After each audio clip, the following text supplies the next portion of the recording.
this is a legendary situation that'll never happen. I mean, I guess we hope it all doesn't happen, right? If it does happen, someone's really deserved it. So yeah, I don't think this is going to be a 3-0. And I know I said that before, but this one, I believe is going to go 3-2. And a big part of me is obviously looking at how is Wenger regrouping and how is he going to manage this. And my only real commentary is he can't afford to get sucked into Maxter's game, and that's what we felt in the Razier set earlier. He didn't play his game, and he was out of his own comfort zone. And if he does that against Maxter, he's going to get punished just as hard because Maxter has some of the best damage output in the league, and he won't be able to match that. Now, historically speaking, and this one's actually very interesting, Maxter has beaten Wenger more than the other way around. So they played each other 3 times, and Maxter has won 2 out of the 3. Now, the most recent one did go in favor of Wenger, I think quite convincingly, so 3-0, I believe it was. But during the regular season? Yes, I think it was during the regular season. But generally speaking, you know, Maxter has been beating Wenger, right? He mentioned it during his interview as well, right? Yeah, I'm here with, you know, the 5 other top dogs of the league, but I have beaten every last one of them, whether on LAN, whether online. I have done it before, and I'm hoping to do it again. And clearly, when it comes to Wenger, he has repeatedly. Wow. Should have let Dan guess again. I like to see it. Dan, you've got a good track record this QuakeCon, Dan. You've called quite a bit, so good on you. I'll close my notes next time. yeah, I don't know. We don't know. He's always the first one up here. He could be looking through your notebook. Who knows? We are going to get started here in just a moment with this lower bracket. Don't forget, we've got another one coming up after this. And that will be Kilson versus Zanaku, which, again, another amazing match. And then we're going to pop back up to the upper bracket and see Razy versus Rafa, which... hope you like tasty treats. Should be amazing. Here's where we're at right now. We've seen a lot of players go home. We had started with 6 today, 8 matches. Kilson versus Zanaku, and then Wenger versus Maxter, which is on stage right now. To just think that you're going to roll into another brutal mini-boss right after this one is rough. And at this point, you can't really be thinking about the what-ifs and what might happen. You've just got to look at the massive Goliath in front of you and figure out how you're going to take him down with a sling. Pretty much, yeah. There's no other way to summarize it. And then you've got to concentrate on how much stamina you have to take off the next Goliath that's going to fall into your path. Because they just keep cascading down from the upper bracket. Yeah, I mean, but each one has said very consistently, like, this is the point where you can't really be thinking about, oh, I hope I play this or not this person or avoid this person, because it's anything, the cards could just play out however, and you've got to be able to deal with it. And frankly, I think that's championship quality. Yeah, I mean, and that's also especially true when you're down to the lower bracket, right? Yeah. Like, you know, Razy was talking about it with us earlier. I think you asked the question, Wheat, and he was like, yeah, you know, I've been down in the lower bracket very, very often, and it would be great to continue through the uppers, because otherwise, just look at what you have to get through. Look at how many matches, how many top players you need to beat. Best of 5 as well, right? This isn't your granny's best of 3. This is right, exactly. Yeah, this is big. And Razy brought up the other point too. You get the pick ban advantage, you get the map advantage, and he's been on the other side of that one too many times. So I get it why that might be as important as that belt there, because I think it just increases your chances of putting that belt around your waist. Yeah, I think he's still got PTSD from one of the first finals. He had to have Death Knight when Death Knight was basically a useless Pokemon. It was so close as well. It went to the final map. It was the Deep Embrace, best of 7. He was so close, and then he's stuck with Death Knight, who at that point was more or less useless in the meta. So, yeah, let's hope that doesn't happen today to either one of these competitors. Well, 2 incredibly focused competitors here on the final day of QuakeCon, and I see that map loading. My palms are getting a little sweaty. I'm getting all excited, Dan. This is good. But it's also incredible to think that one of these players is going to go home. For Maxter, what an epic victory this would be, but what a devastating loss it would be for Wenger. Not even going to try to call it. Let's just see how the games play out, and we'll see you on the other side, Dan. Bye. Peace. There we go. Now it's just the 2 of us, Wheat, as warm-up is about to draw to a close. We've got Maxter, we've got Wenger. This is a lower bracket match, so the loser will be leaving us today, whereas the winner will be advancing. And crowd, the audience is making some noise as we're starting it off on the perspective of Maxter. Yeah, I'm really just excited that we are starting the series off on Deep Embrace 2. Probably one of my favorite maps in the pool, just because it tends to be a little bonkers, a little bit of chaos. It does force players to kind of figure out how they're going to deal with certain situations, and there's not a whole lot of places to hide. So it kind of forces 10 minutes of some type of action, and I expect action is exactly what we're going to be able to get, as Maxter already trying to deal with the pressure that Wenger's putting on from that heavy. And we saw such a remarkable game between Wenger and Strong Sage yesterday on this one, just as a really great example of what can happen. And there's the first frag going to Wenger. And already, Flea, correct me if you think I'm wrong, but already, like, Wenger looks incredibly focused. He does. He absolutely does. So far, his game has been on point. Look at that 80% railgun damage. That is huge when it comes in terms of accuracy, rather. And Maxter is really struggling to get footing of the map. Loving the patience from Wenger as well. He knows that he can dodge almost all of those plasma bolts from a distance, and that all he needs to do is land one shot to significantly outdamage Maxter. Oh my goodness. Still 75% railgun accuracy. Wenger is absolutely not giving his opponent any room to breathe. And here we go. He's going to pounce on him again. Plasma Trail is going to do some damage. Won't be enough, though. Wenger's got to be careful, though.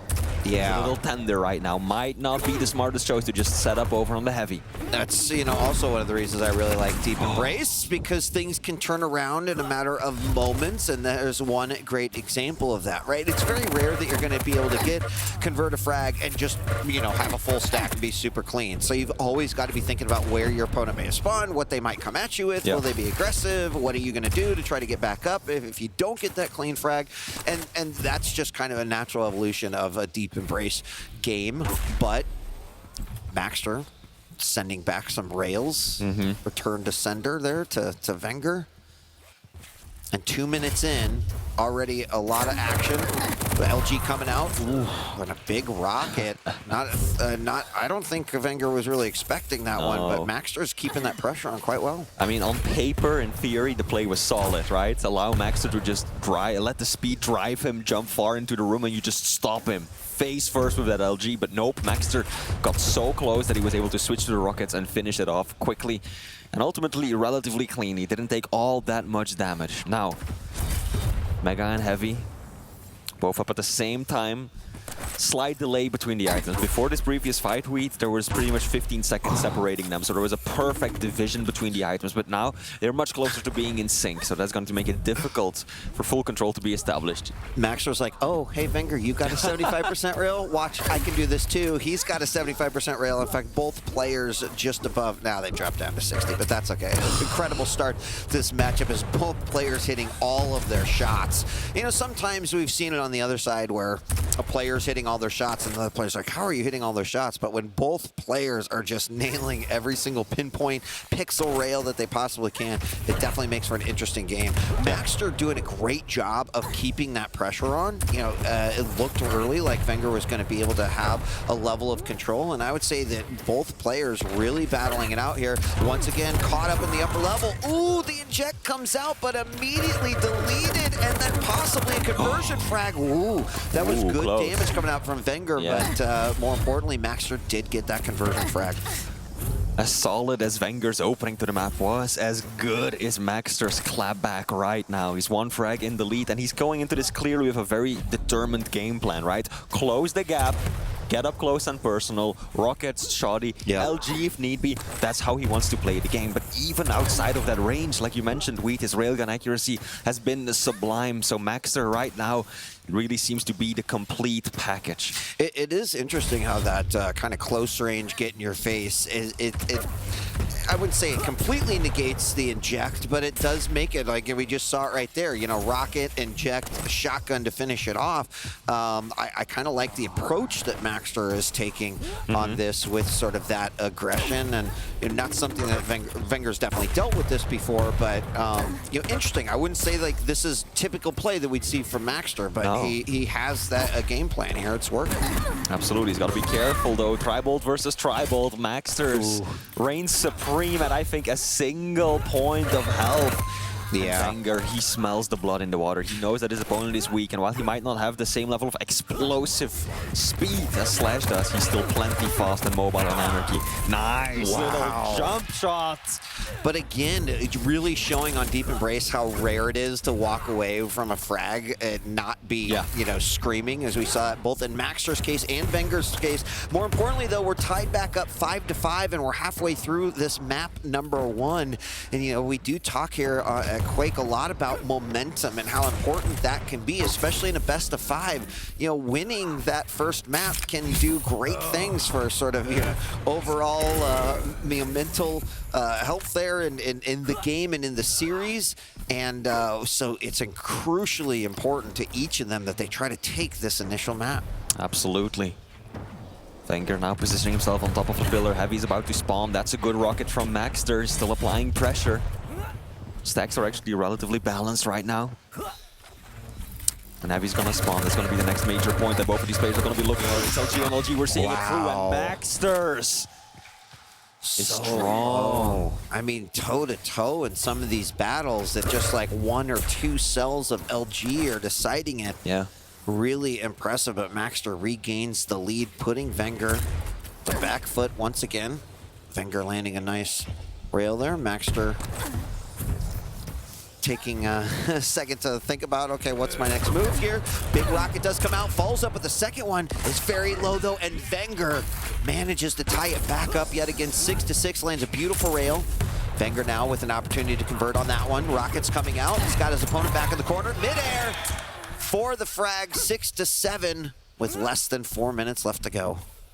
Wenger kind of taking a play out of Maxter's book right there. Just inject all aggression right in his face, rocket into Shoddy. And here we go now, Maxter again, he's screaming, he's screeching, he is low, he's got to get out of there. Heavy is up, should be able to secure it, but does he get out? There we go, there it good is. rocket through the floorboards. And Wenger is managing the spawn so well. Oh my gosh. I don't think he was expected to take that much damage at all, Weed. I thought, yeah, okay, he's gonna take some. The inject, allowing him to dodge out of the way. Yes, he's got a lead, but there's still 3 minutes left. Yeah, now the speed over to Wenger's side a little bit here, as he is now taking this tied game and is now up by 3, but with 2 minutes and 30 seconds remaining, still a lot of time for anything that could happen. Some Maxter clawback from that initial loss, and that was a big frag there for Wenger at the middle level. Might be able to convert on this one. This would put him in a pretty comfortable spot here, given that we are about to hit the 2-minute warning. Wenger's been looking so much more confident these past couple of minutes. He's really just been running the spawns, right? It feels like every single time he gets a frag, he makes another one happen right after because he is there to apply pressure off spawn. And Maxter, he knows that time is running out. He needs some big damage. He needs it now. Oh, wow. But Wenger is not just going to let that happen. Will actually be the first one out of the room, using that inject, getting small armor, health bubbles around the map, and now Maxter, he needs to take a fight, but he doesn't have the resources to do so.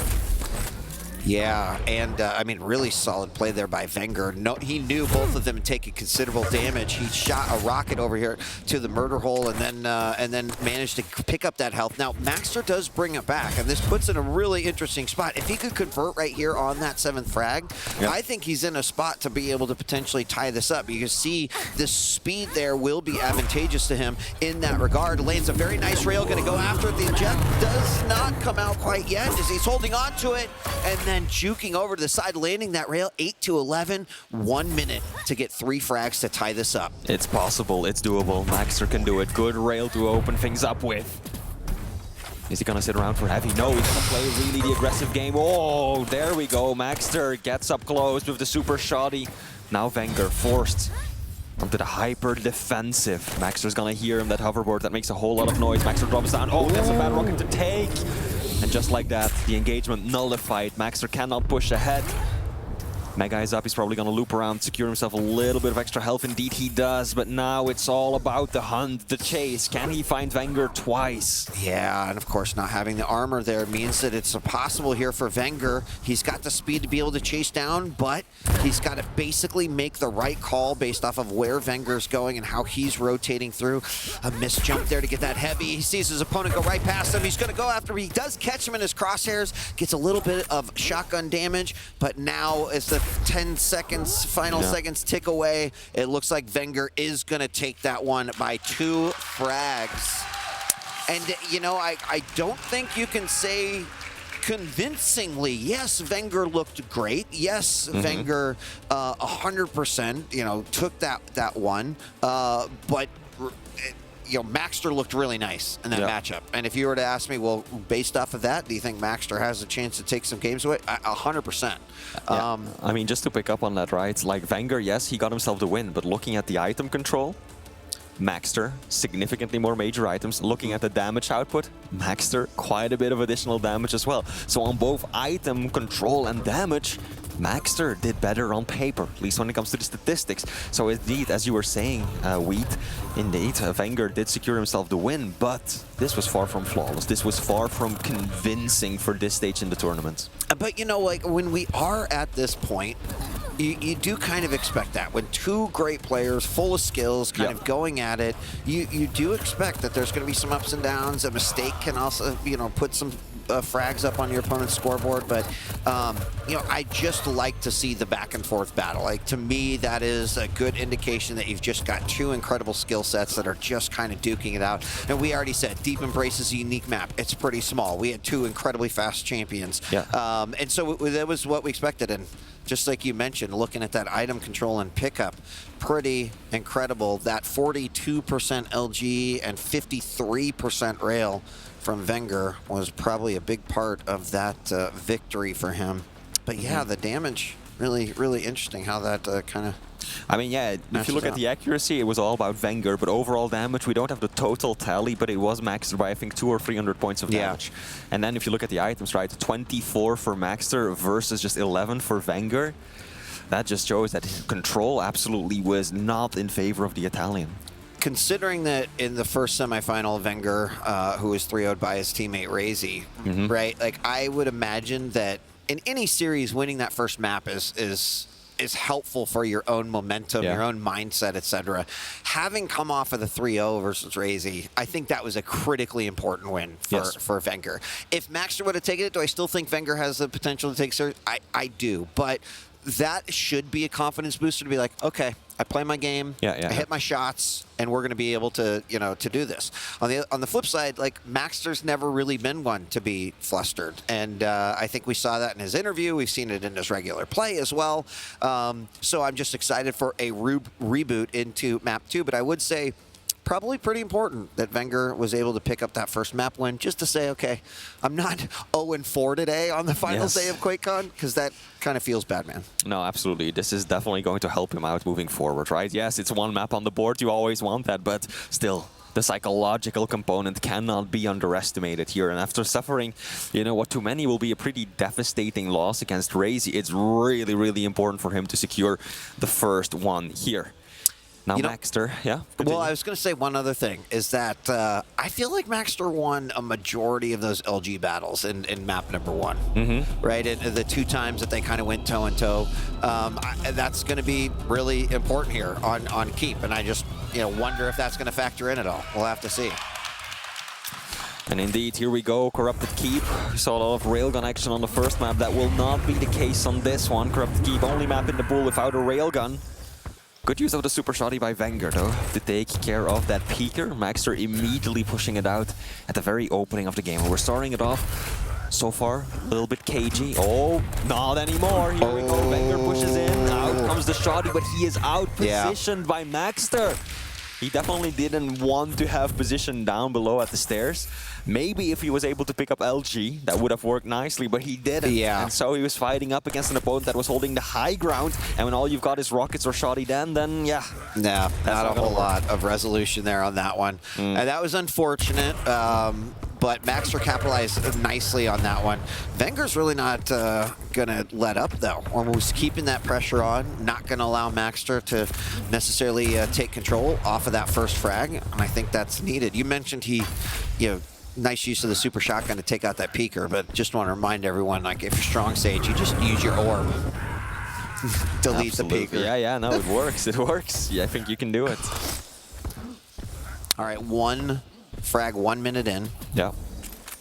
Relatively slow start. We saw a burst of aggression, one that Wenger most definitely regrets, right? I was not expecting him to fully commit to that one, chasing through the teleporter. Good LG. Oh, there we go. This should be an excellent force. Oh, somehow it all goes wrong. He just landed literally on the rocket of Maxter, who looked like he shot straight up into the air, but the second frag coming out. And I have to say that both engagements that we've seen Wenger in have come obviously in favor of Maxter.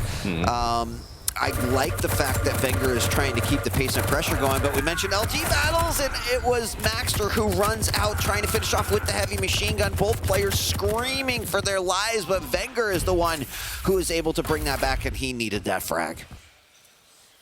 It's interesting that Maxter was the one to break away first when Wenger was down to 3 points of health. A single tickle of LG would have gotten it done. Now, Wenger setting up in the red room. Oh, that's a fair bit of peeker damage coming out right there. There's a lot of information, mainly for Maxter as well. He knows where his opponent is at. He should be able to kind of freely maneuver himself onto the rockets. But the one thing that Maxter is missing right now, Wheat, is that LG. Such an important weapon. Wenger is going to make sure that if he gets a hold of it, he's going to put up a big fight. But again, these orb pushes, they're just not working out for Wenger. Wheat, I think that's the third one where he went aggressively, used the orb, and he ended up dying. It feels like all of the frags that Maxter have gotten have been fights that Wenger initiated. Yeah, it really has been. It is true. And that bodes well for Maxter. Of course, I don't expect that to be the case for every initiation that Wenger is going to make throughout this tournament or throughout this game. It just happens to be how it is played out. Now, Maxter has Wenger kind of trapped at the top here, but is forced to kind of get out of there, trying to do some tri-bolt damage just to kind of soften the stack from Wenger, and did a good job in doing that. But we've both our major items still so close together, which means that we're having a lot of split there. Orb comes out. No real chance for a bad engagement there because the orb just doesn't do much other than just back Maxter off a little bit. Heavy's gonna be spawning soon, so is Mega. A little delay between the items. Tri-bolt will not connect. Mega. Both players are eyeing it. Maxter knows that he's in a weaker position, can't just push in. It is Wenger who's now dominating the area. Small armor is gonna spawn. That's a good push from Maxter. Wenger, despite having the better position, unable to do anything. His rockets weren't connecting. They weren't. Maxter's LG was, and in doing so, plus having that extra piece of small armor to his name, allowed the Argentinian player to just walk right in and take away the Mega, and Wenger decided to just leave it to him, fall back on the heavy. Some of those engagements where Maxter's getting 30, 40, 50 damage with the LG before the fight even begins, it is always a great feeling as a player to get that damage unanswered. And in those cases, like you mentioned, the rockets really weren't doing the job. So Maxter's just had a great sense of his weapon selection and preparing and what do you have out to be ready for that. Again, some more LG damage goes unanswered, and I feel like that is definitely one of the reasons like Maxter has a really solid lead right now. Good rocket bounce up to the top. Gonna go ahead and throw the peeker out to do a little damage. Quickly dispatched. But look at the aggression and the pressure that Wenger continues to put on. Ooh. Oh. Nice bit of tri-bolt damage there as well. Heavy is up. It's going to be a race for the item. Maxter, though, decides that he wants no part in it. He knows that he's ahead. There it is. But only by one frag now. Wenger closing the gap, and finally we see one of those big orb pushes work out in favor of the Italian. Bound to happen eventually, and that one just was perfectly found its target. Yep. So now a one frag lead for Maxter still. And we are seeing a little bit of time between these two. That might allow the heavy to be picked up. Nope, Maxter still able to grab it, but Wenger doing a good job in defending that position, forcing his opponent into a fight. I could see a couple more seconds in delay there, and one of these players could take full control here on Deep Embrace. We're hitting the 6-minute mark, 4 minutes left to go. Still a lot of time. And this could be the chance right here. Gonna orb right up in the face, and he does manage to get the rocket follow-up, and of course the heavy. So big frag here for Wenger, just for control. Now has his opponent stuck at the top of the statue. Runs out of LG damage, does get a nice shotgun blast, but does clean up the frag with that heavy machine gun. This is looking better and better for Wenger. Maxter now doesn't have an LG to work with.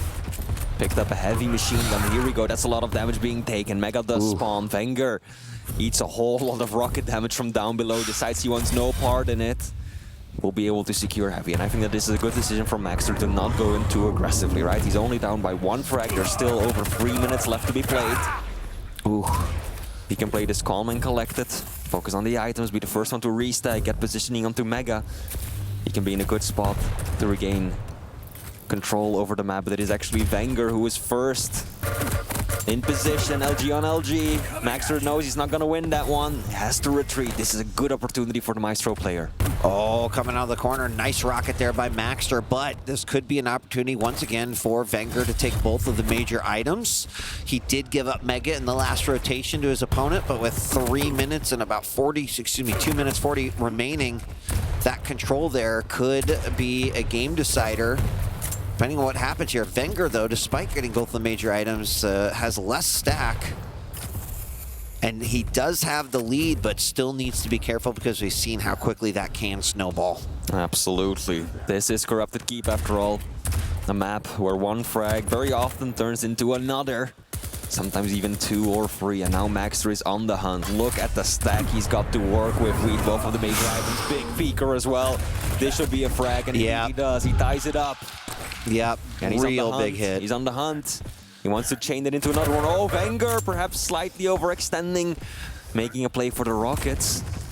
Does manage to survive, but Maxter is just happy to leave him alive, knowing that he's crippled, knowing that he's the one who can fall back onto the Mega, onto the Heavy. And that is going to allow Maxter to take full control here while he's tied up in 1 minute 40-second remaining. That's actually a good spot to be in if you are going to be going to a sudden death overtime, and Maxter doesn't want to let it do it. Orb does come out. He turns off to the side and finishes up with the rocket. And Maxter gets the frag 5-4, and a great setup for himself to potentially win this second game here. Wenger is certainly not out, but that was a nice display there by Maxter to potentially avoid that sudden death. Wow, Maxter! Gorgeous rockets, and now all the pressure is on Wenger. Oh no. 1 single point of health is all he's got to work with. And this is exactly what Maxter wants. Forcing his opponent in an impossible position, and now, yes, this is Corrupted Keep, but I don't see this one happening anymore, I don't either. I think, honestly, Peeker needs a little metal there. Wenger does try to get that orb frag, but a direct rocket followed by a 65. Not much that Wenger can do right now, and that is going to mean that Maxter will pick up this second game. And that means we will not have another 3-0 that we had seen in both of the upper brackets.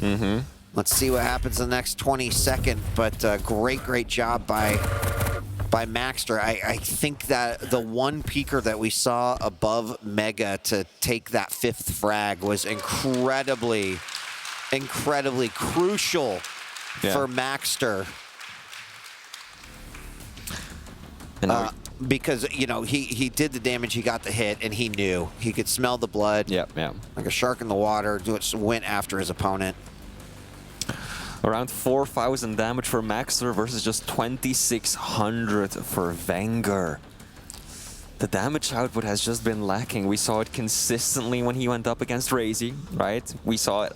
I don't think there's been a single map Wenger has played today where he was the one dealing the more damage. Even when he beat Maxter on map 1 weed, he still got outshot, got out-aimed. Of course, a lot of it has to do with the decision-making as well, the positioning. right? Where you are able to position yourself around the map to control the stack that you have. It allows for so many more opportunities to deal damage, but still, this is not a performance that Wenger is going to be happy with, I think. Yeah, and it was around that 7-minute mark that, you know, Wenger had some really, really solid control. That orb and that exchange in the red room was really interesting. Taking a look here. Yeah, look at that that rocket damage alone from Maxter's. Really impressive. 1,500 versus just 400. That's something. And I should note that now that we are tied 1-1 in the series, we are 100% going to see Wenger play on that clutch, which I'm pretty interested in seeing how that one is going to play out. That's versus the Visor on Blood of all maps. So next is going to be Awoken, where it's going to be Wenger on the Doom and Maxter on the Death Knight. Okay, okay. Doom used to be a staple pick on the map that is Awoken, right? But then we saw some balance changes being made, slight nerf to the height of his double jump. So there's a few jumps that he was able to do, like for example at the LG to the Tribal Ledge, that he can't simply get off anymore. Now, on the other hand, Maxter playing Death Knight, DK has not been the most common pick, but out of the arenas where we do see him picked, I would say Veil and Awoken are probably the two most common ones.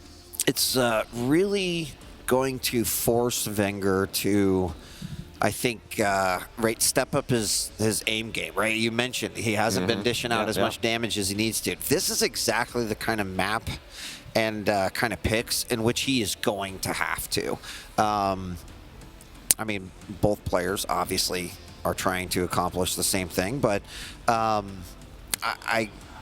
think that he needs to kind of pick that up if he wants to be able to take this series. And this is a good map to showcase that, but we'll see. I'm curious to see how Wenger is going to be using the Berserk, his active ability, right? Very few people use it to actually try and deal damage to their opponent, but they mainly use it as a tool to relocate, to get that instant speed boost, and of course to be able to lunge forward by punching the air, as Doomslayer somehow does. Now we've started things off on the point of view of Maxter. He's gotten himself the Mega Sight, LG. Oh, Wenger, hyper-aggressive, dropping down rockets, knowing that his opponent is still lacking most of the weapons. But those flames, they hurt. We can never discount that ability of Death Knight. You can't. They seem weak, you know, when you pick up a health bubble, but when they start ticking away, a little rough. Great rail coming out. Opportunity for that first frag to go to Wenger, but he's very, very low, and he does manage to get that first frag with a heavy machine gun. Less than 1 minute in, he puts himself on the map. It started off a little aggressive, like you said, was stopped, and that's something that I would expect to see out of Maxter's Death Knight, is try to use those flames to stop that aggression. If you have a good enough stack, you might be able to fight through that a little bit, but considering how well Maxter has aimed today in his match here versus Wenger, it's still something that he's got to be a little worried about dealing with. Yeah. Wenger did an excellent job during that first fight, or that first life of Maxter, to utilize that mobility of his to deny weaponry, right? He was very good at making sure that his opponent did not get rockets or rail at the start. And he knew that he was the one who could take fights at an angle that his opponent couldn't. And that is ultimately what allowed him to clean up that first kill of this map. Now keep in mind that is 1-1. Things are tied, but this is a best of 5 series, so we're going to see at least one more map after this one. Both players slowing it down a little bit after that first minute of aggression, looking for an opening with a rail shot or perhaps a nice predictive rocket. Wenger does manage to land a rail there, which will force Maxter back. And you can already see, oh, big rocket coming around the corner. LG coming out. The flames do go down. He is going to decide to fight while burning, and he picks up the health in order to stop that, but picking up, more importantly, that second frag. That was a beautifully placed rocket and the kind of thing that's going to allow you to up that score and that potential lead. Nicely done. I understand why Maxter threw out those flames to try to give him some sort of advantage after being put in a disadvantaged spot, but Wenger handled it well.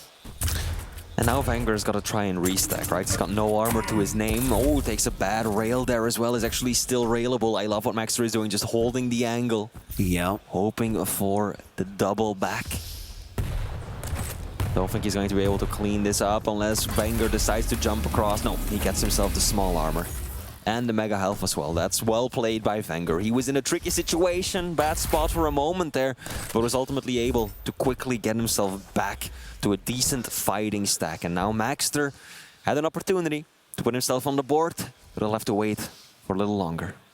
Could have a little Oh, exciting little meetup here. Oh, big damage coming out by Maxter. Not only the direct rocket, but putting it on flames on it. And that was a great way to get that first frag. And an example of how that burst damage, if used properly, can really turn the tides of a game. Now, you also surprise your opponent. I'm not sure Vanger was totally expecting that, but it's one of those situations, Flea, where you think, okay, probably Vanger will be thinking about that and expecting that to happen again, right? Is that going to be another trap that he'll be able to, Maxter will be able to use in this matchup? Probably unlikely, but we'll see how it plays out. Most important thing is he stopped Venger's momentum. Yes. That's really big here on Awoken. I mean, that's just going to be a bit of a reminder for Vanger, I think, right? You do not want to be playing the crawling game through the choke points, through the winding corridors, the small close combat areas, because you are outgunned when you are up against that flame strike. Those are not the places that he wants to take those fights at, and I think that Vanger is now probably going to be a little bit more cautious, a little bit more careful, avoiding putting himself in those kinds of situations. And here we go, LG on LG, rails come out, both players are low, Mega's about to spawn. Can Maxter find the shot in time? No, he cannot. Oh, wow. Oh, but Vanger is still weak. Oh, that was big Indeed. flames, and also just the rail to negate that mega health. Quite nice coming out by Maxter. So he walks out of there actually, you know, he was not in the greatest spot, but because he hit that rail and has the armor stack, there's not much that Vanger can do to get aggressive here, and that allows Maxter to kind of hold on to that control after that last frag he got. So Mega's back up, picked up by Maxter. Grab a little bit more rail and just set up here for the heavy, giving him potentially full control of the map. Problem now, though, is that Vanger does have a significant mobility advantage. That double jump gives him a lot of leeway around the center area of the map. Allows him to more easily maneuver.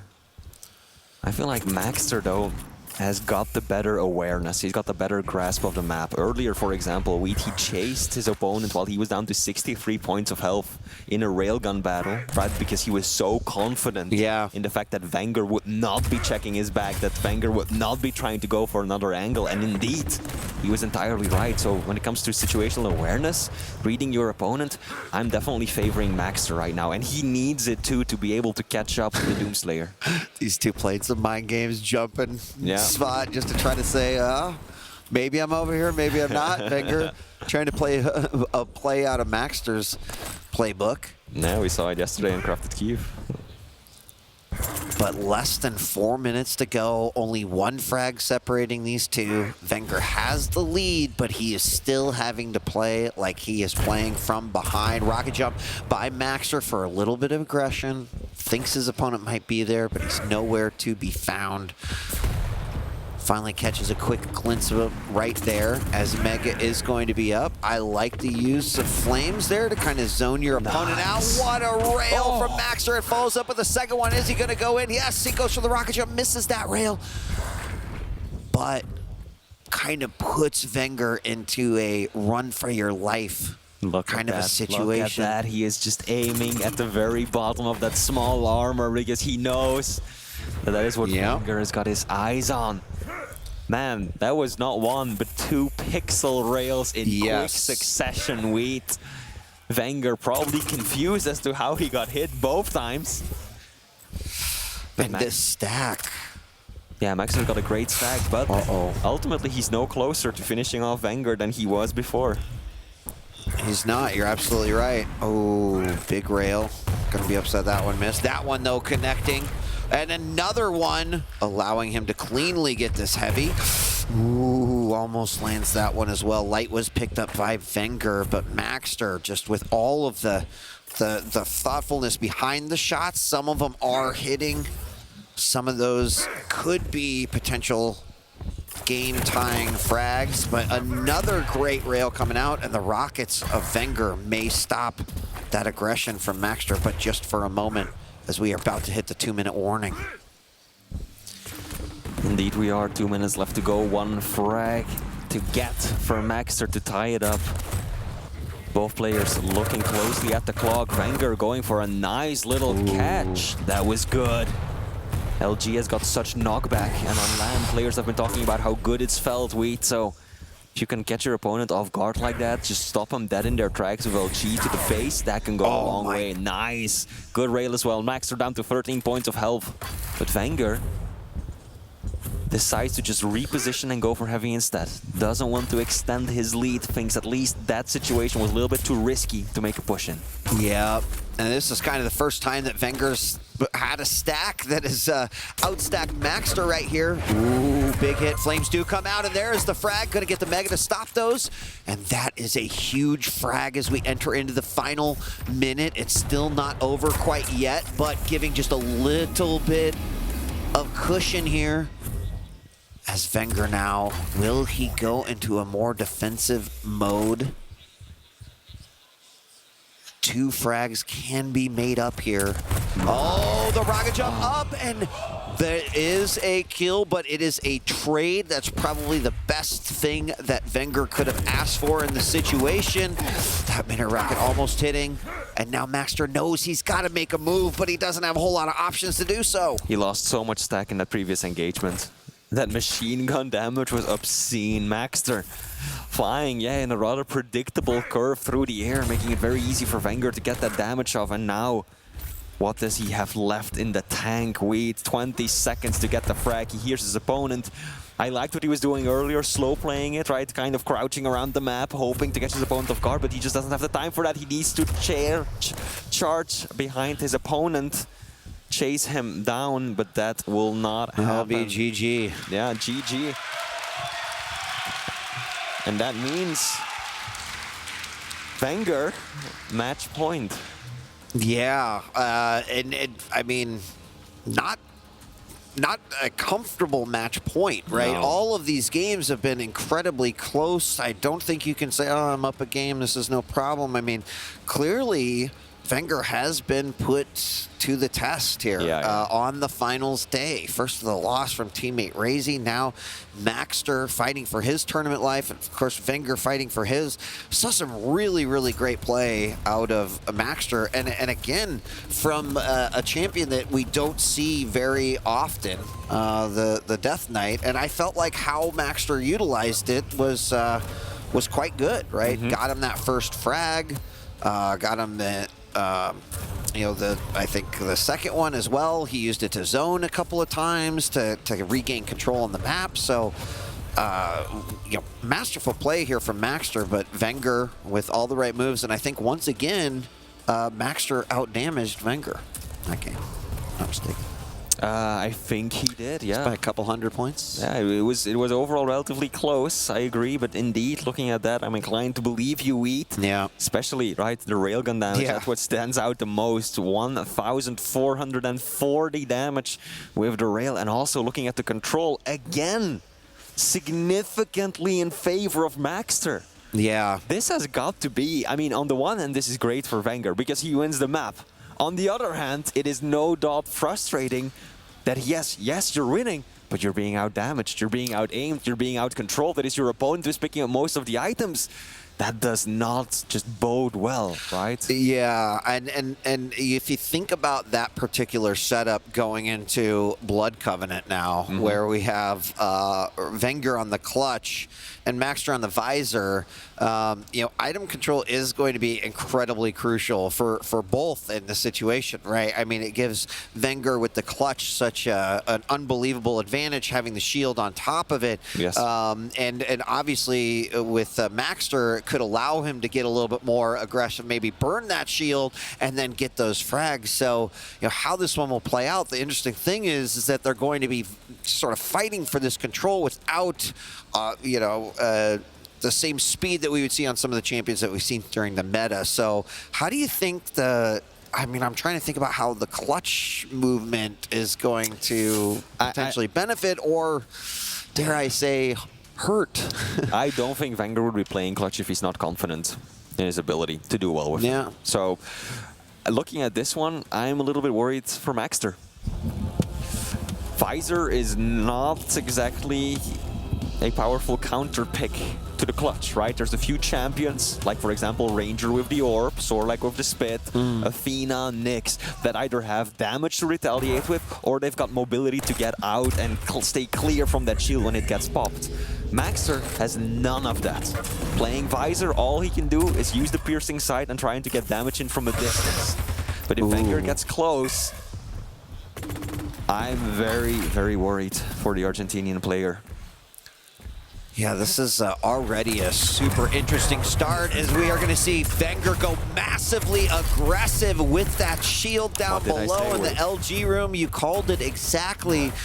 And that is kind of scary, right? The fridge coming at you, shield out. He also picked up the rail right away, immediately just avoided the heavy. He's like, I can actually win a game with the shield, but didn't quite land that initial rail. But Maxter now got to be thinking to himself, well, wait a second, how's this one going to play out? Yeah, big rocket damage though. I'm surprised.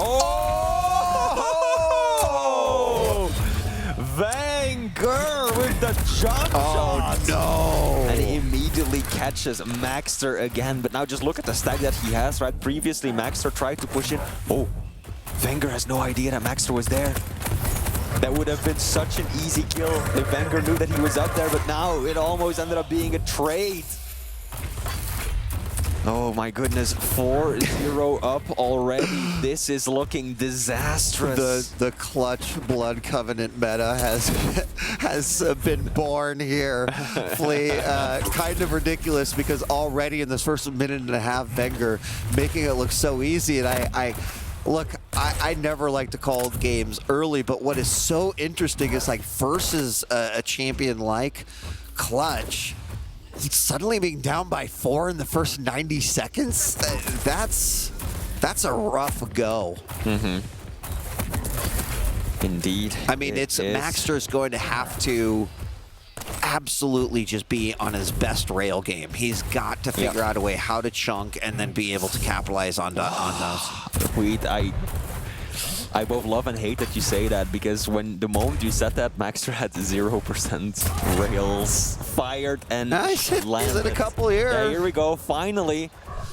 But he's got to keep this up, right? First railgun shot fired 2.5 minutes into the game. Not the situation that you want to be at, but of course that's got so much to do with how Wenger has been playing it.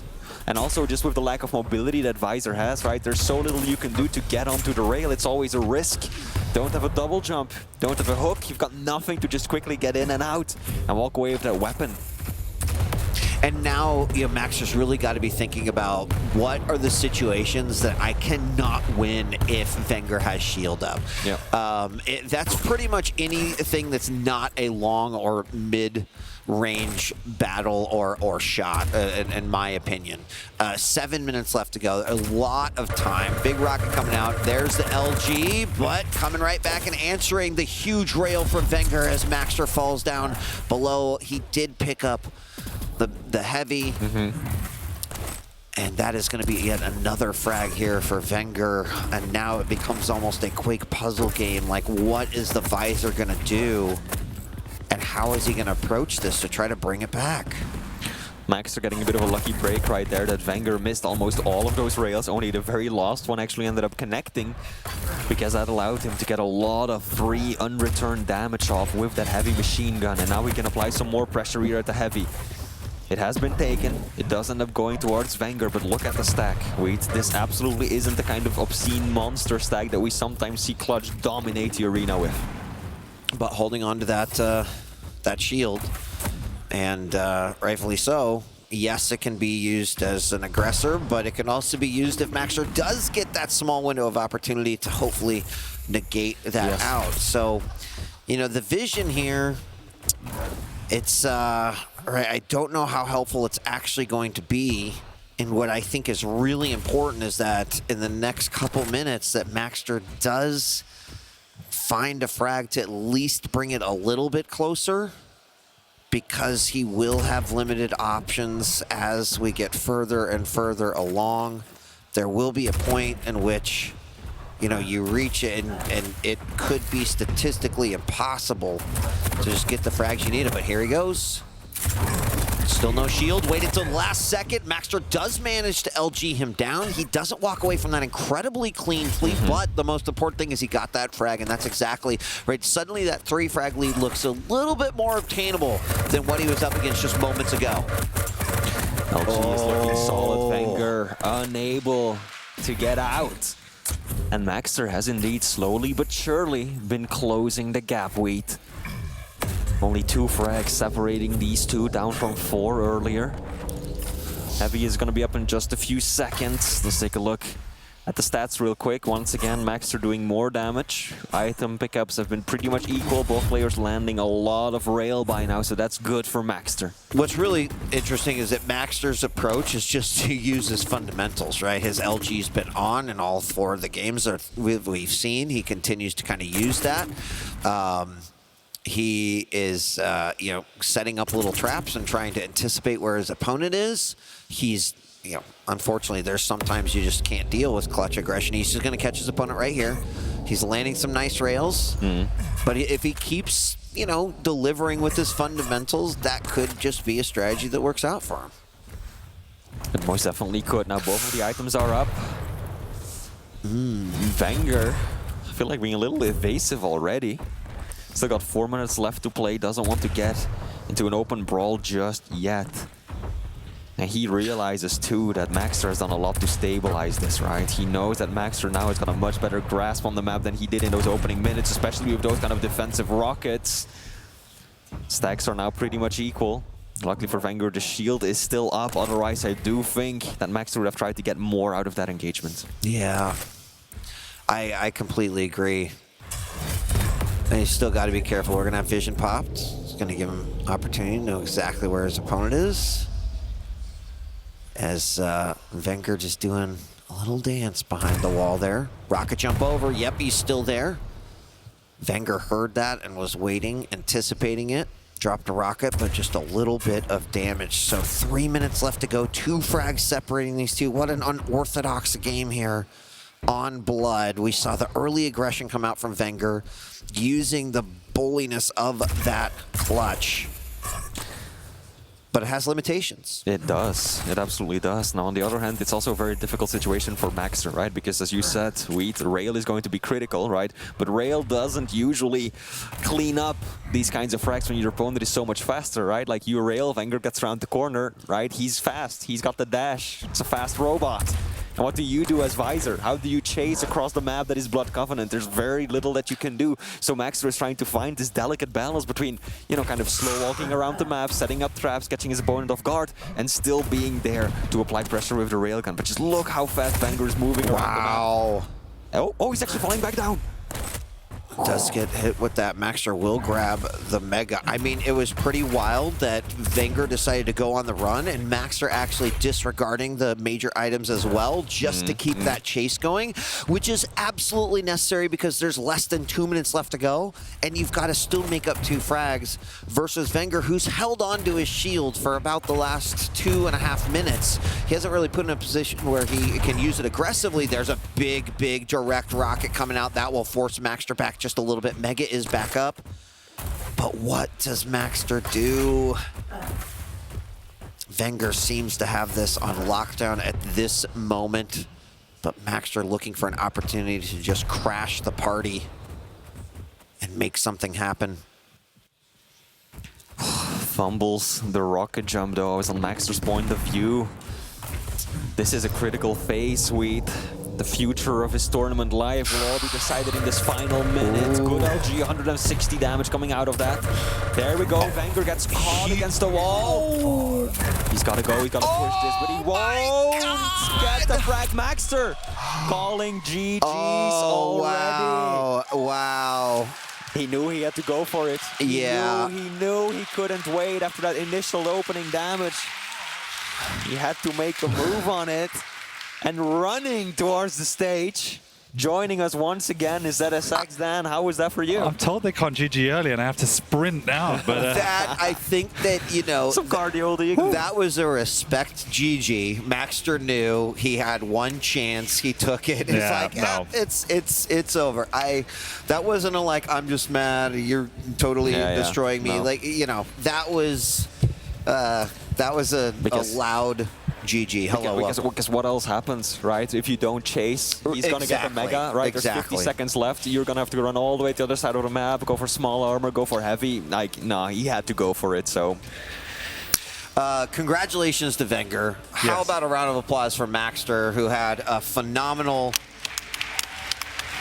tournament, some great entertaining games, took a map off of Wenger too, that corrupted keep game. Drop it on us. What do you think of this matchup? It was an incredible series. Yeah, I think, particularly the first few maps, it felt that Maxter had Wenger's number, out-damaging him, had a lot more control as well. And I think as the series went on, Wenger did stabilize. But particularly in that last map, right, I just felt he got out-picked because the snowball off the front, off the start of the map, Clutch has that potential. Wenger was able to do it and execute really well. You see Maxter thinking he has an opening here, but then just getting caught from above. But the problem is that the limitation advisory doesn't really feel that it adds enough. The vision is not sufficient to counter what Clutch is bringing without the ability to boot, right? You can see, hear, and sense Clutch at all times. So what is really that vision doing? And that was the deciding factor. But pretty much every map went to the absolute wire because they were just tied neck and neck. And I predicted a Wenger outcome for some apparent reason after this morning, but he managed to do it. He did. And we've got Wenger on the stage with us here. Congratulations, man. Thank you. That must have felt pretty good. Yeah, it was. I didn't start the day very good, and I think anyway, Racy played super good. Like he was hitting every shot, and I really struggled to find my game. But I was like trying to, push myself into this match, and trying to redeem myself later on. Like the day is long, and nothing is lost. There is a long day ahead, and I am confident in my skill. So. Yeah. Okay, well, Wenger, I just want to ask you about the picks for the final map. Clutch. Right? It's not the most common pick. I don't think we've really seen him during this tournament. How do you feel like he works at LAN right now? Where is his spot within the meta? I played Clutch a lot against Kilson on the same pick, so he was Visor, I was Clutch, and he actually worked out even online. So I just went for my instinct and picked him. Otherwise I would have gone like Galina, but I wanted something that gave me speed. Like if I had to play a plus back game, I had the capability with the Clutch. Yeah, of course. I want to know, you're obviously a very cerebral player and I think one of the most stable players mentally, but how on a day like this, when you get put into the lower bracket in the way you did you mentally reset? Do you have any kind of processes or exercises just to stabilize so you don't basically go in with that tilt? Because it wasn't a long break.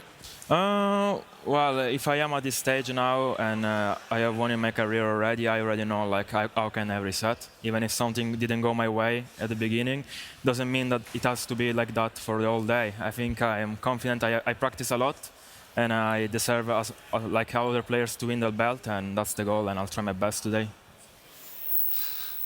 Let's talk a little bit just about the tournament overall, right? Coming into this, the #1 seed, is that put any additional pressure on you, or is it just all about reaching the finish line? Seed doesn't matter to me. What I do online and what I practice is just the way I want to. Obviously, everyone wants to win. So if I can get a better seed, that's fine. But what matters at the end is winning the event. So I don't really think about seed #1, 2, or 3. I don't really care. What is the most important thing is lifting the belt at the end of the event. Yeah, well, and to follow up with that, now you've kind of got this longer road. We've talked a little bit about the whole idea is that you go to the lower bracket and you've got to fight your way through. You kind of have a little bit of a disadvantage if you make it to that finals, but is that affecting anything, or is it just whatever is right in front of me, knock that boss down and then move forward to the final goal? Fairy tales wouldn't be easy. They have a rough road ahead, and I'm confident that I can do it. Great. Any final questions, gentlemen? All right, is there anything you'd like to say? We've got a lot of fans out here. Take it away. Yeah, like after my match against Racing, I got a lot of support. People trying to cheer me up because probably they saw I was feeling really down. So I'm really grateful to all my fans supporting me as always. To Maestro, to Logitech, as always, for bringing to support me for everything they do. That's it. I just want to keep playing and try to find my shape like I did yesterday. Well, you're going to get your wish? Just shout me out. Don't shout him out. I went to the gym with him yesterday. You're actually in good shape, so. Wenger, congratulations. Get yourself a little break, and we're going to take a break ourselves. And when we come back, it's another matchup in the lower bracket. Is that right? Yes. I told you, you're useless. Seriously. Wow. Wow. Unbelievable. All right, we're going to take a quick break. When we come back, QuakeCon 2023 and the Quake World Championships continues. Don't go away.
Finals day of the Quake World Championship continues here, live from QuakeCon 2023. Another elimination match, this one including last year's champion. It's Kilson versus Zeneku. Welcome back to the desk, Lethal and 40 Lions. How you doing? And are you excited for what I think will be a pretty awesome match? Yeah, it's going to be a banger, this one, and we don't really know what is going to occur here, do we? Because we saw a lot of weaknesses coming out from Zeneku yesterday, especially against Chain, but he seems a lot less nervous today going into this matchup, and he's also very familiar with how Kilson plays.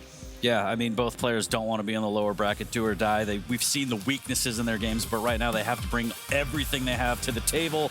And I think Zen, you know, he's probably mentally reset well enough, I think. You know, we've talked to him previously during the Quake Pro League, during interviews, and how he approaches games, and he's pretty good about clearing out what happened before and focusing on the now. No, I think it's a great point, right? We've gotten a chance to interview him several times throughout the regular season, and in most cases, he's talked about the little things that he's done to try to improve his game, and clearly, just based off of him being here, not only in the tournament, but also making that top 8, and then kind of being the seed that represents all of these folks that we said, hey, there is a lot of potential for all of these folks to be a potential champion. Kilson, on the other hand, really interesting story, right? Like, had a very, very massive matchup versus Rafa, where Rafa took him down 3-0, and that just, I don't care who you are, like, that one is going to sting a little bit, forcing you, after you just went through a winning bracket run a year ago, down to the lower bracket and having to claw your way out. Yeah, it's unbelievable. And Kilson, he's going to be absolutely ruthless going to this series. He probably wasn't too happy with his performance against Rafa. And for Zeneku, he's probably quite relieved to make it this far. Think about how close that matchup was against Chain. That was ridiculous. Went all the way. And now we're going to find out how Kilson is going to perform. And you can see already giving me the eyes. That's all right, mate. No worries. But we'll see how this goes. But it looks like he is more than prepared now to go all the way through that lower bracket run and to see how he's going to perform. But it wouldn't surprise me if he went so much further. But with Zeneku, though, I'm hoping we don't see the version of him we saw yesterday. That's just the biggest worry for me right now. Yeah, I mean, in regards to Kilson, there's no time to even think about what happened with the Rafa game, right? Exactly. You have such little time, you have to adapt, it's do or die. So I don't think he's necessarily worried about that. We saw the stare, it's full focus. And in terms of Zen, again, he's always been good at kind of cleansing the palette and saying, let's go. So one map at a time, as everyone always says. This should be a very close matchup, in my opinion, as both people. We see the clap back. We saw kind of what happened to that's Wenger, right. and Yeah, then we the did. clap back. So Kilson's kind of in that mode where he's like, no, that wasn't real what just happened to me. I'm not going to allow that. So there's truth to that. There's truth to that. Well, I'll tell you what, let's actually hear from Kilson, who yesterday sat down with us to find out what he had to say going into today's finals. It was the plan to make it this far into the tournament, but you never know what's going to happen. Like, there are so many challenges up the road, and yeah, you got to take on one at a time, right? There are quite a few who could make it. Us, the defending champion, coming here quite confident. That's just what I'm carrying with me into the matches, and made it work out. Even being a very tough match with Maxer, no matter how comfortable I feel against him because of his style. But yeah, it's worked out so far, and getting closer. But it's only small steps so far. The most proud of I'm right now with the victory against Maxer on Corrupted Keep, which was quite an intense matchup for me. Somehow it made me feel like super nervous at some point, and I even started to press the wrong buttons. So yeah, it kind of shake me off a little bit. I mean, I also didn't know what to expect in that kind of matchup, because that's something you don't play as often. I knew I could have the edge, but yeah, he played it really well, made good pressure. But in the end, I managed to survive critical situations, and that just made me, made me still keep my composure in the game, and still allowed me to take the map. It's a tough battle, no matter who you have in front. There's no one I would like to avoid, because in the end, you gotta be able to beat everyone. So to really be able to call yourself the champion. So whoever it is, you gotta take on, and you gotta win. And to lift the belt again, like last year, was quite incredible feel. And you know, doing that here in America now at the QuakeCon would just be fantastic. I mean, I still have like memories from 2019 at the kickoff event, being able to lift the belt as first as the tournament winner, and to repeat it would be really, you know, it's like a dream, really. That's the only goal I'm here for, like nothing else. I don't want to finish as second. I'm not, you know, don't want to finish as third. I'm here to make first place and nothing else. It's very clear that Kilson has a target in sight. It is that belt. You heard him say it right there. And I do think that Kilson is completely capable of resetting focus. If you've ever watched a stream or you know those emotes that he throws around, and I would guess that that's what we're going to see here. But, you know, Zenecu is a phenomenal player who has seen some great growth, not only just in this season, but over the last couple of seasons. And if there's someone that deserves to be here, it is 100% him. He's going to put his heart, he's going to put his soul, he's going to put his everything into this matchup, and that should make for just a really, really exciting game. And everything we've seen, all the players we are in the top 6 currently is probably what we predicted and what we expected as well. Zen is, again, an example of that.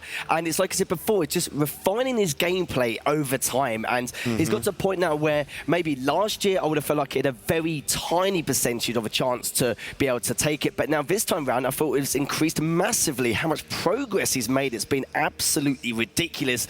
But I'm hoping for his sake, it's not going to put a halt to that. It depends on his confidence going into this series, but Kilson's mindset now is just, I want to win the entire thing, and that's the championship mentality you need. Yeah, and being able to bounce back from the lower bracket proves how much you want it, and you've been in this situation before. You know, you're down, but you're not out.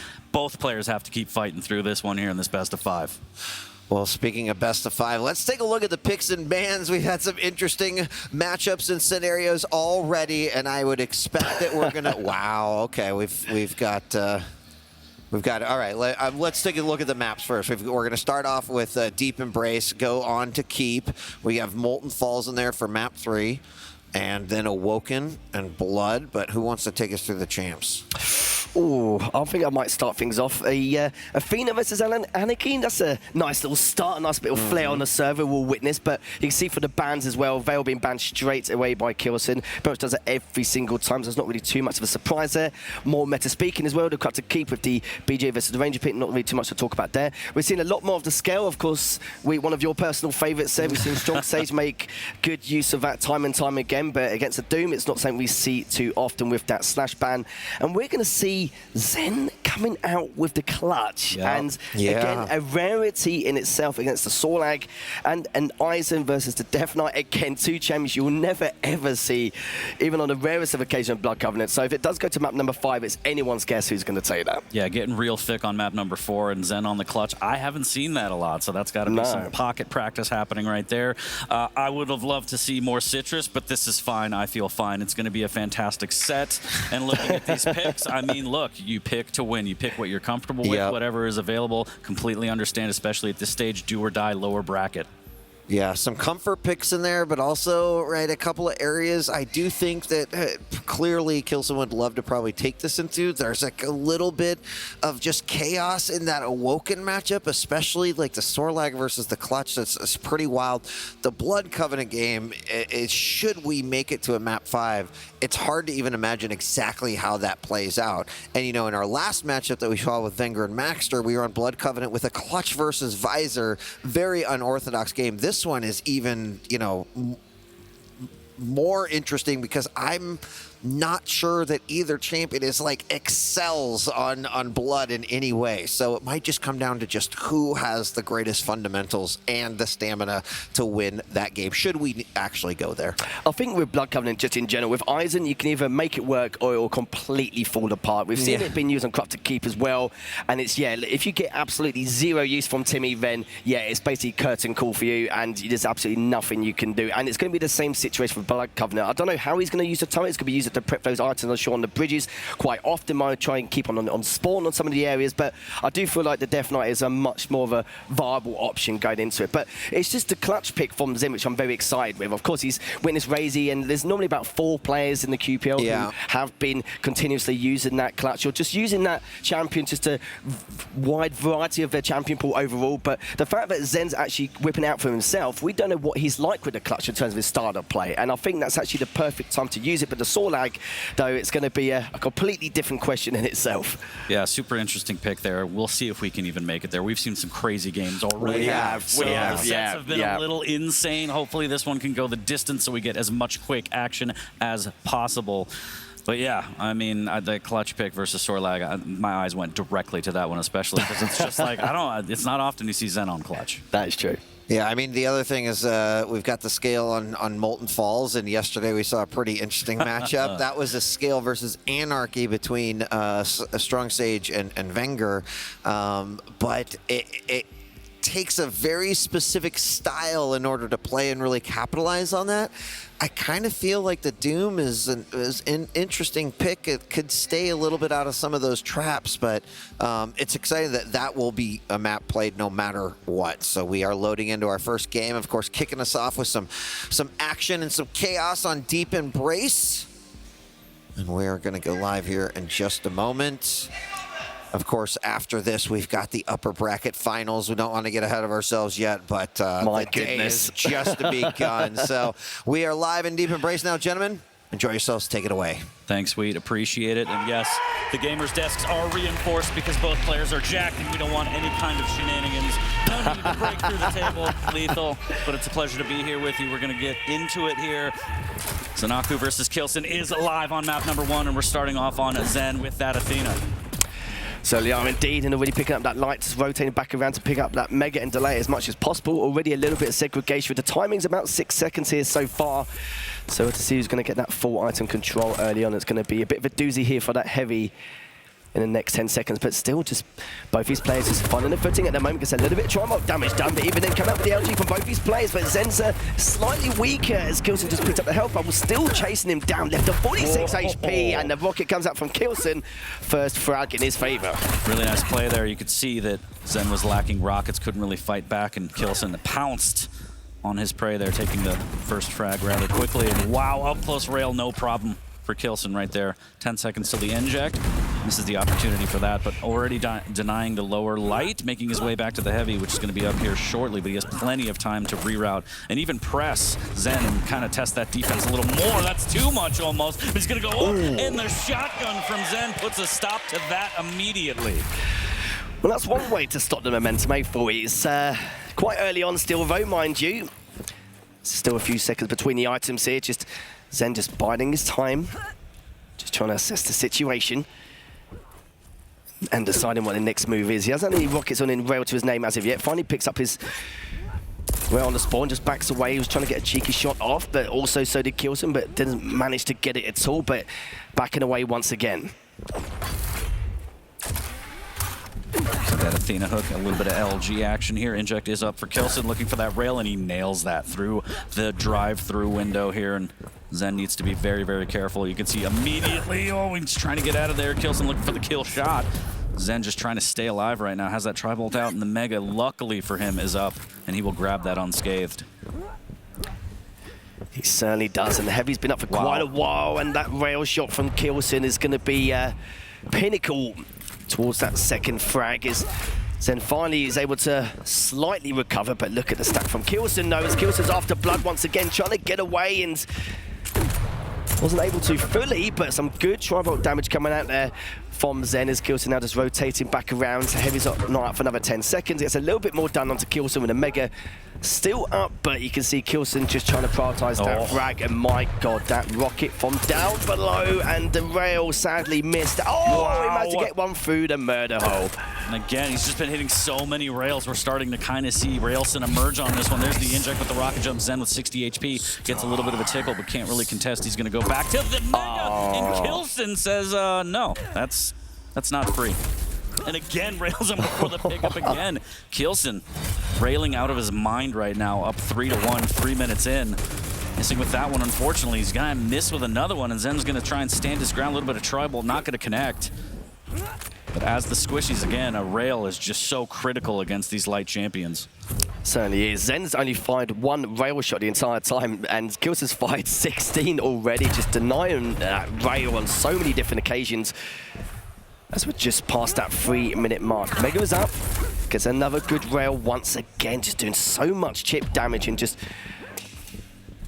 making matters worse here. Zen gets another. He's so weak. He's going to try and go for the kill before he picks up the Mega. Manages to get it and the Mega on top of things, and now heading towards that heavy. But he will be able to pick it up, but he hasn't got any weapons in his arsenal. Yeah, this is looking a little brutal here as Kilson is just punishing with that rail. And that opens up the whole game. That's what he wants. If I hit a couple rails, the world is his oyster here, especially as a light champion of Athena. So inject in the pocket here for Kilson as he's on the hunt yet again. No major item up for 8 seconds. He's just trying to find that angle, almost clipping Zen as he backpedals and just wants to get away and stabilize here, Lethal. He's trying anyway. He really is trying, but so far Kilson's just put way too much pressure on him over the last couple of minutes, and he's shown a lot of creativity with his movement as well to try and corner off Zen. But now Zen's reading him a little bit better now over the last minute, but the Mega's going to be picked up by Kilson once again.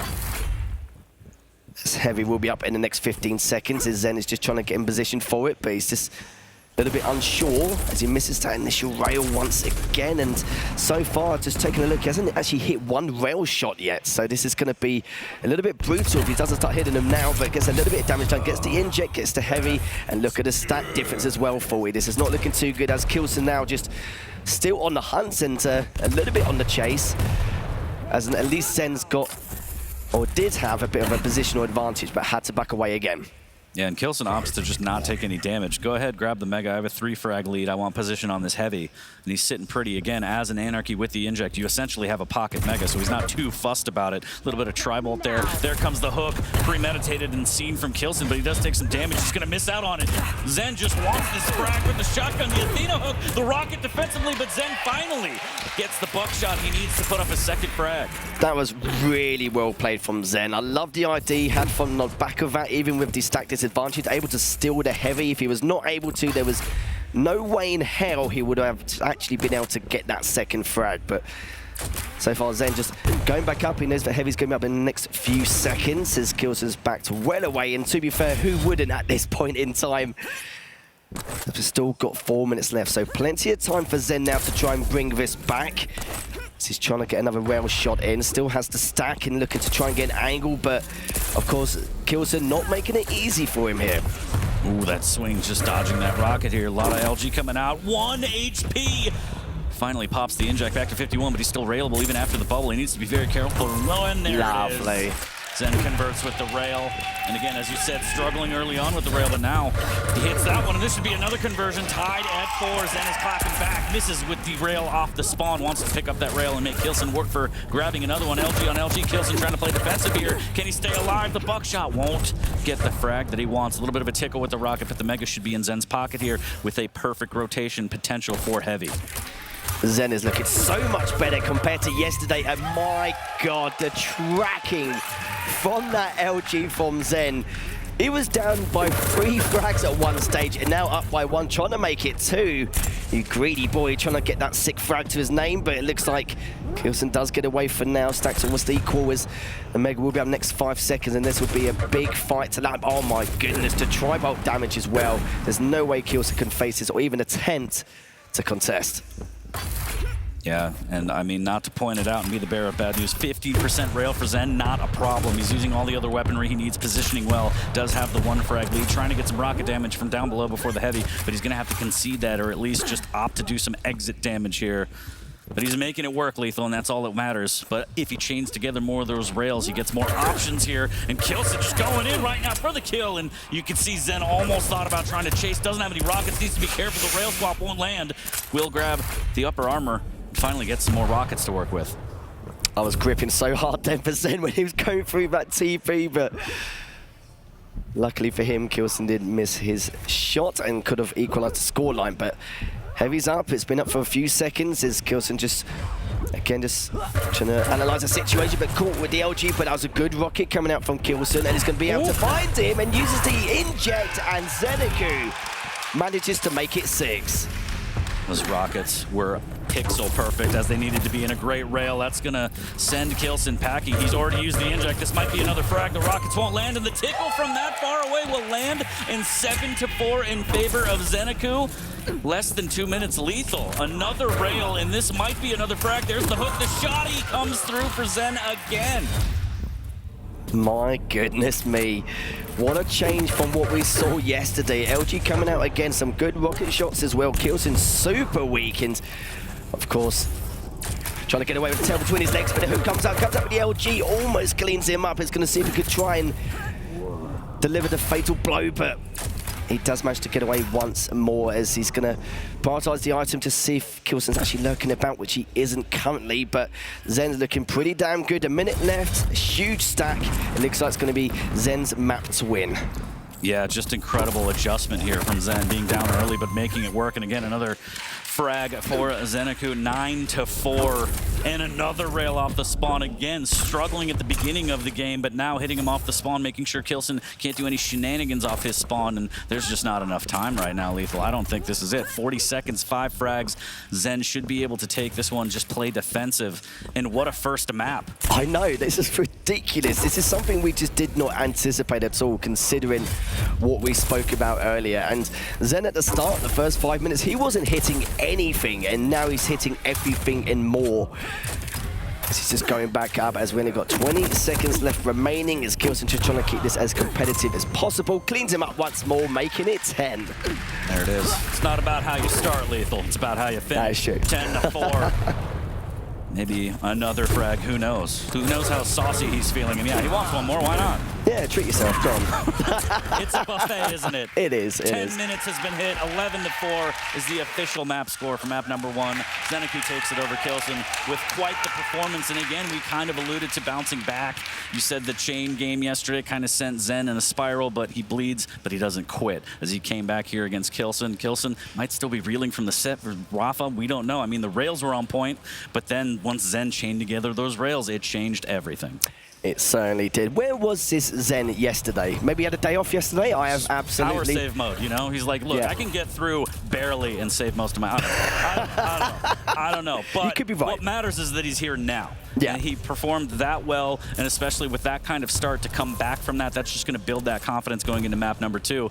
And now you got to start kind of questioning, like, all right, Kilson, how can you get back into this? Be it mentally, reset, however you got to do, whatever you got to do to get back into this, because, you know, that performance was good, but the fact that Zen was able to claw this one back, we don't see that a lot from Kilson. Once he has the lead, he's kind of just foot on the gas, and some of these plays, as you see the rockets from Zeneku and the rail, again, just fantastic. In terms of aim skill, I'm actually quite surprised because his rail wasn't hitting anything, but his LG was really strong, like a lot more stronger than I anticipated. And as soon as he got into the flow of things, the momentum was building, then his rail kind of complemented it at a later time, and that's when we saw him just escalate that scoreline to a ridiculous amount. But honestly, well played from Zen. You can see there, 23 items for Zen and only 11 from Kilson. And considering Kilson's known for his timings and known for how well he is to prep for those items, absolutely ridiculous. 43% for Kilson for the rail, 37.5%. But to be fair, for Zen, that was good, considering he was hitting nothing for the first 5 minutes. Yeah, again, the turnaround, the adaptation was fantastic, warming up, whatever you want to call it, Zen did it, and he got it done. Kilson, both players playing lights, but once you fall behind, it's just so incredibly hard to get back, especially on a fast map like Deep Embrace against an Athena that has so much speed. And then, like I said, Zen near the mid to end game started hitting those spawn rails. Kilson even off the spawn using the inject previously before dying. It's just like you don't have options. You don't have options. Time's ticking, and Zen was able to run up the score on him, and that was just a fantastic performance. It certainly was. Now we're going to map number 2 shortly. We'll be on Corrupt to Keep. It will be the BJ versus the Ranger. Almost Meteorez, of course, the Stog not being in there, but this is going to be an interesting matchup in itself. How Zen is going to try and use that dual wall just to maybe scare his opponent off some of the items, or maybe to use it to his advantage in terms of the damage. It's going to be a lot to take in, but Zen is very passive on Corrupted Keep. He only plays to his advantages, which you of course normally do anyway, but with Zen he has his own style of how he actually plays Corrupted Keep, and a lot of players may find that he's quite hard to break defensively on Corrupted Keep. But Kilson, we've seen some style points, some flair on the server with his creativity to try and at least annihilate his defense. If that's going to happen, well, it's going to be another question, isn't it? Yeah. Pretty much. Very, very bursty champions on either side. Obviously, Ranger with the Dire Orb has the capability to escape, be a little more versatile, but BJ tracks you in a corner with those rockets, or LG, you are dead to rights right there. And as we saw previously on map number 1, Zen's LG is on point. It definitely is. Honestly, I wouldn't want to fight against it. No, I'm good. I'm good over here with I'm you. all right. Yeah, I'm okay. safe here. Let's just stay together. Hold me, Lethal. Hold me. I will. Sorry, don't you worry about that. But we are going to get into map number 2 here shortly. Zen with the map lead. Again, lower bracket action. And yeah, we're going to get into it here. Do or die, slowly getting to that point here. As we're going to go into it now very shortly, we have got underway with Zen versus Kilson now, and we're going to see who's going to come up trumps it, if Zen's going to make it 2-0 in the series, or if Kilson will try and equalize that scoreline in terms of the series score, kicking things off from Zenaku's perspective to see exactly what mischief he's going to be up to. Yeah, I didn't hit the button in time to transition. My bad. Unbelievable. So, yeah, chat's blowing up right now. We missed the first 15 seconds. Nothing happened, all right? Here's the action. Calm down. 37 seconds in. There's the rocket jump from Kilson, using that passive to try and get position to damage on this LG as Zen is stuck behind the statue, but Kilson says, you know what, this isn't really in my favor. That's fine. I'm going to rotate back and grab this heavy instead. More importantly, still has the Dire Orb in hand. Again, very, very bursty. And Zen might be able to play some defense as he does have the dual wield as well. He certainly will. No tribot for Zen, but trying to make it work. He's backing away once again. Mega's up in 3, as you can see. Kilson holding the high ground, but the duel's looking pretty good here for Zen, but Kilson comes out trumps there in that little scuffle, back in at that first frag. More LG here. Zen able to steal the heavy, and Kilson says that's fine, I'll allow it. We'll let Luckily him for off. him, yeah, more LG as well. And one rocket in the pocket here. Zen trying to fight his way out from this corner. He's going to run into some tribal. Never mind, it doesn't even matter. Kilson now on the back foot with the LG of Zenaku. That was fantastic here. No dual wield. Dire Orb is up. Kilson needs to try and get out of there. And that situation looked dire for a second, Lethal.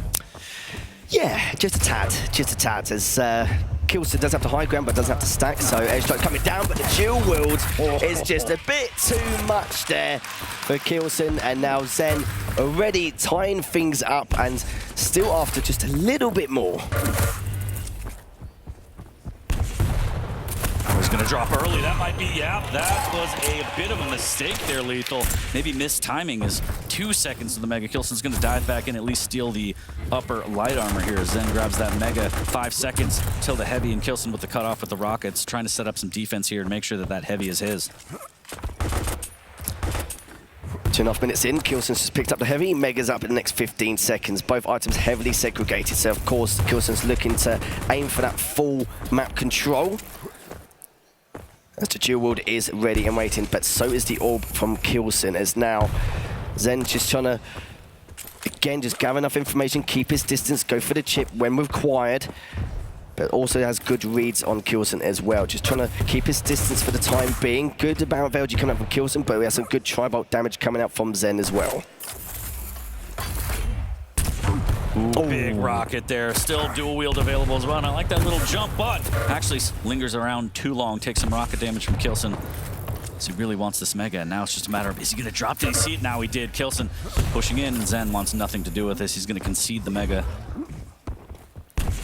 Almost gets a little bit of exit damage here. There's the rocket jump up, and the Dire Orb closing the gap. But the rocket's going to be good from Kilson. 50 HP. Zen hanging in there and just backing away. Can he at least steal the heavy? A huge defensive rocket. Now, who wants to die for this heavy? And it looks like Kilson's going to dive in and not make it. Can't even steal the heavy. Zen, what a play. He didn't even burn the heavy. That was a huge mistake there. And it means now Zen can continue piling on the pressure and just continue engaging with that aggression. That was sadly a big mistake there, but it does collect up over time here. Double rockets coming out there with the head strikes coming down from Zen. Getting a good rocket off a direct there. Orbit up. He catches him as he drops down here. 4-1 now for Zen. Kilson is starting to force the issue a little too much. He needs to Chilson right now as Zen has a 3-frag lead. We're not even halfway through this. As he's trying to fight for anything and bully his way onto these items. He's going to eat another big rocket, and the shotgun blast takes him out again. And Kilson just keeps dying before these items, trying to force the issue, and Zen will take these frags all day, Lethal. All day, every day for Zen. Maybe not yesterday, but definitely today. Like, my goodness, it's such a change. That's what happens. We get a good night's sleep, I suppose, going into the day 3 of the Quake World Championships. What difference is going to make, and the damage from that heavy machine gun as well. He's given Kilson very little room to breathe across the map. And I did say as well before the match even begun, as that Zen has a very strong defensive mechanism here on Corrupted Keep. It's very hard to break. Again, Kilson tried to make a better the situation, but Zen coming on top once again. Yeah, it almost feels like Kilson's treating, you know, the BJ character like it's a light champion. He wants to Dire Orb in and use the shotgun, but Zen has too much stack, and his LG is so on point right now. 6-1, we've officially hit the halfway mark. So much aim. Oh, wow, that rocket combo. Zen actually couldn't put on the brakes. He was just trying to tear through him with the machine gun, and potential for Kilson to finally turn this around as he gets a clean mega after that frag, and he's going to have the Dire Orb up shortly. He certainly will. 12 seconds till this next heavy's up, but Kilson's just prioritized for light before he makes any kind of engagement, but he does find him around the LG. Gonna get a sprinkle of damage here and there whilst he's around that LG spot, but Heavy has been delayed by a fair few seconds, so that will throw Zen off a little bit in terms of the timing. We'll have an educated guess later on, but good LG coming out from Kilson, but Zen does drop down. He's trying to get a little bit more if he can, but he's a little bit stuck here, but it seems like Zen is going straight on in with the LG. Lovely jump, movement, and play coming out from Zen. And that Dire Orb didn't even phase Zen because like, what are you going to do? Go off the map? Yeah, That's fine. I'm just going to LG you. You don't really have anything to do with that. The rocket to LG combo should be good here, and yes, it is. Kilson can't even find any damage from those rockets, and I am just flabbergasted at what we're seeing right now. Kilson just, he has no answers for this, and he's kind of forcing the issue, and that's just giving Zen free frags right now. And time isn't exactly of the essence either, considering how clean these frags have been from Zen. Yeah, it's going to be looking pretty tough for Kilson so far. And look at the stack once again. Just Zen just picking him apart here and there, and it's just unbelievable how well and how proactive he's been around the map. And considering the circumstances now, 3 minutes 15 left on the clock. Zen is continuing to roll back the items. And speaking of the items, though, 14 items for Zen and 12 for Kilson. So it's not like he's been out of pocket in terms of the items there, as he does manage to get away. Yeah, and Zen is completely cool with that. He's like, I'll do a little bit of damage on this. I don't really care so much about the majors anymore. It's a 6-frag lead. You're going to have to start, you know, pushing through these choke points that I'm going to play around. And Zen's defense has been sublime so far. And I can't imagine it's going to falter the last 3 minutes. Kilson has to kind of overcome the odds here. A lot of LG through the doorway, and Zen's just going to back off onto the heavy easily. It hasn't been contested heavy as often as we would like the last couple of minutes, as Kilson does drop down for that mega, but at this stage in time, with 2.5 minutes left, he needs to take some risks. That could be a potential one here, as they're both going back and forth with those rockets. But Zen, do you know what? That's a good trade for him. Even though no deaths occurred, no kills occurred, any time wasted is going to be in his favor every step of the way. Time and ability, Lethal, as the Dire Orb was used for that. Vials on the other side of the map already taken. Zen does have dual wield, so those vials in the banana will be up, but Kilson doesn't really have time to cycle these anymore. We're down to 2 minutes, down 6. He's got to put pedal to the metal, make something happen here. Certainly does indeed, and look at the LG damage as well. 1,530 damage for Zen, only 737 for Kilson, as actually Zen's done exactly 1,000 more damage than Kilson here. That just shows how proactive Zen has been for the entirety of this second map, but Kilson has to stack, but it's just way too little too late. Coming up with the dual, coming up with the orb as well, is backing away, and still, man, and evens the stack line once again. And that's what Zen is aiming for. If he gets a frag, great, that's going to be a bonus for him at this point. And he backs up onto the mega. He's actually spawning. Kilson just had to push that frag, and Zen with a little bit of loop grabs the mega yet again, and that just resets Kilson's progress. Dire Orb's already down, 1 minute 15 remaining, and I think Zen has taken map number 2. Yeah. Well, this is crazy. I don't even know what I'm seeing right now. Yeah, he might have taken this map. Yeah, I think pretty there might be sure. time, but I don't know. No. I can't tell, Lethal. No, I can't tell either. Yeah, maths is not my strong point. I've never been able to read. On broadcast, it's great. Oh, I thought we were just admitting things. Sorry. Oh, well, we can admit as much as you want. It's 55 seconds left there with that duel coming up. But yeah, it's all said and done. But my goodness, the fact that it's already 2-0 for Zen in this series already is just crazy. It wouldn't surprise me if Kilson found a way to try and bring this back and took things one map at a time. But my goodness me, what a way to start day 3 off for Zen here as he does take him down once more with that 9th frag. And there it is. Kilson calls the GG. He wants a little bit of a breather. 30 seconds left. It doesn't matter. There was no way to really get back into that 7 frag deficit. But Zen, big shouts to him. 1 map away from advancing, and I didn't think it was going to be like this. There's still 10 minutes remaining. But Lethal, there's a world where we're not even going to see the thick play that we thought we would of the clutch and Sorlag. And that's crazy because I really genuinely thought that this was going to be a back and forth affair, and Zen had other plans. Yeah, so I'd be a sad boy if that's the case. But GG's from both players, so it does mean that Zen now up 2-0. Look at that smile. He knows. He's close. I do like the cheeky grin on his face. Yeah. Well, I mean, after that performance, you have nothing but to be really ashamed of. That was fantastic. First 2 maps. I don't know. It's the Zen's show now. Usually, I'm used to saying it's the Kilson show, but he's got to show us that he can get back into this one. And, you know, this is where the championship mentality does matter. You're down 2. You're in lower bracket. Can he fight back? It just seems like he doesn't have the answers, but another 10 minutes will tell the tale. It certainly will indeed. And I hope it does go to the 4th map because that one just looks ridiculous. Yeah, I just wanted to get crazy. Yeah, all right? yeah, exactly. I like a bit of chaos and mayhem, exactly. I don't want to like just sit down on just a 3rd map. I just want just a little bit more. I don't ask for much, do I? Don't ask for much. Well, not on stream anyway. No, but the dire war play, I mean, it didn't really net him a lot. Like, a lot of the dire war plays that Kilson did were to force the issue, and Zen just had too much of a stack. Again, you're not going against the light. You can't just orb to shotgun combo and anarchy on this one. So I think miscalculated, kind of forced the hand a little bit too much. But to Zen's credit, great defense, too. Didn't really give up an easy frag, even though Kilson got in his face and tested that defense. Here we see these defensive rockets. Kilson kind of unsure, should I try and take the armor? Jumps in, and then we saw countless times that Kilson was just dying right before the item spawned. And yeah, Zen just played really well. Things like this, just forcing the issue and then not being able to convert. Yeah, it was a few occasions, wasn't it, for the Itsons where he was actually just in a forced scenario, but he was trying to hope just to try and claw back a little bit earlier and trying to maybe fumble a tad here and there. We've seen it a couple of times, but you can even see there with the item control, it's literally identical. It's just Zen's been a lot better proactively and doing a lot better with his stack. And the defensive mechanism I said on Corrupted Keep, he's just playing it so well in a passive manner, and it's just really hard to break. But Kilson was trying to break through that barrier. He just couldn't. He did it time and time again. Really struggled. But even look at the aim score percentages as well. Like nearly 2,000 damage with the LG, like nearly 35%. Unreal stuff here from Zen. Yeah, just crazy. Just crazy. And, you know, you keep thinking back about a year ago, a couple months ago, you're like, yeah, this would never happen. Yeah, exactly. We would never be in this situation. Now it's just Zen's putting everyone on notice. Just playing pretend at the moment. Yeah, Zen's just putting everyone on notice, saying, I belong here. I know I shouldn't, I don't want to be in a lower bracket, but I'm going to fight my way out. And he's doing a great job. It's absolutely insane to see. 1 map away, 10 minutes away from advancing. Who would have thought it, though? Honestly, who would have thought it? Probably not most of chat. I feel like they're just like, what is happening? Check him PC, something's up. I don't know. I was going to say, if anyone's saying in chat that it would have been a 3-0 for Zen, stop lying. Stop kidding yourself. Yeah. Unbelievable. But do you know what? It could happen. And going into this 3rd map, no clue how this is going to go. But with the 4th and 5th map, it's probably even worse because of the fact that the champion pool, in terms of what they selected on those 2 maps, it's unfamiliar territory for them and for us as well, considering like over the course of the QPL in the last 18 weeks. So it's anyone's guess.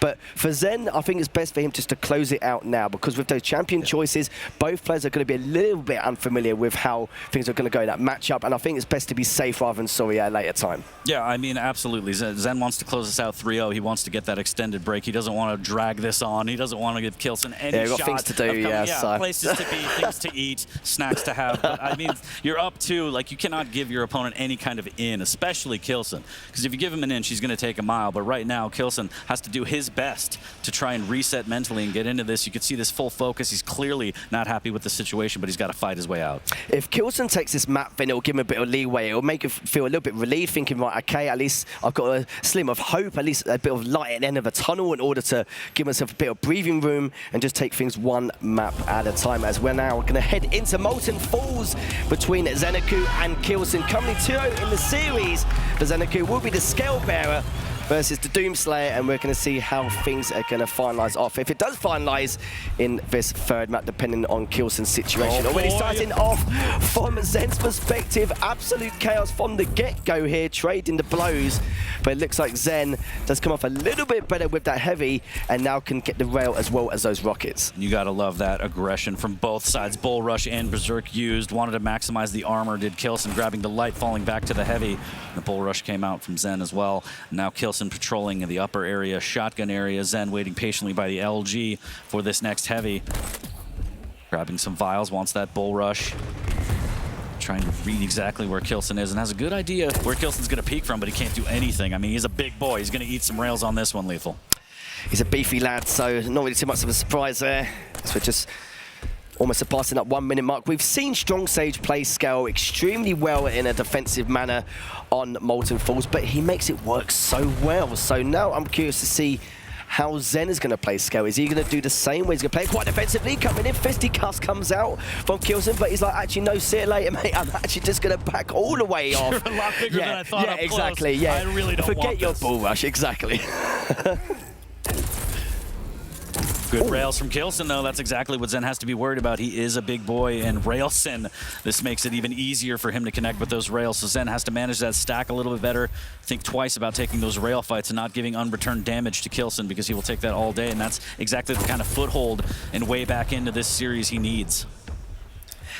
Certainly does indeed, as of course he does have that mobility, but he needs to be very careful how sneaky Zen's going to play and the traps he's going to set as well, because even with a slightly bigger stack by 50 to 100, that Bull Rush to Shoddy or Rocket combo can really pay the price.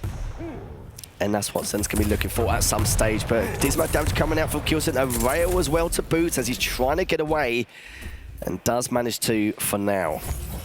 Yeah, 5 of 7 so far, no signs of stopping. Kilson's like, this is just kind of target practice, but all that damage doesn't mean anything if you can't put a frag on the board. No, you're not wrong at all, as he does pick up the heavy. He manages to steal it away, so it's made some progress there, but did take some chip from that previous rail from Kilson. Still has that Bull Rush, just a matter of how and when that's going to get initiated, as he's on the lurk at that moment forward. He's just having a bit of a wonder to see exactly what Kilson, in terms of what shenanigans he's coming up to. The Mega has been picked up, trying to time that rocket round, doesn't hit the rail either, so Kilson can go through the TP if he wants, but decides to go over to that rail jump pad. Couple rockets thrown out, going to use the Berserk to try and get in and out of here rather safely, and he does so with the vials waiting for him in Banana, and it's just okay. Zen's just so patient with that one, knowing that Kilson might show his face, taking the opportunity to get that rail damage. Kilson has to back away, and he does hit the fadeaway rail, but unfortunately for him, the Mega pickup was after the fact, so Zen's stack isn't too bad, Lethal. You can see from Zen's position there, he was LGing, but he wasn't too sure if he wanted to fully commit, and then decided to. He's going to push straight in to try and clean it with the LG, 41 HP. Kilson trying to do everything he can to stay alive, and does manage to, but my goodness, look at the stack difference as well, as Zen's actually rotating all the way around to try and catch him off guard, but Kilson was more than aware of what Zen was up to. Yeah, really nice pathing on the Bull Rush, going low to high instead of the other way around, so Kilson was kind of forced onto this side of the map now as Zen has taken full map control, and here he comes, never mind, drops down. Could have been a big boy coming around the corner there as Kilson. I'm sure he was clinched, ever so slightly for a second. I'm pretty certain of it, pretty certain of it. 4 minutes in now. Luckily he didn't go through that rocket entrance at the same time as that tribot, but still being chased down once again as Kilson just debating to go through that TP, depending on which angle Zen was going to come from. Finds him, hits that rail, he's going to try and go ahead, but use that Berserk to just collect the light and that health bubble, but also still in position for that heavy if he does want to contest it, but decided to back away again. Yeah, just burning that Berserk so he doesn't float up and give Zen another opportunity for a rail and then to push in after that, so I like it from Kilson. Using it however he can, and here's the Bull Rush, needs to double jump over or something, but Ole instead, and now the rockets from Kilson are fantastic, and Zen takes out Zen. Kilson is officially up a frag here, 4:30 in. Good rail from Zen off the spawn, though, to keep Kilson a little bit honest here. Berserk is back in his pocket. He's going to try and drop down on this heavy. Zen can only really defend with that rail, and he's going to concede that one, Lethal. Yeah, interesting, because as well as having that double jump, he's also had the high ground on those LG stairs, so he could have just bounced over it, Like it was Mario at one point. As Mega now will be up in the next few seconds as both players are looking to try and contest this. Kilson literally just standing his ground, waiting for Zen to try and throw a few rockets in towards his direction, but succeeds, does get away, doesn't hit the rail, mind you, so it will have to deal with a bit more congestion from Zen for this heavy. Bull Rush is available. Kilson needs to be careful. If he drops down, maybe Berserk's back out onto the jump pad, but it's a bit of a stalemate here. Kilson hears the telly noise, gets a rail, gets the armor. That's fantastic for Kilson. Might even find another one here. So here's the jump pad again. Lethal almost finds another angle. Certainly does. It's quite a slow approach in this game, completely different what we saw in that first one. And now just rotating back around. How is Kilson now going to try and extend his lead? How's Zen going to get back in this matchup? Really, in all fairness, good amount of damage from that last rocket. He's thinking about dropping down, but he's going to just wait above. But Kilson's actually going to jump on up, and as he gets to rail as well, Zen needs to get away as fast as humanly possible to try and recover. Really good pressure, and you can't be caught at Mega right now. Gonna try and grab a light and get out, maybe. But yes, Kilson knows that he's got him weak. Almost hits the rail. He's not too fussed about the Megas. That's going to be free right there. And had Zen on the back foot for a minute there. Still, stack not looking that great, all things considered. But Kilson doing a good job of rotating these items, taking more map control now. Zen wants to try and push in. There's the Bull Rush to try and steal it. Luckily for him, the timing is good. A little bit of chip damage. Again, the Bull Rush with the damage reduction there. So Zen making sure that he still has item timing and doesn't give Kilson that huge, huge full stack. And he's still got plenty of time left on the clock. 3 minutes and 20 seconds left. And Kilson does pick up the Mega. Heavy's up in 10, so we're going to see how he's going to try and contest this shortly. Maybe he might not even bother at this point. It depends on the circumstances. He has that mobility, mind you, to get away, so have to see how that goes at the later stages of this map. The LG comes out. Rail also comes out here from Zen. He's going to try and Berserk as fast as humanly possible once again, using those rockets defensively to keep him away, but realizes that Zen has backed off.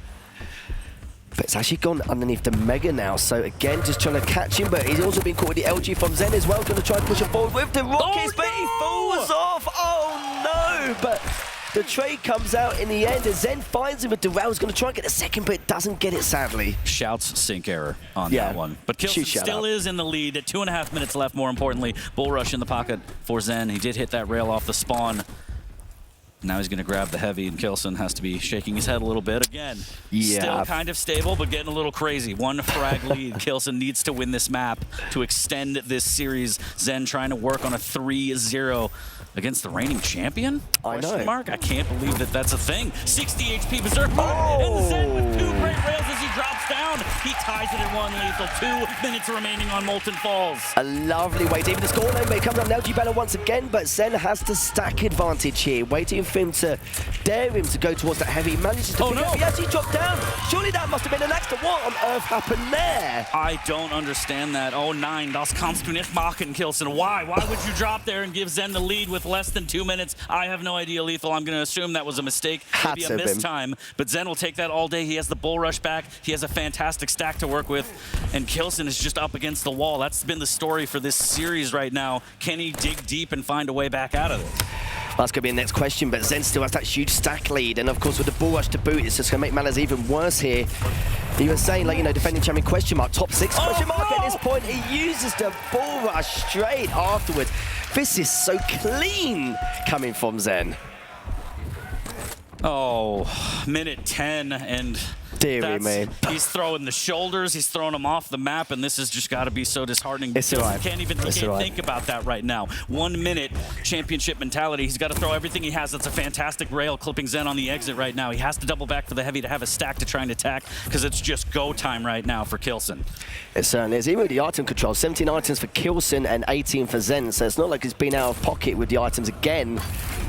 68% rail coming out from Kilson as well, and you can see on the hunt once more. There's only 35 seconds left remaining. Zen being railed once again. Kilson looking to try and at least feed us up. That second frag manages to, but it needs to find one more to take us to sudden death in these next 25 seconds. Less than 30 seconds, yes. 20 seconds now, as he has the heavy armor, he has a stack, but he doesn't have any rockets lethal. He needs to try and push with LG and hit some great rails. 15 seconds separates Zen from advancing and Kilson from extending the series. Is this going to be the end of the tournament run for the reigning champion? He needs to find these rails. He's going to use the Berserk. He's going to clip the wall. That's going to eat up the time. And with 4 seconds remaining, Zanaku has done it. He's knocked out the reigning champion and advanced through the lower bracket. 3-0 over Kilson. The defending champion Kilson is sadly been taken down, but my goodness me, what a difference we've seen from Zen night and day compared to yesterday.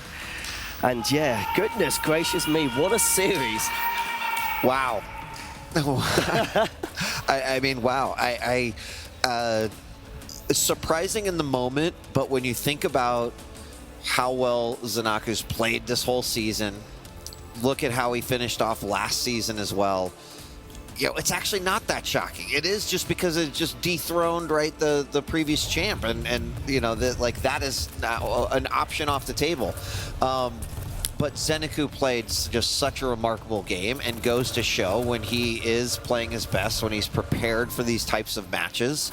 That was unfortunate too. Shouts to he can do it, and we said that those who are kind of seated in that top 6, even top 8, have ability to create disruptions, have the ability to make things happen that we may not expect, and we just got one of those moments right there as Zanaku is about to join us here at the desk so we can hear what he has to say about a very impressive victory dethroning the previous champion Kilson in 3 games. Zanaku, dude, good job.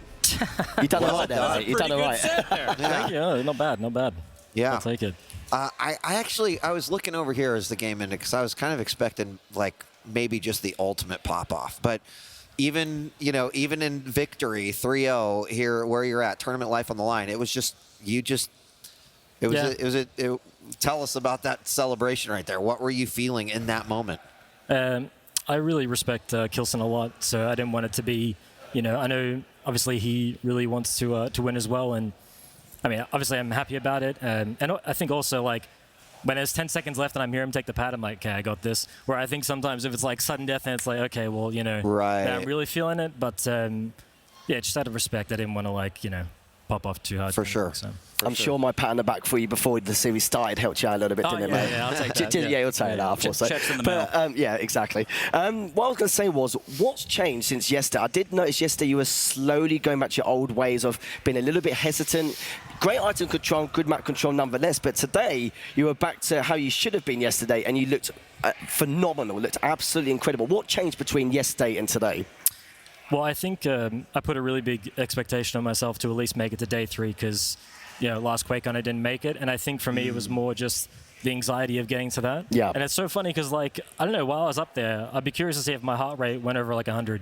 because I don't know, I was seriously just chilling. I was actually just playing, and yeah, so I think just the fact that I made it to day 3 and I thought I've done what I needed to do. Now it's like, I'm still going for number 1, but I'm just enjoying myself as I'm playing, and I think it shows. Sweet. Just in that flow state, huh? So everyone might think that you're a cuddly koala, but in the arena, no, not at all. The drop bears. You ever heard of the drop bears? No, I haven't. Actually, no. Dandy King told me about that. Yeah. We had a little conversation. Okay. But I have to commend you. That was a fantastic performance. But in your head, I mean, how did you mentally reset? The game with Shane yesterday, the series was very close. A lot of people were surprised by how close it was. I'm sure you were as well. Bit of a nail biter. But the bounce back, what kind of went through your head? You had, the night to sleep it off and everything. What kind of going into this one, what were you thinking?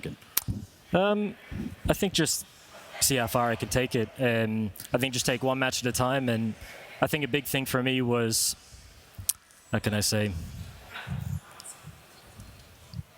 I have to think about that for a second. Hold on. You got 5 Side minutes. question. Was the chicken salad from raising any kind of... yeah. Boost? All right. Sorry, performance-enhancing chicken salad. Sorry. No, I think, to take one match at a time, because I think I was kind of getting I wanted to make it here, I want to do there, can I beat this guy, can I beat that guy? And I think I just said, you know what, we're just going to, now that I've made it to day 3 and I can clearly map out, it's this set, potentially this set, and I was like, and I'm just like, oh, okay, it's pretty doable. To take like one step at a time, yeah. So do you move the goalpost just to the next matchup, or have things changed? It's like, hey, I'm moving the goalpost, but you know what? I see that belt. It's not quite, it's not too far away. Or is it still just got to focus on what's next? Well, I think the desire has to still be number one, and I think as soon as you let go of yourself, it's kind of, you can tell your heart's not in it. So it's like, yeah, your heart has to be in it for the sake that you could win, but also you're going to be let down. And, one match at a time, but I don't know, man. The belt's behind me. I was eyeing it off, so we'll see how it goes. It looks real good. Yeah. It looks quite tasty. One final question. We've got a chance to hop on an interview with you several times during the QPL, and I think all the casters would agree, right? You talked a little bit about just how you're rethinking about the game and taking care of yourself out of the game, and right, all of these things. And do you think like kind of the approach and the journey that you took throughout this season has helped you reach this point? And does that then just encourage you to say, I'm going to continue to double down on that? Yeah. Well, I think there's still an element of me that could be developed that's going to kind of, that I'll be like, oh, Dave, top 4, and that's how it is. But look, I don't want to get too preachy on you, but I swear to God, like, the stuff that I do with the Bible and Christianity and reading all about it, I don't know, I was up there and I was seriously chilling. And I think, all respect to Kilson, I could tell in some moments he was quite nervous, and I don't think Kilson played his best, to be honest, but it just goes to show like where my mind was, where my heart was, because while I was playing, I was like, well, if I'm going to win, it's going to happen because, God allows it to happen if people are into that, believe that, but it's what I believe, so. Man, I'm really proud of you. You've put a lot of work and effort into it. You've focused on all sorts of aspects in and out of the game. You deserve that victory. Congratulations, Zeneku. Big props to you. And good luck in your upcoming matches. We're excited to see what else you got. So we're going to take a break here, and when we come back, we have got, oh, yeah. It's Rafa versus Razy, an upper bracket final, surely to be an explosive matchup. So don't go away after this break. We'll be back.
Welcome back to the Quake World Championship. I'll tell you what, day 3 has not disappointed. Some incredible matches all day long, including this one, the upper bracket finals, as we get closer and closer to crowning a new champion this year at QuakeCon 2023. I'm DJ Wheat, joined by ZSX and Ketchup.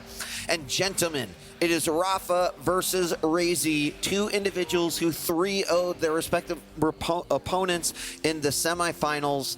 And who knows how this one's going to play out.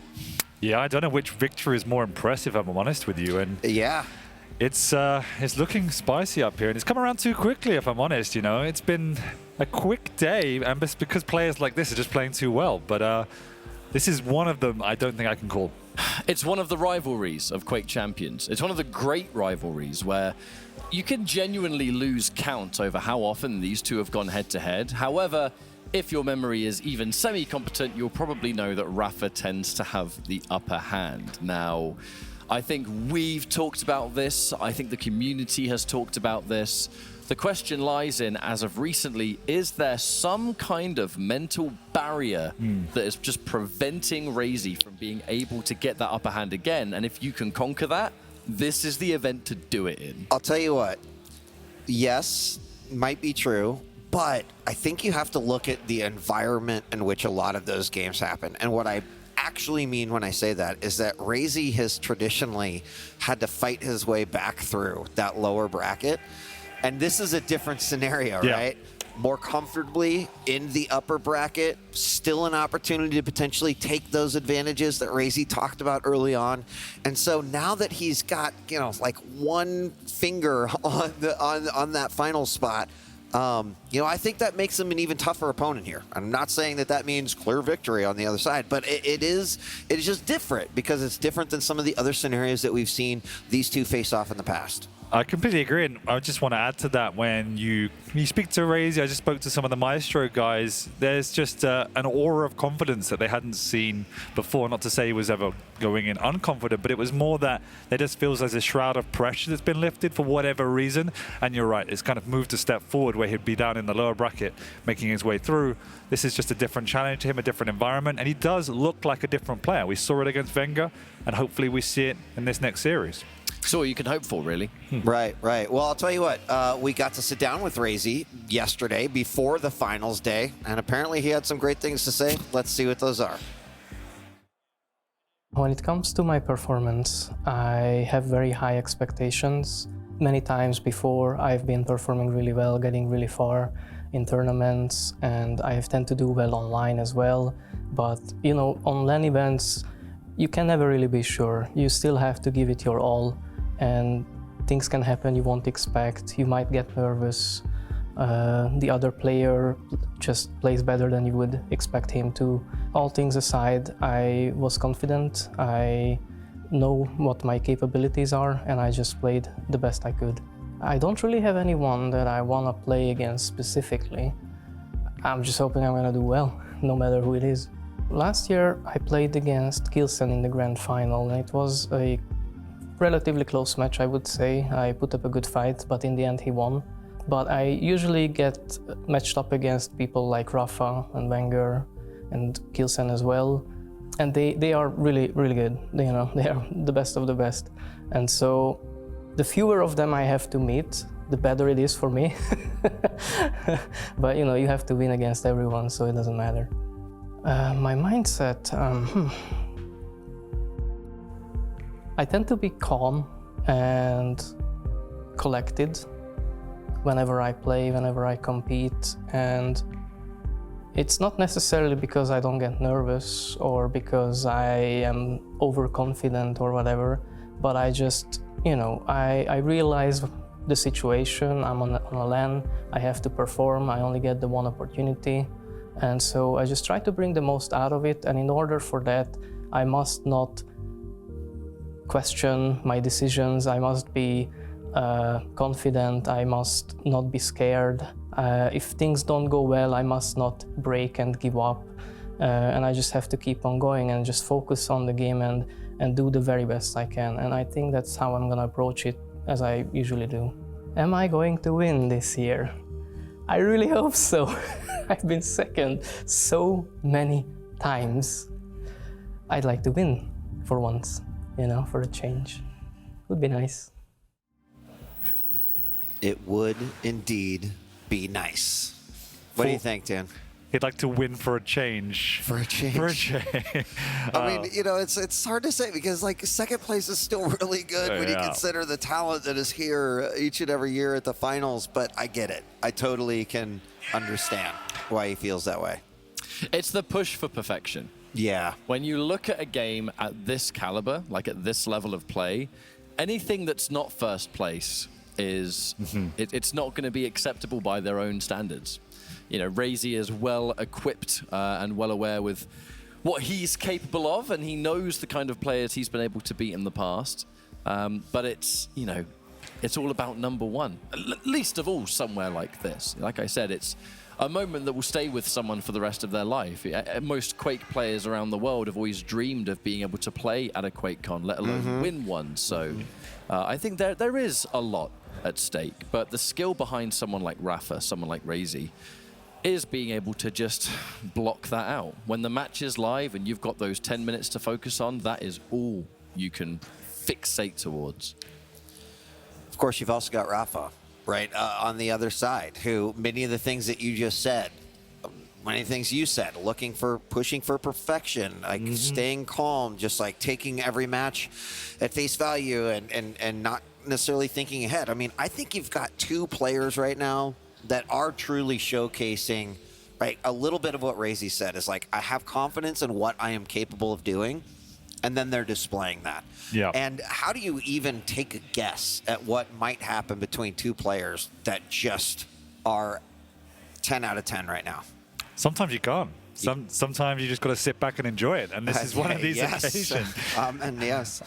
Well, I'm ready to enjoy the picks and bans because we've seen some really, really, really phenomenal outcomes, and I have a feeling it's not going to be any different. So who wants to take us? I see you already fist pumping in the air. We got Bale, Keep, Molten Falls, Awoken, and Deep Embrace. Talk us through the champs. What are you so excited about? Look, I think we can all tell what Dan is so excited about. We're starting off with Ranger versus Anarchy. Sorlag being picked quite early, mind you, actually. So Sorlag going through Corrupted Keep versus the Strog. Molten Falls. It's the Scale Bearer once again versus the Nyx, of which the slash there was taken away. Awoken, Death Knight coming out to play versus Razy's Visor. And then Deep Embrace. Should we reach a final map, it's going to be Ison and Galena. So the champions taken out of this equation, Athena, Clutch, Slash, Doomslayer, and BJ. Yeah, the two I want to focus on are exactly that. Obviously, the Molten Falls matchup, we have the Scale Bearer against the Nyx, and it's obviously a massive battle of opposites, effectively, right? Yeah. And what we've seen in the past from Rafa, particularly against Razy, and I kind of see it in a thematic element here, is he's picking champions that can fight and can combat, and that gives him a bit more of an edge when Razy is setting these traps and trying to push in. He has that additional layer to work with. We see it with the Sorlag early pick, as you pointed out, Ketchup, and we see it with the Scale Bearer, which he picked up, leaving the Nyx on the board, which he picked up very late in the draft. So obviously matchup number 3 there, how Razy plays the Nyx is going to be very interesting. It's going to have to be a slower paced game. I'm not 100% if this was the clear idea, but I do kind of like this setup here. So we have Corrupted Keep, Clutch was taken away, Molten Falls, Scale Bearer gets picked. The Sorlag being picked on Keep, you'd almost think that, you know, because Molten Falls was still in that rotation, and we know that Razy does use Sorlag on some maps like that, one of the intentions there might have been use Sorlag on a map that, yeah, we don't really expect, but can work, just so that she's not going to be usable on a later map where she might be more effective or able to compete against something like a Scale Bearer that Rafa wants to play. I want to take an opportunity. This has just been on my mind all weekend long, but I don't think we've ever had a player profile photo of Razy where he is smiling. And I don't know why I keep on hyperfixating on this, but I think it's just kind of indicative of his attitude here at the tournament and even the play and what we're seeing. And so every time I look over there and I see Razy smiling and even laughing during that interview, it does kind of seem like a different Razy. Whatever he is doing seems to be working. Not saying that a smile is going to win you Quake games. I wish it did. But I don't know. Just... it's one of the oddities I've noticed throughout the weekend. It's learned emotion, Wheat, and maybe that's the edge it needed. No, but seriously, it kind of harks back to what I said at the start, right? He's definitely feeling a little bit different, a little bit lighter in himself and happy and contented. And there is a lot more pressure within him to win because he's been so close. But for whatever reason, he's taken it in a different light this time. And it even comes back to what we discussed before, how everyone out was nerding in the practice area. And he was just enjoying himself and relaxing. And we kind of discussed it backstage. Yeah. He feels he's in the best place he needs to be. He doesn't need to practice or change anything. He just wants to be content, mentally sound, and approach the game as it comes. I mean, morale can be a underrated tool at a tournament like this. You know, if you're feeling stressed, if you're sometimes the term training too much, always overtrain, is that you can burn out, and then by the time the tournament's live, at that point you're not fresh anymore. You're not in a position that you can really clear your mind and focus on what you need to do. If Razy is spending this weekend, frankly, enjoying QuakeCon, like many other people this weekend, that might be great because you're going into your matches, you're already warmed up mentally, you're fresh, you're good to go, and you're feeling good too. And you know, we've seen that from players historically, that if they feel really good about themselves, they can play almost, I don't know if the term is they can play a bit loose perhaps, but it's just a bit free. But and it's not as restricted. So much of Quake is intuition and feeling and getting in that momentum, right? And to Ketchup's point, you can overtrain. But what happens if you go into a day and you've had a bunch of bad scrims and you're not playing your best, right? You might be playing your own mental game and defeating yourself. So it's a slightly new strategy, and hopefully it plays dividends for Razy because he looked incredibly calm this morning going against Vega. He said he wasn't, but he didn't look it. Yeah. And I mean, on the flip side, you think about Rafa in his prime when he is just kind of convincingly taken title after title. And one of the things is sort of him playing that intuition, him playing kind of a flow state game where, it can go wrong in the first 2 minutes, but then that's okay because I can make it right again. And I think sort of the clash of these, maybe the more free and flexible Razy versus the adaptation of Rafa, this to me is probably the closest thing that we've really had to a finals match all day long. A dynamic that we haven't talked about yet, one that has been prominent so far, anyone that's been able to hear this crowd behind us, is that when Rafa's playing, this audience has a clear favorite. And that is something that some players are able to block that out, some players not so much. Razy, I imagine that, once those headphones go on and it's just him in the game, I'm not particularly sure he's going to be too worried. But Rafa said it himself, the energy of this crowd and the people that are able to fuel him does make a difference, to him being motivated and trying to play his best.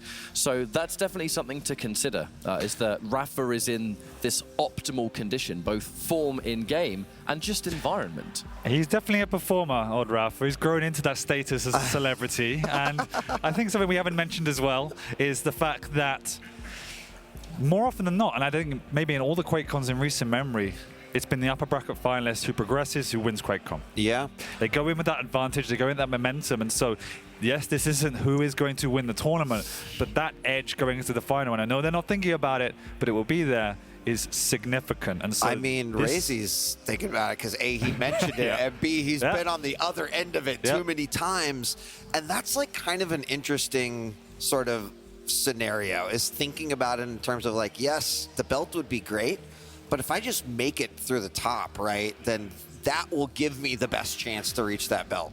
Just the slight alignment of that, I think, is kind of interesting because it puts a lot of weight, in my opinion, in Razy's mind in terms of like, I've never had that luxury. And look at how close I've come. So if I do have that luxury, maybe that's the secret sauce I need. And that puts a little bit more emphasis on the start of this matchup. For sure. And even if you don't want to, even not deliberate, if you get off to a bad start, suddenly that doubt starts creeping in. And when it's such a mental game, it can just eat away at you. Yeah. So that's something we got to look at as well. We are getting ready to start this one soon, but yes, momentum, especially in these best of fives, can go so far. I mean, look no further than just the Zenecu-Kilson game, right? Like, how different would it have been if Kilson would have just taken that first map and right the momentum shift? But I feel like Zenecu, kind of like a surfer, just saw his wave, caught it, and rode it all the way to the beach. So the first game will, and it's really fascinating that Vale, I don't think we've seen Vale as first map all tournament long. And I'm picking Anarchy on Vale as well is slightly risky, right? Like, I've seen it played there before, but not on the main stage, not at this stage in the tournament. And the fact is he's going up against a Ranger, so you can just go around a corner into an orb, into a rocket, and you disappear. And Vale, that is what Vale is designed to do. It's about choke points, it's about managing those pathing. Anarchy could have a really rough time here, so Razy's got to have a plan. He's picked it straight up. Yeah. Well, ladies and gentlemen, these two competitors have put their hearts and souls into their play this weekend. As we load into map number 1, let them hear you cheer. Both very deserving. The outcome of this match puts one of these competitors at the top in the grand final. Gentlemen, enjoy yourselves. It's like I said, there's a clear favorite in this crowd, and frankly, I wouldn't have it any other way because it's been so damn long since we've been back here. But the Vale of Nath is about to commence. This warm-up is coming to a close. Rafa and Razy. This rivalry continues, and we'll find out who gets that ultimate comfort zone in Grand Finals.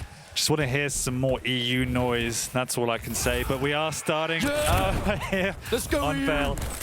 On Rafa's POV, has got his prey trapped in the corner for now. He's got up the jump, but he's actually going down into Rafa. The orbiter shotgun, and it's taken 20 seconds for the Americans to take the lead. And that's going to be an orb, a super shotgun, and some good thoughts. Razy now has to do a little bit of recovery here, using the inject right at the beginning, so it's going to take a little bit of time for it to be back there, but right, answering back with some rail shots. A good start. At this point, no shot was done. Razy swapping out to this LG. Rafa controlling this Mega, looking towards that next item at some point, which will be the heavy. But at the moment, we got an old-fashioned fight on our hands. That defensive rail was super, super good. Rafa, the ability to drop down here on the light, but I like the awareness, assuming that it is so likely he'd take it, that Razy's likely looking for an angle. Yeah, but Rafa with that orb up now knows he can pressure this if he wants to. He's got orb straight on top of it. Razy goes, but it's a little bit too late. Rafa's going to come on through and will pick up a second easy frag. And that was just the setup. Being able to disengage before those heavies and pick up those 2 lights. Having it uncontested just meant that he was able to make that kind of play. I'm going to put my orb on armor, I'm going to sit, I'm going to warp there, and if you can't get it, well, I hope you're ready for this damage. A minute and a half down. Rafa already in a pretty decent situation. And again, we are going to commence that setup. That tri-bolt, well, that certainly didn't tickle, just shy of 70 damage. Razy having to pop the inject, I believe, in that situation. Yeah, and he's stuck in this corner once again. He's been living over this side of the map, and the problem is he's not able to assert any level of dominance. He's not connecting with his rails. There's this big split between the item timings that's been put a little bit further as Rafa did delay that Mega. And being an Anarchy, the big question is, how do I bully my way into this map? Rafa's playing these choke points, and when that orb is up, which it is now, he has that full utility just to delete the Anarchy off the map. So Razy's going to make that move to the upper ground. Rafa down below. He has the orb again, but he's going to rocket jump up. Razy's going to pin him, but Rafa does have the orb if he needs it. Retreating towards that Mecha. Razy did his job, but just look at the stack difference when he picks up this Mega now. And once more, keep an eye on just how many of these light armors Rafa is looking to shut down. We've actually seen Rafa play Ranger against Anarchy. Not necessarily on this map, but he's done it a little bit this weekend. There's the teleport, and that's just another day in the office, that kind of frag. The idea of fighting Anarchy and starving him of all armor. From that point, what do you even do? You know, Razy's whole game is normally built around, right, I'm going to set up, try and get a little bit of that defensive damage, look for an opportunity to maybe get a rail, a good rocket, we can go in and fight. But if there's no armor, you can't even do that. Well, no, to your point, and this is what I feared, is Anarchy's inability to assert himself on the map. Razy has one major item all map in one heavy, and they're sharing the lights, 7 and 7. Rafa is dominating this, and he's not letting that iron grip slip just yet. He's in the vicinity once again to take away this heavy, and Razy's trying to punish it. He really cannot afford to take any damage, and he does retreat. But again, look at the mega timing, 10 seconds to go. He's going to try and defend it out. He has that inject, but when the orb is up again, it can just turn in an instant, and Rafa's making his way around slowly. He's got perfect timing. He's got perfect timing with the orb too. Goes in aggressively. The rockets are there, but it's just not enough to take that stack away from Rafa. And in this instance, Rafa's going to just drop down, pick up the multitude of lights that exist near Rocket Room. That's going to be health, that's going to be armor, and that's going to be setting up for this next heavy. A heavy that Razy really wants to try and cement just a little bit, but can't do anything to stop Rafa breezing his way in, picking it up, just leave it. And the interesting thing for me is just the strategy of Rafa as well. It's obviously all about control, but it's about closing the distance. Rafa is 0-3 with the rail, but it's not a problem. He doesn't want to play that game. He wants to take his path and that gets him into the closest distance possible to this Anarchy, and then he wants to take that fight. Finally, Razy has some unreturned damage with 2 rails back to back. This is an opportunity. Good inject, but no! The steal! And he's stolen it away. He's going to continue to take this fight after that, but has to now retreat. Razy's going to go in with a rail. This is pretty crazy from Razy, and there's not enough time to get that mega. I don't know about that decision. You know, Razy is known for sometimes doing something that's a bit against the grain, sure, but in that instance, Rafa's just picked up the item. You know that Rafa has stuff to fall back on to make himself healthy. Razy himself was not particularly fit for that fight, went for something that, you know, just frankly did not work, but it is a alarming situation now, because when that kind of play happens, not necessarily desperation, but you're already feeling like you got to do something, and even that didn't work. But it also illustrated the challenge of Razy at the moment. He's going up against Rafa with such a stack, he can take that risk, and Rafa's strategy is always about emphasizing control and dominance, and he's still keeping Razy off this map, just peppering over Tribot again, being a light with just light armors to your name. There's nothing to work with. He's used the inject and it doesn't even look like it's made a dent. Big rocket to the face, but Rafa doesn't care. He is fully stacked. Razy's still working with 1 heavy armor to his name, nothing else on the board, and he's not going to get a mega either, as Rafa once again has said, this is my territory. But Rafa doing what at this level is so understandable too, is that the item spawns, there's no rush to take it yet. As long as you can keep that delay between the two of them, push out first, try and make them even more behind, do this damage, force them to retreat, and then you can take the item. If not, you can even get yourself a frag. But that's just the dominance. And kind of characteristic of what we saw against Kilson earlier today is that when Rafa just has this grip on the map, it is so unbelievably hard to bring yourself back in there, especially with just a masterful display of this orb. So rarely used to secure a fight, more than likely used to just steal an item. And those items are how Razy is supposed to bring himself back into the map. So there's just no avenues for a comeback to be made. No, but finally Razy doubles his heavy armor pickup now. 6.5 minutes into the map and he's got his second major item. That is the state of affairs here, guys. But he has managed to assert a bit more control. After that good attack over on the Mega, he was able to cut off the pathing from Rafa, stop the route to the heavy, and he's going to meet here in the corridor. He's going to double back. He has the inject, but he's holding on to that. Rafa, for the first time in what seems like forever, is actually in a vulnerable range and has to retreat as well. So Razy, 6.5 minutes, 7 minutes, is now into this map, and he wants to make it competitive.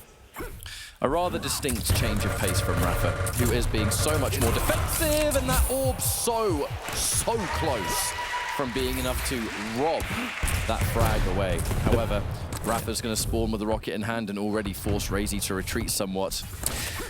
And this is now the big challenge for Razy, is that Rafa has that bit of blubber, a bit of padding in a 5-frag scoreline buffer to keep the pressure onto Razy. He can afford to throw away his life to get back that control, because we've seen how difficult it is to shift that away from him. Taking a big rocket, which will nullify that pickup, but he still knows how Razy is. He's trying to push on him, but big rockets to rail combo, 6-2. That was an absolutely wonderful combo right there. And the question is now, what does that do for him? Rafa spawning, going to be able to get access to a rail and a rocket in hand, LG, so the trio is locked and loaded in that respect, but there's 4 frags to do in just over 2 minutes. As we check out Razy now, Razy keeping an eye on these items. Rafa doesn't want to allow these items to be taken uncontested, but also doesn't want to take any unnecessary risks. No orbs here, but keeping the high ground. A chance to maybe fight for this mega, but with that rail, unlikely. Exactly, but as soon as he is the one to have that unreturned damage, that's when the orb comes out, Ketchup. That's when he knows he can extend to finish it off and destroy the Anarchy. Razor's going to double back now. He's got the items he needs, but he wants to keep this pressure onto Rafa. He's being bounced around. He's railable, and that's exactly what happens. Razy did try and push out there because, to be fair, there's not much else Razy can try and do with 1.5 minutes on the clock. There's not a huge amount of time to be careful anymore. But it all stemmed from Rafa just having that ultra-dominant 6.5 minutes where it was an assertive lead, a huge amount of control. And Razy took a while to get that first frag on the board, even after stealing away a few of those heavies to work with. So in this instance, Rafa just giving us a perfect performance of early denial, early control. Wonderful use of that orb. Really happening on the heavy. You know, there are a couple of instances where he was able to steal that away, and that just comes from amazing timing. It just looked almost impossible for most of that map for Razy to do anything. Absolutely. And Rafa, for me, lovely, plays probably the most optimal game of Quake when he's on this level of form, right? He plays perfect control, as you said. His mechanics have definitely improved over the time. Solid all-rounder. And probably most importantly, his micro decisions, the speed of decision making is just faster than anyone else. And you can see the level of pressure coming out here. And particularly in this map, with these champions, I was a little bit uncertain the Anarchy pick. This is Rafa's probably favorite map as well. And he was able to lock out Razy. And the scoreline shows 11-2 now as we approach that 10-minute mark. Rafa taking map 1 in dominant fashion and continuing his momentum from earlier in the day. A really clean win there, and that's all that needs to be said from a first map standpoint. Rafa's going to be feeling pretty good about that, I'm sure. The crowd's certainly happy about it. But Razy, right, before we went into this map, you expressed some concerns about the champion matchup. Yeah. You know, you were concerned about Anarchy's inability to assert himself on the map. I think coupling that with the fact that when we've seen Rafa take Ranger versus Anarchy throughout the course of this weekend, it's been a very good matchup for him, one that clearly he feels happy about, and he has a clean game plan. But that was only map 1, and of course, yeah, unlikely that we're going to see anything similar to Veil here. A chance for things to switch up, but Rafa in control, the one that's very much in charge, I think. Definitely, and as you said, it was kind of that. The problem for me was the matchup, definitely, and when you gave Rafa an early start, that control, there's not enough in Anarchy's locker to break through and provide that X factor that's sometimes needed. And so you're obviously relying on either Rafa making a mistake or you just capitalizing on some incredible damage. And neither one of those things happened until about 6.5 minutes in, when Razy was able to do a big fight over by the Mega, utilize that momentum to cut Rafa out of the map on the heavy, and got a little bit of a rotation going for himself. But also by that point, Rafa had the opportunity to go more aggressive, to use that orb aggressively to actually take that stack away from Anarchy and beat him up. And you can see here at the top of the screen, that stack difference, the control difference was imperative. It took 6.5 minutes for Razy to get a second major item. And you're just not going to win at this level, particularly on a map like Veil, without that. So I'll personally admit I don't exactly know what the strategy going into this map was for the Anarchy. I think the Ranger was first picked, so it was a retaliation pick there. And that will be a one-off for me, but as we discussed in the intro catch-up, is it going to change Razy's mindset? Is it going to impact him or his confidence going into maps 2 and 3? Is it reminiscent of the history between these two, where Razy often hasn't even been able to pick up a lot of maps? So he himself is under a lot of pressure. I think it's a hard question to answer, mostly because, you know, if it was a reactionary pick on that first map, and as you said there, you were unsure about what the game plan was and how you could deal with the hand you're dealt should things go badly. In that case, they went badly really within the first 30 seconds. Yeah. The pick and ban phase is now already sealed. So whatever confidence or ideas that haven't quite worked, we still have the rest of the maps to get through. There might be some other instances of champions that we're not so sure about. However, things are going to swap out just a little bit, because up next, Rafa's map pick, mind you, Corrupted Keep. In this case, Rafa has early gone in with the Sorlag. That is an unusual choice because there's a lot of champions to choose from that early on. She is not a first pick for basically anyone at this point. She's better on maps like Molten, we've seen, other maps where she can really build up that speed to combine the stack. I do genuinely believe that the Sorlag here just must have been well, I'm confident it's going to work here, but there's also, you can't, Razy likes to use Sorlag on some of the other maps, so there's an element of denial there almost. There is a little bit of no. There's two major strengths that really stand out for me on this particular matchup. Razy got the Strog. He picked first on this map. That's probably the S-tier champion that Rafa would have looked at as well. So picking up the Sorlag is definitely, as you mentioned, going toe-to-toe for speed. He wants to play quickly, but also being a heavier champion, it means Rafa can take the entire map away. He has a bigger armor pool to play those lights as well, and as we saw on that map there, he was able to just suffocate his opponent. And if you can cycle Corrupted Keep, if you can take away the mages and the lights, it will leave Razy no room to breathe, and we know Rafa is capable of that. And the Sorlag with the speed, that stack, she can do that, and also the acid spit as well, as we know on this map in particular. Her area denial is critical, so there's a lot of good utility to it, inclusive of that denial pick as well. Wonderful to see. I would say innovation, picking Sorlag isn't particularly innovative, but it's just using her in a situation where she's just not very common. Nowhere near as common as she once was many years ago. Do you remember the very first QuakeCon for Quake Champions? Yeah, but that was all the wiggle movement back then. Yeah, the wiggle movement. Clutch didn't have his air dash. We stood perfectly still. We took reduced damage, and basically everyone and their partner played Sorlag in their duel teams. But here we go. Coming full circle years and years later, and rest assured folks, there was a quick break there. I believe it was a tech thing. Once we're back in now, we are loading up into Corrupted Keep, so not long this second map is going to be up and running, and we're going to see if Sorlag has what it takes to crush the Strog. We haven't seen a lot of Sorlag on LAN, and when I've been speaking to some of the pros, it's partly because she's punishable. You hit a lot harder on LAN, the LG's connecting better, the rockets are good, and so that might be an area that Razy can capitalize on. We know how good he's aiming as well, and one of the downsides of Rafa's greatest strength in dominance is that he can sometimes overcommit. He just wants to take the item so badly, he will throw his body at the wall. And if Razy can hold strong and not be knocked down, he can rack up a few of these frags. And we have seen it before where Rafa's scoreline, particularly on even this map, can go out of control very quickly. Now, there's a lot of ifs and buts in that statement, and there is a small chance it's going to happen, but it's still possible. Well, we are underway, and Rafa gets the armor spawn. So that is one chunky Sorlag right there. Opening things with some rocket spam, a super shotgun to push in, a defensive Pika already used. And I kind of like that play. Look at how much damage Rafa just took at the drop of a hat. Razy was able to secure that mega, but at the same time, undid so much of that stack that Rafa was working on. Yeah, a small illustration of what we were talking about, given her size, and so Rafa will need to be careful. It's not just the LG, obviously, that we are considering when we come to that. It's always going to be that entryway, the additional spam, and the heavy machine gun, which can just melt the heavy champions on this map. So Razy has to capitalize upon the one drawback that Sorlag has, which is pure size.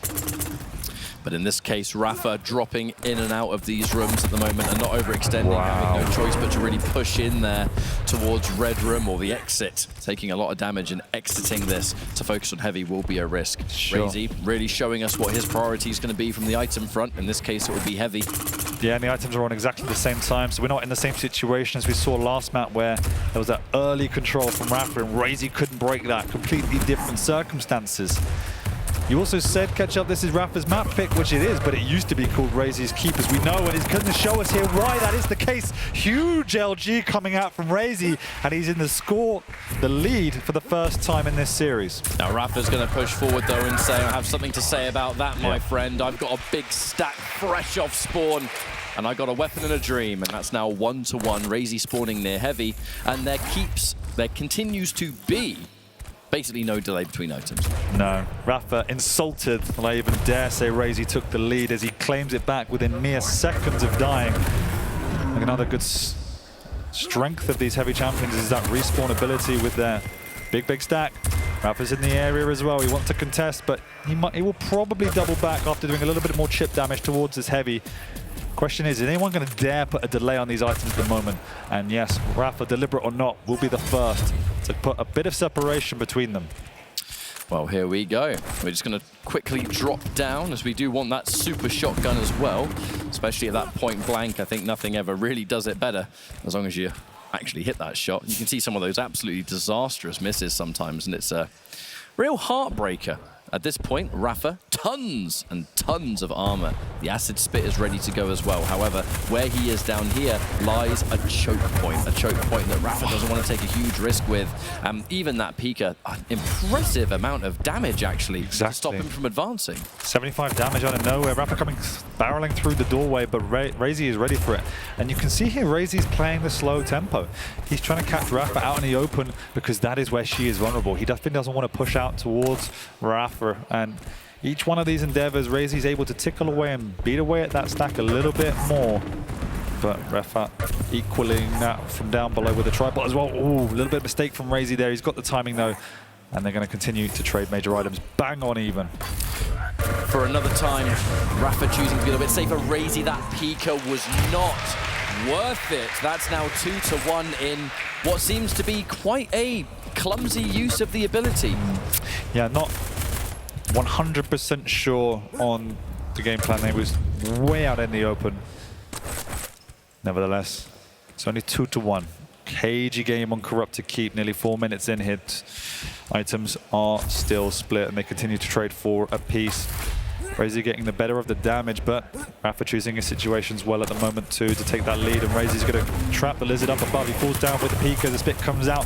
Razy without an LG can't really do too much. He doubles back to get the heavy machine gun, goes onto the spit, but he hasn't got the timing.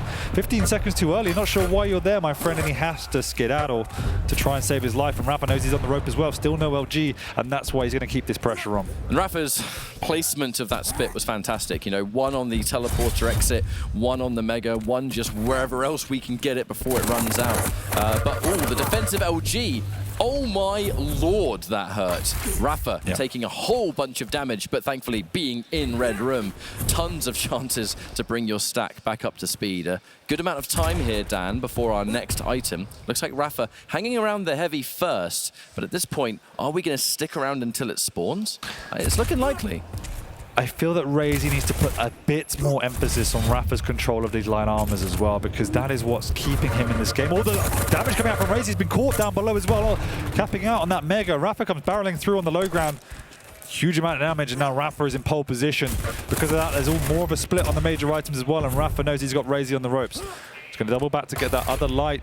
And Razy, look how scared he is. He doesn't want to push on out. He doesn't know where Rafa is. And that just went from an okay situation to a terrible state of affairs. And with all that damage that's being dished out, Rafa, by all means, is likely to push in to Mega at this point. The spit is ready. The spit. The LG from Razy. How he found all that damage, Dan, I have no idea. Yeah, his LG just went from 35 to 50 in a moment, 100% as Rafa comes flying around the corner, and then he just even up these stacks out of nowhere. Players always have a mental count in their head, right, of how much damage am I going to take going into this fight. You cannot factor in taking basically 100% LG. I mean, unbelievable display of defense, and has to have been the one thing that kept him alive. Otherwise, this could have been 3-1 Rafa. Definitely, and just there, an amazing use of that spit for the aerial denial. You saw Razy making the progression. As soon as the spit comes out, he didn't want to take that fight. There's nowhere in that vicinity to get it off you. It ticks away. So smart play from both of them, and Rafa maintains his lead for now. And look at the stack once again. An uncharacteristically low-scoring game on Corrupted Keep, historically known as one of the more aggressive snowbally maps, but both players being so careful. Oh, Rafa heard that. Rafa definitely heard that scream from Strog, so even with the items that are going to get picked up, he knows that Razy will be basic stack at best. The Rafa's reads on Razy at the moment are amazing. He knows how much pressure he wants to put onto that Mega Health with the split between the two, and he's cut him off 2 times in a row. But can he do it a 3rd time? Rafa's got no lights to work with at the moment. 5 seconds of this heavy, and I imagine Razy's going to make a push. Rafa's winging around the map. You can see him pick up 1 light. Got this second now, and Razy, no, he actually decides to slow it down. There's no rush at this point, and that's something that I'm glad Razy is keeping in his mind. We have 3 minutes left to go, and only 1 frag is needed to compete.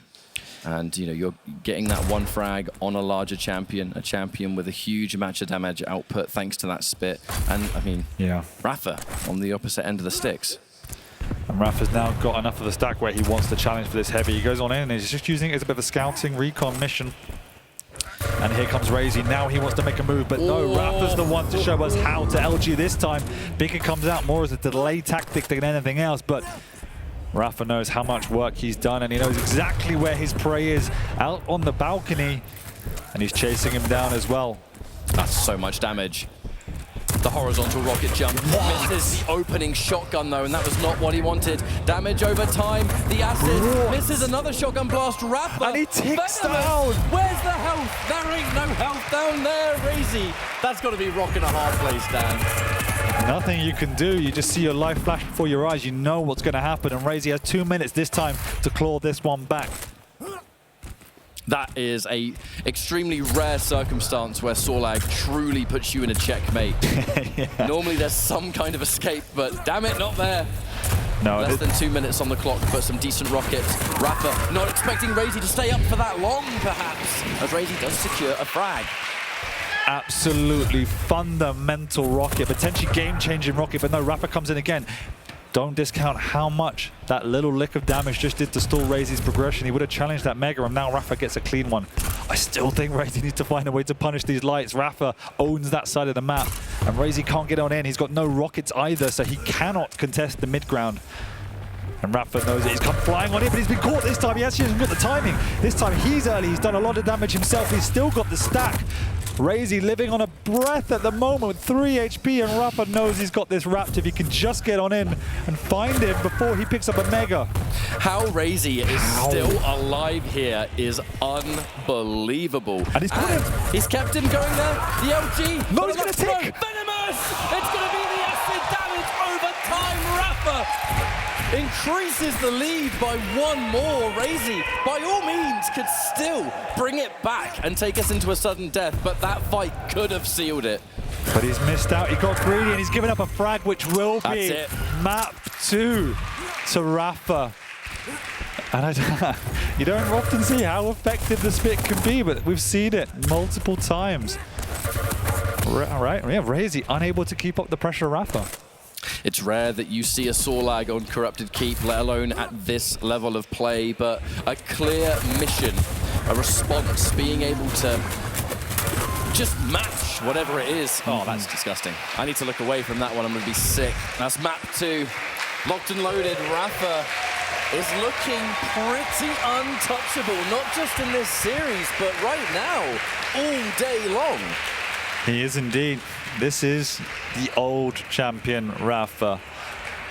Talked about it, how he wants the belt again, and this is the best we've seen him for a long, long time, Ketchup. Almost got totally ambushed going for my water there. I saw. I'm thirsty, man. It's hot here. But yeah, really, even just looking at some of these items, it's interesting how when it comes to control, it was the major items that were split down the middle, not the lights. Lights all the way. 24 was the final count there for Rafa. I mean, it's hard. It's a hard ask, but what I would love to have seen Razy done is once he put that pressure on, is actually try and defend the lights. Try and get in and pressure him when he's going to restack on those lights. Without that pressure, Sorlag always had that massive stack, that massive armor stack to fall back on, which gave her the confidence to continue to push. And you saw it. Every time Razy tried to make a maneuver across the map, because Rafa had the lights, he was able to cut off the Strog. He was able to push on in, do a bit of damage, and get on out. If he didn't have those lights to work with, he wouldn't have that same level of confidence. So it's a really hard ask, right? Rafa had that side of the map on lock, but what would have been if he did actually manage to try and change that strategy? If I'm not mistaken, our third map is going to be Molten Falls. You're correct. Scalebearer against the Knicks. Scalebearer time again. And I'm looking at this on paper. It's so hard not to look at the champion matchup before we even look at the players, because a matchup like this, if Nyx does not have a Ghost Walk, and there is a bad situation, there is a stacked up Scale Bearer in a great opportunity to hit one Bull Rush, one Rocket, whatever the case may be, Razy is just obliterated, you know, and in many of these matches, Scale Bearer can sometimes force Molten to be a relatively low scoring map. You know, it's hard to pin him down. It's hard to finish the job. He's running around every corner. You can hit him with a rail, but before you can land the second, he's right round that corner and he's out of there. It's going to be a stressful third map, I think. It is indeed, and it's worrying. You have to play to perfection to pull this off. As we saw on the previous map, Rafa with that heavy champion on the Sorlag, ate the map up, had all of the items, had the lights, was able just to continually bully Razy.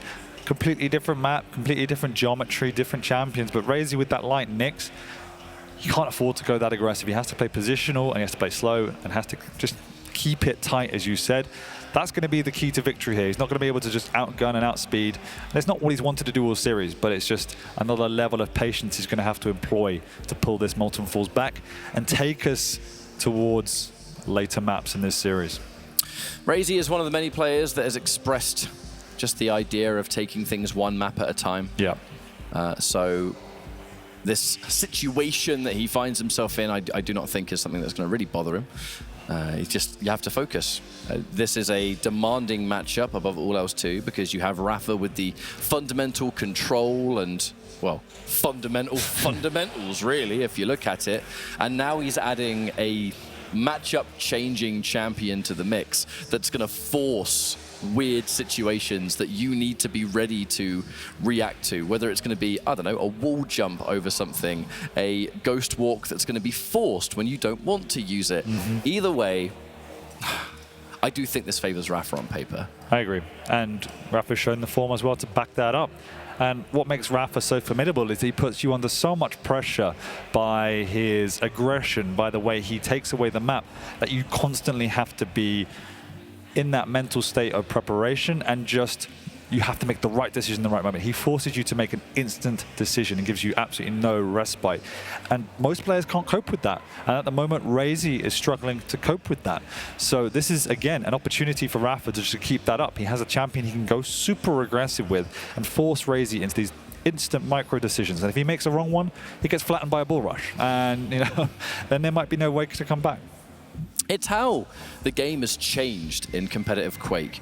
Champions does have certain characters that they, let's be serious, they kind of break the rules of a duel. And I think the original champion that was doing that to people years ago was Clutch in very similar ways, because it was close quarters, in your face, faster than you might expect, and a ability that is almost a I win button in the right parts of the map. Scalebearer really, to me, strikes me as the evolution of that, because in Scalebearer's current form has the highest amount of resilience compared to how much damage he's going to take with that bull rush. And again, if you're in the wrong part and he's in a major item or something, boom, you're dead. And in a map like this, where it can really come down to 1 or 2 frags, they are not situations that you want to find yourself in. This could be Razy's last chance in the upper bracket as Rafa up 2-0. It's Molten Falls, it's map 3. Razy's been here before, he's done this before, but he's never got off. Oh my god. And out of this area safely, and he's going to have to show us what he's made of now, how he's evolved himself as a player now, if he wants to stay in this upper bracket. But Rafa already going out aggressive with the bull rush as well, looking to stamp more authority. The stream actually wouldn't have seen that, as we did come in a little bit late.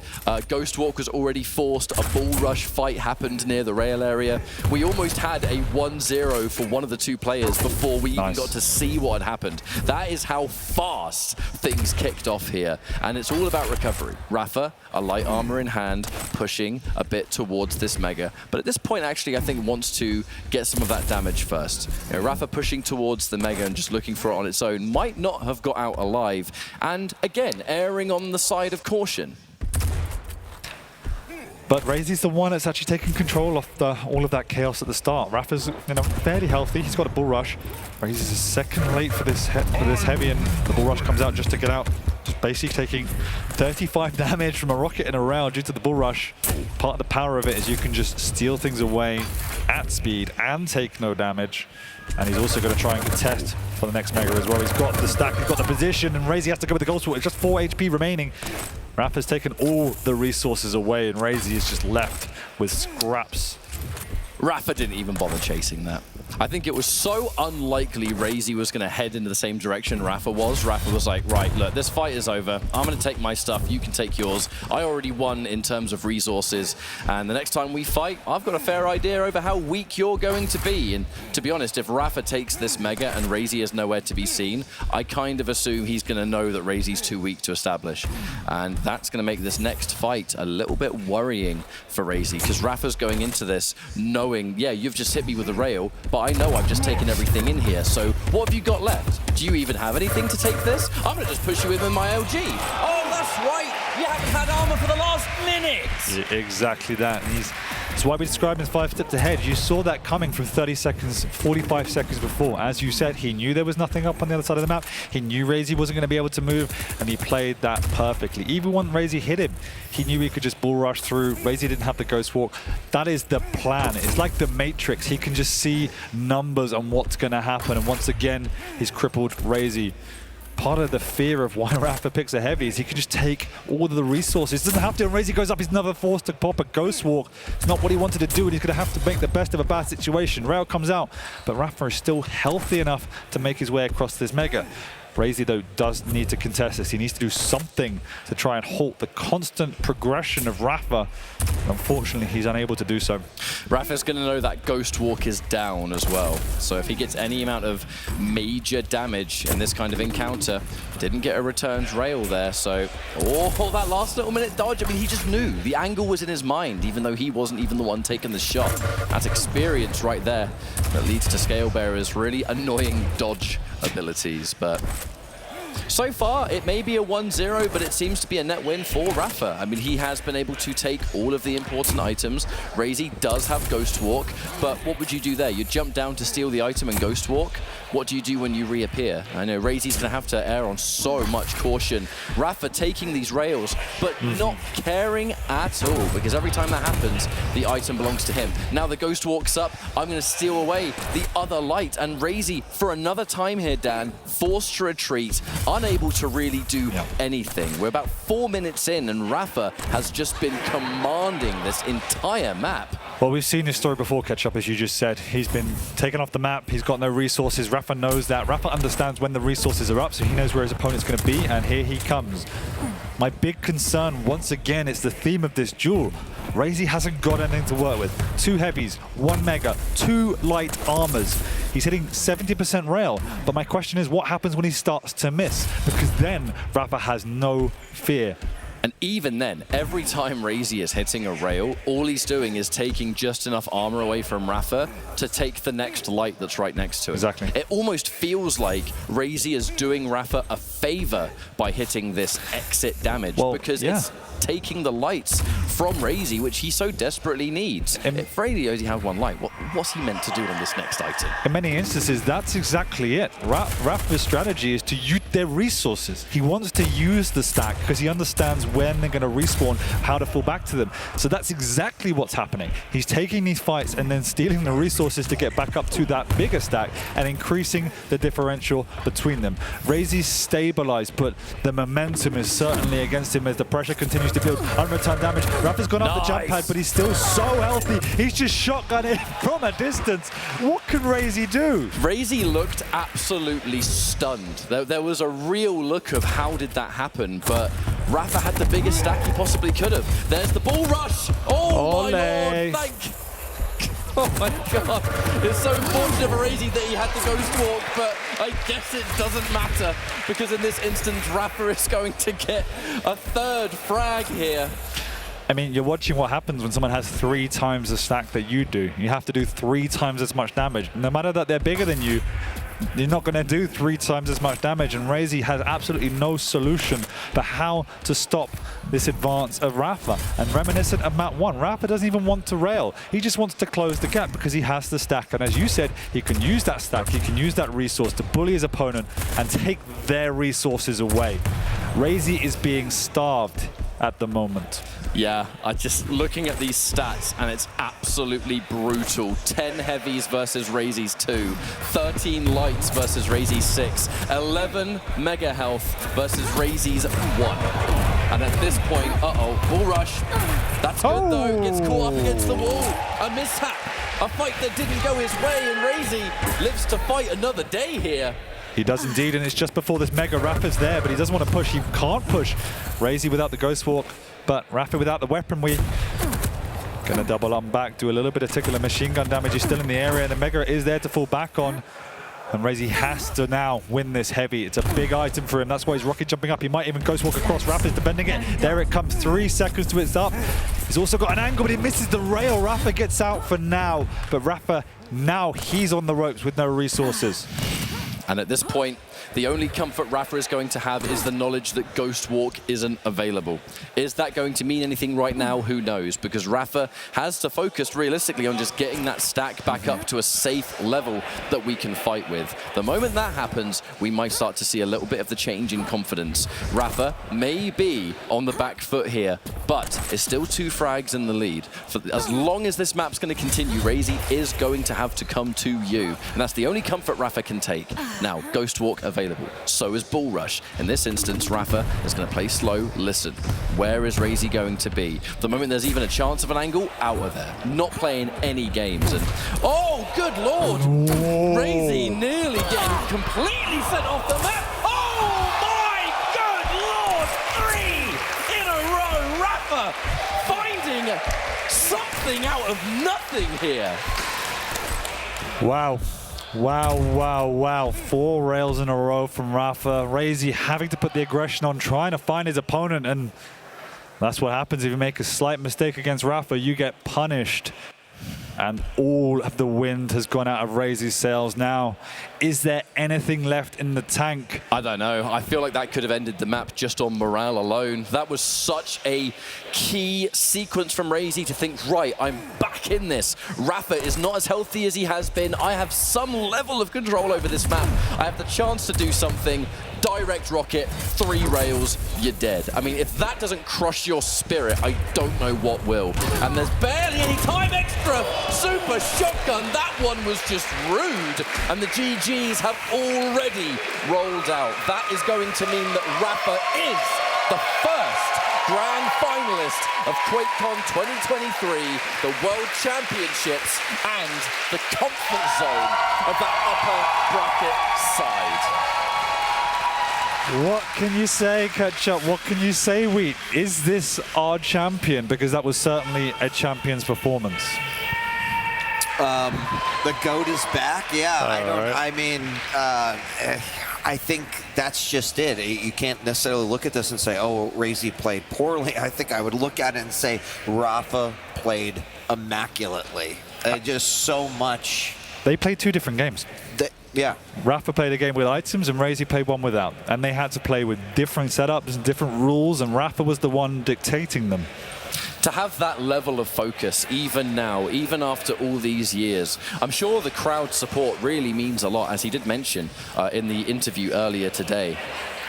But ultimately, there's been almost no mistakes. The only mistake in that entire series I could think about was that mishap Bull Rush on Molten, which was also partly due to the fact that Razy was positioned well when Razy used a weird kind of wall jump to go over it. That's the only thing I can think of in all 3 maps. Everything else was just shy of perfection. And that's getting into grand finals. Whoever has to claw their way up from this lower bracket has one hell of a job to do if they want to defeat Rafa and win the entire thing. Yeah, and that, I mean, seeing Rafa in the shape that he's in and knowing that you're going to have to fight through that lower and get to the point where you're going to have to face this guy again with the map advantage, with the map pick advantage in a best of 7. He's in a very, very, very scary shape. And I don't know, or rather, I can't quite remember the last time we saw Rafa this dominant, right? No. We've spent the last few months talking about how much other players have improved. And you just can't forget that, like, Rafa was a multi-title champion for such a long time. No one could touch him. This is, to me, a return to that form. And it's a scary sight when much of the situation is, how do I even get an item, let alone how do I get a frag? And I'm sure Razy's going to be absolutely haunted by that experience, because every single one of those maps, it felt like that he was hopeless for much of the map, right? He was doing a lot of things right, but he couldn't do enough. And that's a scary position to be in as a competitor. What I do hope is that this doesn't deter Razy at all, right? Like, I mean, when you look at his entire performance throughout this weekend, we saw a really improved Razy, someone who's clearly like in the right mindset, with the right attitude. He's got to bring that now in the lower bracket and hope that the finals this time around would represent some maybe revenge, right, on this particular 3-0. But I just did not expect the 3-0. I thought we'd at least split. But before I left here, we talked a little bit about momentum. And that first game was massive momentum for Rafa. It was exactly what he needed to just take that into high gear and win that and close it out in a 3-0. But he deserves that grand final spot for sure. It's your reward for being the most dominant player of the tournament up to this point. Is that map advantage, the comfort zone, the fact that your opponent now has to work tooth and nail to earn the right to fight against you. But there's a lot of dominance being shown, and dominance that is a return to form, if you ask me. You quite rightly pointed out that there was a time where Rafa was basically unbeatable in any mode, in duel, in 2v2. It doesn't really matter. He had success. And think about it, Ketchup. So unbeatable that like Twitch chat would complain at how good Rafa was. They right? complain about everything. Well, I mean, you're right, but right, I bet you that here we go again. Like Rafa's just, but it's a completely different storyline now because Rafa hasn't been here. I don't know that he's looked this good in a while, and this is the kind of guy that you look at and like, yep, he's gonna take a tournament again. So. Clearly, we talked about hunger, talked about Razy's hunger. Rafa might be the hungriest right now. Yeah. He's playing like it. Yeah, absolutely. Guess what? You'd think like if that might have been the final, you put the... Nope, not yet at all. In fact, our next matchup is going to be Zeneku, who just eliminated Kilson from the tournament, and he's going up against Wenger. Unfortunately, this will mean that one of the Maestro boys will be going home, and then another one after that, because regardless, it will be a Maestro in the lower finals, now that Razy's down there as well. So we're going to take a break. Might be a little bit longer, giving the players a little bit of breathing room here. But thank you for joining us here on day 3, the finals day for the Quake World Championship here at QuakeCon 2023. We're going to be back, and when we are, Zeneku versus Wenger coming up next.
There are just 4 players left and 3 matches until we finally determine who will be the winner here for the Quake World Championship. Live from QuakeCon 2023, I'm DJ Wheat, joined up here by Flea and Lethal. And gentlemen, Zenecu versus Wenger is our next matchup here on the main stage. Both have done some considerable damage throughout the tournament here, most notably Zenecu eliminating former champ Kilson in the last time that we saw him up here. Now 2 players who also happen to be on the same team. Unfortunately, one of them must end their tournament life here. Yeah, and whoever wins gets to continue against yet another member of that same team. Maestro Razy will be the final person waiting in the lower brackets, while Rafa, representing Team Liquid, is looming in the background like the ultimate final boss he is. Yeah, Zenecu's just looking disgusting right now. Pure filth through anyone's eyes for what we saw in that last match against Kilson. And I'm sure Wenger's going to be a little bit worried considering the star power and the quality that Zen showed earlier on.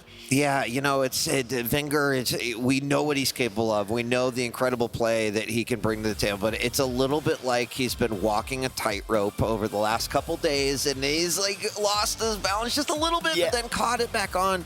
And the question is like, is he balanced for this matchup? I think that there has got to be something to be said about the adrenaline and the confidence that Zenecu must have picked up just with this defeat of Kilson. And I would imagine that he's going to use every little ounce of that power as he possibly can to, unfortunately, make one of his friends an enemy here in the Quake Arena and force him out. But, I mean, Wenger has not only shown such astonishing play throughout the regular season, but even here, he's given us some of the most entertaining matches, even though they probably wouldn't have liked them that close. But, you know, this one, I think, is another tough one to call. It certainly is. These 2 players are absolutely at the top of their game, and here we've got Wenger looking ready to take another stab at it. He didn't get off to the best start today, losing 3-0 against Razy, who might be his opponent once again in the next round, but then he recovered by taking down Maxer, and that brings him here facing down Zenecu. Yeah, it's going to be a tough nut to crack here because obviously with the creativity and the fluid plays coming out from Wenger, it's going to be very difficult. But remember, Zen is known for his defense and his passive capabilities and how strong he is. It's really a tough nut to crack. So should be an interesting, close affair between the 2. Obviously with the picks and bans later, it's going to make things more interesting because they're quite similar in terms of what they like and dislike with the map picks, as we'll go into it later on. But honestly, for Zen right now, he seems a lot more calm, stable. Yeah. He was quite nervous yesterday, but some reasons he seems a lot more confident about his output on how he wants to approach things here, and that's definitely been one of the key factors here going into this match. Yeah, I mean, he talked about it a little bit up here during his interview, right? Like, my milestone was just make it to day 3. He did that, and I was like, hey, everything else is just kind of a bonus.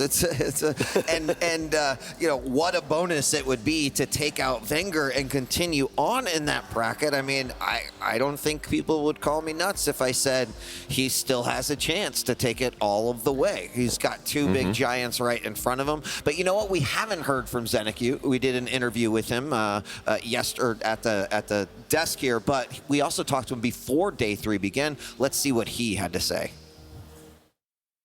Did I expect to make it to top 6? I think that was definitely one of my first goals. Last year I just barely missed out. Got top 8. Unfortunately, I had to play Rafa in that match. But yeah, it was definitely one of my goals to make top 6. Definitely my toughest matchup was Razy. I think just the way that he plays and also maybe just getting a bit more accustomed to the setup, you know, being on stage at QuakeCon. But hopefully I'll get another chance to play him again. But yeah, it was my toughest match.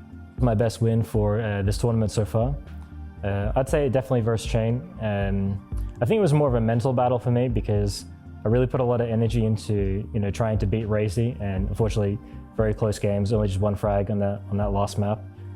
So it was more of a mental battle for me, but yeah, that was my most proud win this tournament so far. Who am I looking forward to playing tomorrow? Well, it looks like it'll be Rafa or Kilson in my next match. Definitely both those guys are tough players. I mean, both world champions, a lot of LAN experience, but willing to put myself to the test and see if I can you know, overtake them. But yeah, I think definitely them, and then hopefully, you know, all the way to the top. Actually, for me, I always like the idea that if you're gonna win, you're gonna win because, you know, you deserve it. So I think for me, anybody that will come, in front of me, I'll just do my best to beat them. My mindset going into the final day is just to take one match at a time. I mean, obviously, if they've made it to day 3 at QuakeCon, there's definitely something special about all these players. So every match is going to be critical, but I'm just making sure that taking each moment as it comes and just playing my best all the way through. Am I going to win the belt tomorrow? To be honest, it's quite hard to say, but you know what? I'm going to leave everything out there, and if that's what it's going to be to take it, then I might take it. Well, he is a person who has put in a ton of work over the course of the last couple of years, and said those who make it here deserve it, and I would say that he absolutely deserves it. He's put the reps in, he's focused in game, he's focused out of game, and whatever it is you're doing, keep at it, because it seems to be working. I hope that his win against Kilson is really just going to help him elevate his play to the next level, because when we were talking to him earlier, he was asked, like, so how do you see yourself in relation to, those top 4 players? Like, what do you think you need to break through to that level?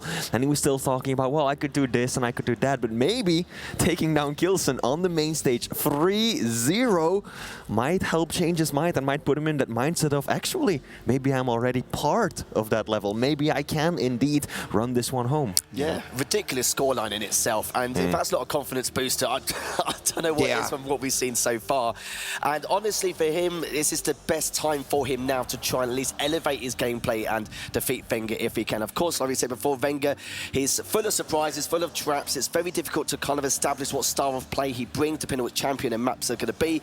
So for Zen, he needs to be prepared for every single moment, every situation here going into this series. Well, let's take a look at the picks and bans. It's another best of 5 coming at you, and Zeneca didn't seem to have too much trouble in that best of 5 versus Kilson, but of course things are different with every single matchup. So we've got Molten, and then we've got Keep, followed by Blood Covenant, Deep Embrace, and finally Awoke and Flee. You want to take us through what you see here champ-wise? Yeah, starting it off on Molten Falls, we're getting Slash versus Anarchy, so 2 really fast, squishy champions. No surprises there, right? When it comes to Moltens, I feel like 90% of the time it's either 2 fast champions or it's 2 heavies. This time around, we're going for the former. Now, Corrupted Keep, perhaps the most traditional matchup in the meta right now. Strok versus Ranger. Couldn't think of a more suitable duo for this map. Blood Covenant, here we go. Clutch siding, the robot comes out to play. We've seen earlier just how capable Clutch can be, right? In the hands of Razy, or in the hands of Wenger, actually, is the one who played it earlier on this very map against Athena this time around. Then Deep Embrace, we're getting the BJ versus the Death Knight, and last but most definitely not least, Keel comes out to play again on Awoken versus Sorlag. 40's gonna be happy. What? Oh, of course. There's no doubt about that. Map number 3, though. What worries me is that with Zen, yes, he's using the clutch. It's great, a little bit unorthodox, but the problem is, though, Wenger is aware of how clutch works on Blood Covenant. We saw that earlier on today, and also the fact that with the Athena, he's currently going 8-1 in the Pro League from what we saw in terms of statistically. He's just literally almost won every single match as Athena, so it will cause Zen quite a few issues. Yeah, I mean, that's such an interesting third game to have, because to try to clinch it 3-0 with that being the map, that's a little wild, but Wenger having played with the clutch on Blood Covenant, but then also the Athena, you're trying to work it out in my head as like on paper which one should kind of take this. It's like it's still a tough matchup with this, with the shield and then the movement that Clutch has, but that's just kind of a wild. I at least like the Athena pick a whole lot better than I liked Visor earlier on, right? Because that's one of the things we were talking about, Wheat, is when you're playing Visor, you've got nothing to counter the shield, nor do you have anything to escape it with. Athena, she can very easily hook herself out of danger when that shield is popped. So I really don't think that it is a bad counter pick at all. But other than that, I honestly feel like the picks are very balanced across the board, right? I agree, Molten Falls, Corrupted Keep, Deep Embrace, and Awoken. Honestly, I feel like that third map is really the one that stands out to me, because other than that, it's very, I mean, as traditional as best of fives get. Yeah, it's literally. standard, balanced across the board. Literally, yeah. Maps 1, 2, and 4 literally stand in terms of champion choices for the BJ versus the Death Knight. Not something we normally see, but you know, we're running out at that stage to the later stages of that picks and ban.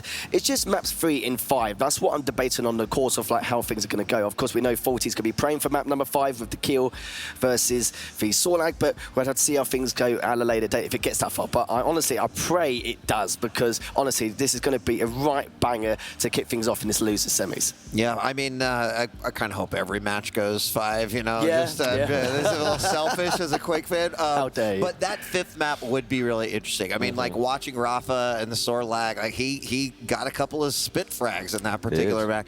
And watching those two champs go at it with these two players, definitely something that I think would be a treat. They've both played some remarkable games. You know, would love to see kind of a back and forth, but we can't undermine just how much momentum does play into this. We've talked about it in a couple of series, and so far it's kind of been one of the keys to a lot of the victories that we've seen here today. So it's interesting. Wenger, I feel like he has talked about how hungry he's been all season long. Zeniku has that little bit different attitude where it's like, I just was trying to make it to day 3. Yeah. Did it, and now, you know, maybe that sort of, I don't want to call it carefree, but just a little bit more like, hey, I'm really proud of what I've already done, so I'm just going to give it my best, right? Yeah. I would say there might still be a little bit more pressure on Wenger's shoulders.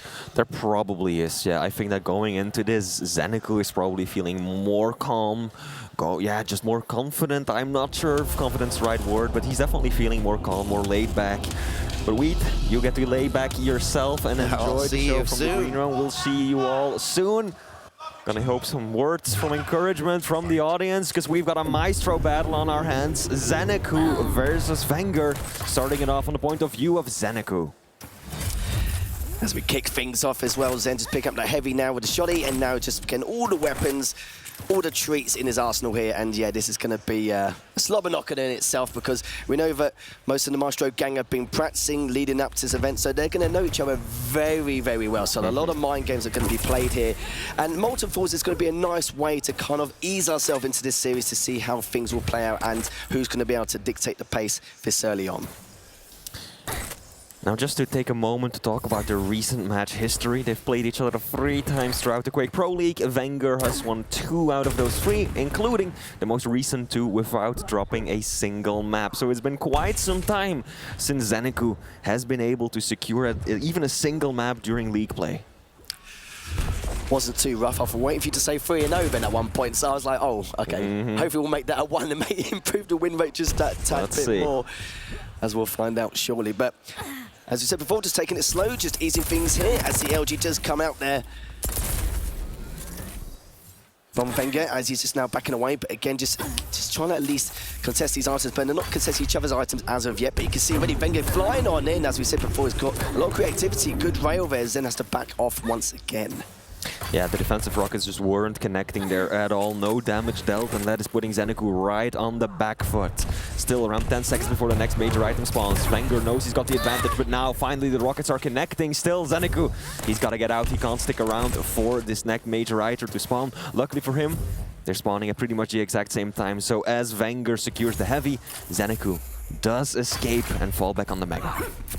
He certainly does, as you can see. He's trying to get Ferrari peek around that corner to get a couple of rockets, but not going to get too much done there, as Zeniku is backing away, but a lot of pressure. And you've noticed that Wenger's been very proactive around the map so far with his damage dealing and his positional advantage, but a lot of surprise attacks very early on has come from Wenger as well. He just tickles him just a tad with that LG as he's going across, and Zen decides to back away and just reposition himself in a better position, mind you, and realises that, yeah, there's not really too much he can do this. He's going to back off once again. Mega has been delayed a fair bit now, just to throw the time off a little bit more for Wenger.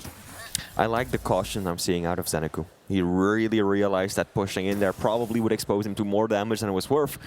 So instead, he just kind of showed his face lightly, he was listening out for any audio cues, but decided wisely to fall back on the Mega. Now, there is around 8 seconds between these 2 items. Finally, there is a little bit of a delay, but neither player really feels confident enough to make anything happen with it. Oh, Wenger made, he secured heavy. He used the injection, here he comes. Decent LG from Zeneku keeps him out of the room. I feel like that's really been one of Zeneku's go-to spots, right? Right there at that doorway leading towards the armor of above Mega.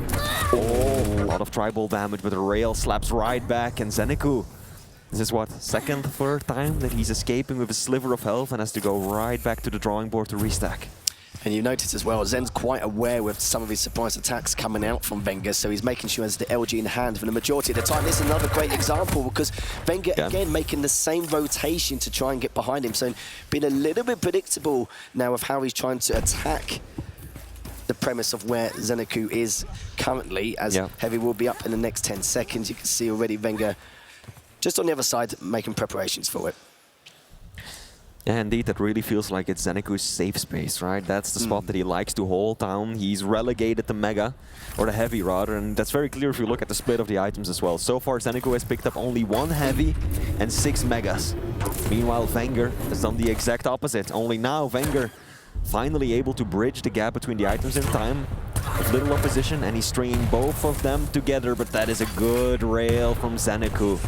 Keep in mind, these are 2 light champions, and even though a rail is 90 damage across the board, that 90 is gonna hurt a lot more when your stack is as limited as these 2 players is. Oh, Zeneku now in a bad spot. Heavy does spawn, he secures it. Can he get out of the room alive?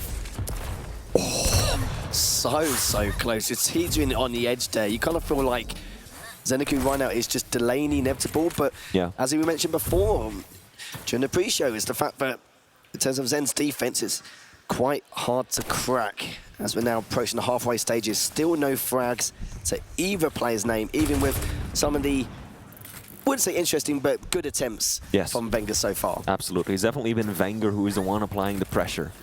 And Zeneku has been kind of relegated to sitting on top of the Mega health for, I feel like, several minutes. That has changed now to 173 damage with those defensive rockets, plus the plasma trail to deny access to the room. Now it's actually Wenger who may be on the back foot. Zeneku doesn't get enough rocket damage to commit to that Mega, otherwise he no doubt would have. But he safely, wisely, chooses not to engage just yet. And Wenger, that was an important rail from Wenger to land. If he had missed that shot, chances are that Zeneku would have been the one to set up for Heavy. But now he realized that he didn't have the stack, lacking the resources to actually commit to fighting for that item. Absolutely no armor at the moment, but Zen finally picks up that light just to give him a tiny bit of leeway for that next engagement, as he's going to get away for now. But yeah, it's just been pretty tough here for Zen. Even though it's a 0-0 scoreline, absolutely right, the pressure has been piled on by Wenger just to try and force out that first frag. He's coming in again, a decent amount of rocket damage, but managed to back away. And obviously this is the advantages of the Slash, of course, as he comes in, gets caught with the LG. Injured comes out from Wenger, gets a couple of good rockets off, but even then they're still trying to push on forward to try and seal that frag. But of course it isn't available, but could have done plenty more damage. But sadly he was able to not be able to hit that rail, which is a bit unfortunate. This is also just a frustrating situation for Wenger to have been in, right? You're in control, you're getting all the items, you're doing everything right, but you can't get the frag. And with these light champions, Lethal, a single engagement, a single rocket plus rail, and all of a sudden it's Zeneku who's in control. It's Zeneku who might even be able to get the lead out of that, right? So for Wenger, this has to be frustrating, being the one in the driver's seat, but for 6+ minutes, not able to actually secure or capitalize off of that in order to get himself a frag. Zeneku is a patient lad, isn't he? So he knows the frags will come eventually. He's just biding his time here. Secures that Mega, but look at the stack from Zen so far. We'll have to see if he can make something of it. Just a matter of time here. Wouldn't be surprised to go to a sudden death 0-0 at this stage. Something we've not had so far this tournament, and just biding his time. He just knows that the frags will come. And now just going back around, realised that Wenger had backed away, but actually faked out the jump to try and get a bit more damage done, but wasn't successful. Oh, this might be a frag. Rocket is decent. Players not committing with LG until the end. No one wants to see it through just yet.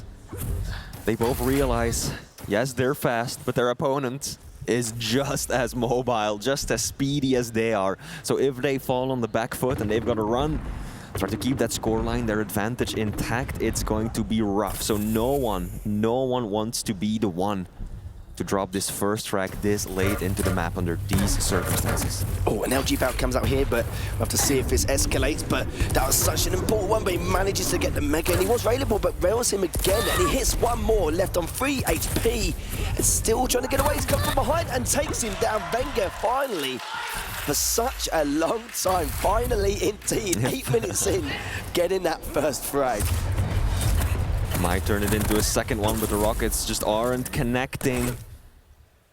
This is good for Wenger. Yes, Heavy went to his opponent, but he managed to do a whole lot of damage. Now he's the first one in position, but oh, that is going to be a trade. Let's see who gets the better spawn. Looks like it will be Wenger. He's the one who gets the rockets plus the Mega for his trouble. Railgun will be going his way as well, and now he can just fall right back onto the Heavy.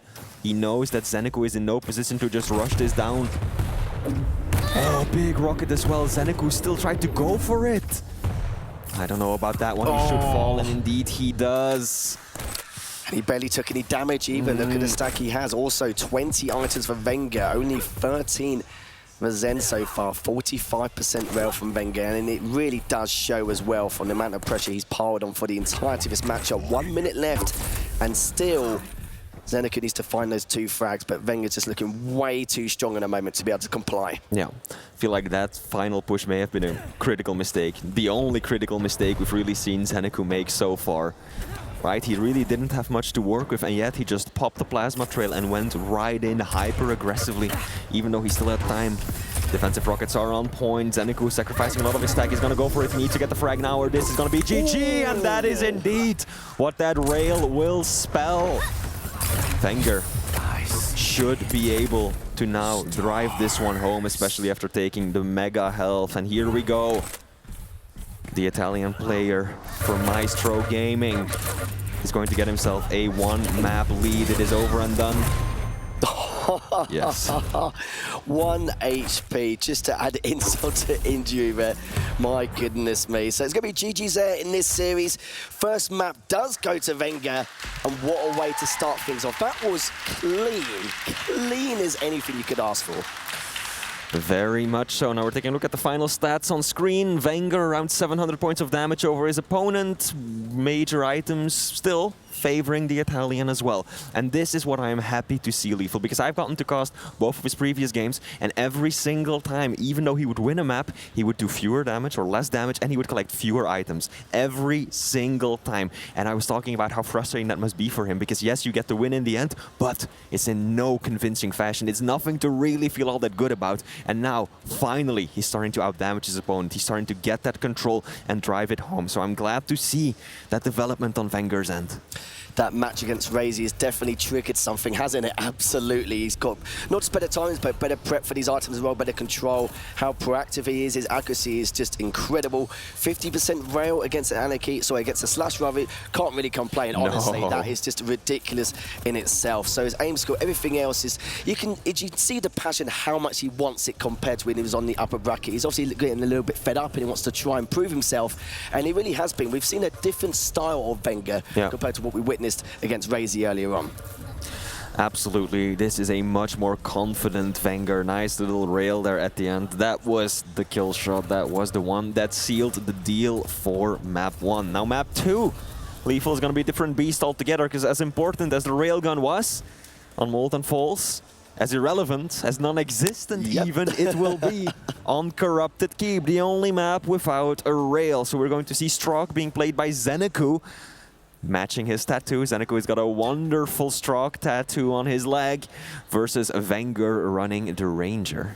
Also one of his strongest champions, so that probably makes a little bit more sense. And you can tell that Wenger went for the Ranger as well, because with the Ranger, I think at the time, Zeneku was going 6-2 with the Ranger at one stage. So he's very, very strong with that champion. Probably stole that champion from him just in case. But it's kind of pick your poison at that point, because he's good with both champions anyway. It doesn't really matter too much. It just depends on what really suits your needs, especially depending on which your opponent you're up against.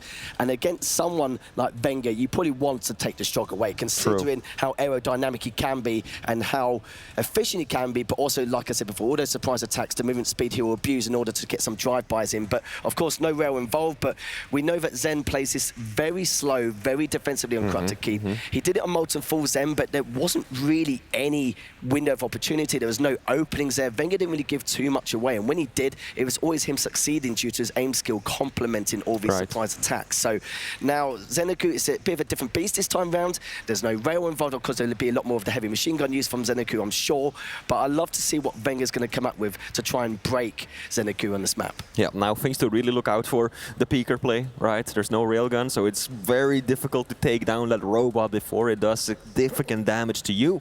And on the other hand, of course, the use of the orb as well. So many clever little tricks to reposition that you can do, as well as to deal damage with, right? We saw Rafa use it earlier on Veil. Very, very rarely to actually do damage, but almost always to just get onto the item a little faster, get that slightly better position going up against his opponent. Now, that being said, here we go, map 2, we're on Wenger's point of view. And look at that aggression with nothing but the starting machine gun. That's a very aggressive rush. Here we go, out comes the orb. Just to pass by the peeker. Clever play as well, something that you see very often at high-level Quake. You use your ability to try and counter, bait out, or abuse the other while they're doing the same. Yeah, nice amount of LG damage coming from Wenger there from above. It's just... Oh my goodness, the rocket there pressed him off the map. Got Cinco nicely there to start things off on Corrupted Keep. And didn't really take too much damage in the process, so he can continue that engagements and continue that aggression and applying that pressure already within that first minute mark. Hopefully, won't get too tilted by that, but my goodness, what a rocket to start things off from down below. I'm looking around the crowd to see if I can see Sinker smiling at that one, because man, oh man, does he love those ring outs. But here we go, second frag. Wenger retaliating, very aggressive with the orb. Will walk away with the heavy as his prize, and now Mega is about to spawn. It is Zeneku who is in position. I don't really see Wenger make a push for that item, and indeed he did not. I like how Zeneku is playing this right now. First holding back, making sure he can get some of those critical weapons. Heavy machine gun, rockets, LG. Those are really your bread and butter. And indeed, slowly but surely, whittles him down until he's confident to pounce and strike and get the frag. Zeneku's been a lot more aggressive on Corrupted Keep compared to his track record in previous series. Just trying to keep on his toes to keep up to Wenger's pressure. But look at the LG, the tracking from both these players. Zen trying to finish him off with this shot, and he manages to. Great stuff there from Zen, now making it 3-1, just extending it just a little bit more.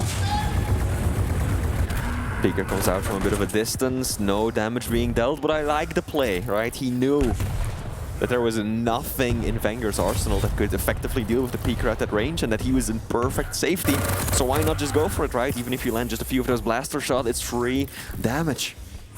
Didn't quite pan out that way, but now Zeneku relegated to the red room. There's a lot of time left before either of these major items spawn. So if there's going to be a big brawl right now, quick kill, that's going to be difficult for the person who survives.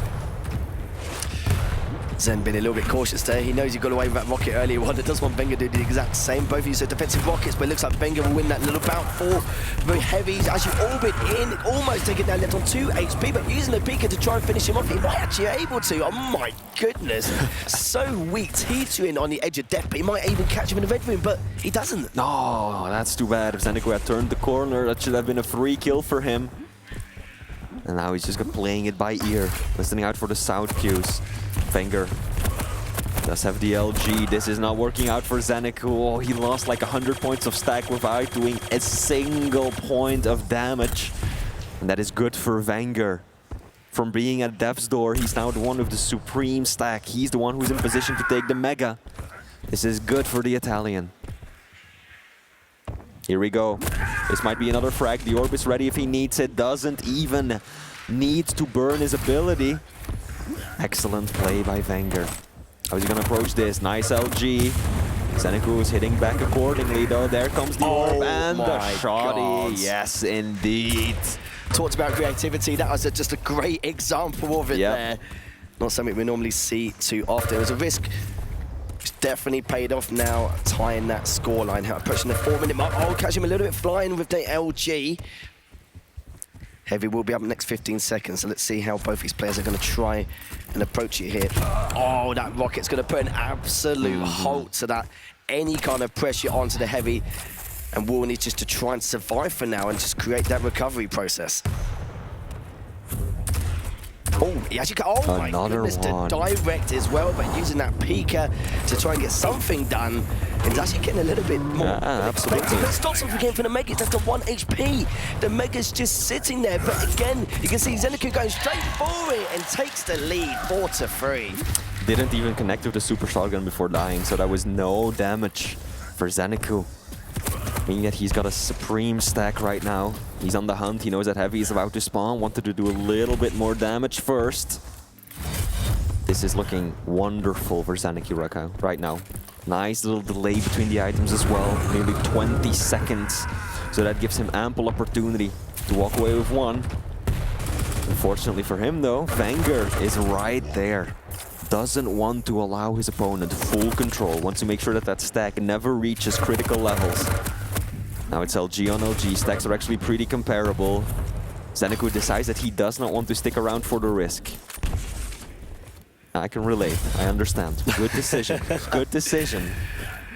You know, when you're one frag in the lead at this stage, like, why would you go for it? You know, you've got 2 bubbles, small armor to fall back on in the red room. There we go, Peeker puts another frag on the board. Zeneku now 2 in the lead. Well, that's the great thing about taking fights from the red room, isn't it? Got the 2 health bubbles light, and then you can just pressure the Heavy straight afterwards. It's a good little strat to have in your back pocket. Is Zen now still got a massive stack to work with, and he's still got a 2 frag lead. Almost 4 minutes left here. We'll be catching Ben on the LG area, but you saw the Heavy machine gun been a little bit brutal there from Fink. Oh yeah, she comes in as well, used the rocket, yes the orb as well, but it's not going to succeed. Is now extended by 3, and this is looking much better from Zen. It absolutely is. Wenger does get that small armor, but sacrifices quite a bit of stack in doing so, and he's lacking the LG right now. Lethal, critical weapon for those mid-range fights. And Zeneku is well aware of that. He knows that in terms of weaponry, in terms of arsenal, he's the one with the better chances right now. And he makes it count. He's extending his lead. And as we're down to around 3.5 minutes left on the clock, things are starting to look a little bit dire for Wenger. Certainly is, and he's getting a lot out of that peak almost every single time. And see now Zen. I'm going to push forward out of here. Would rather reposition himself instead, but gets a nice chunk of damage to try and at least apply the pressure and gets there before the Heavy spawns. And look at this, he's actually prioritising the frag a little bit more to try and get a bit more damage before pick up the Heavy. Going straight on in, no mucking around here. As he cleans up with the LG, makes it 9-3. Good stuff from Zen. Wenger just unable to stand against the storm that is Zeneku right now. He still has his orb. He held on to that one, didn't want to burn it in that previous fight, knowing that the end was near regardless. But even then, right, there's been a few good uses of the orb, especially towards the beginning, right? I think he managed to secure some of the frags that he has by using that ability. But other than that, it has clearly been the peaker that has been the more effective of the abilities. As you mentioned, pretty much every single time that Zeneku has used it, he's gotten a decent amount of damage out of it. He's gotten kills with it. It's been a perfect display of how to use that ability on this map.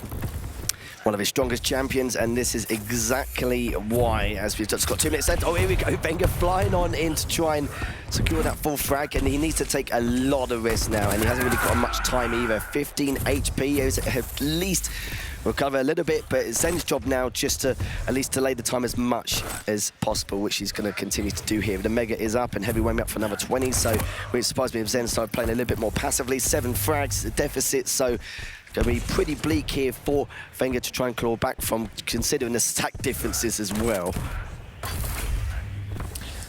And now that innate speed difference is really coming into play, right? Because what do you do when you're Wenger? Yes, you've got the orb that will allow you to catch up with your opponent, but you can only use that once every so often. And meanwhile, that crouch slide from Strog is just so consistent. It's always available, gives you so much mobility, so much speed around the map.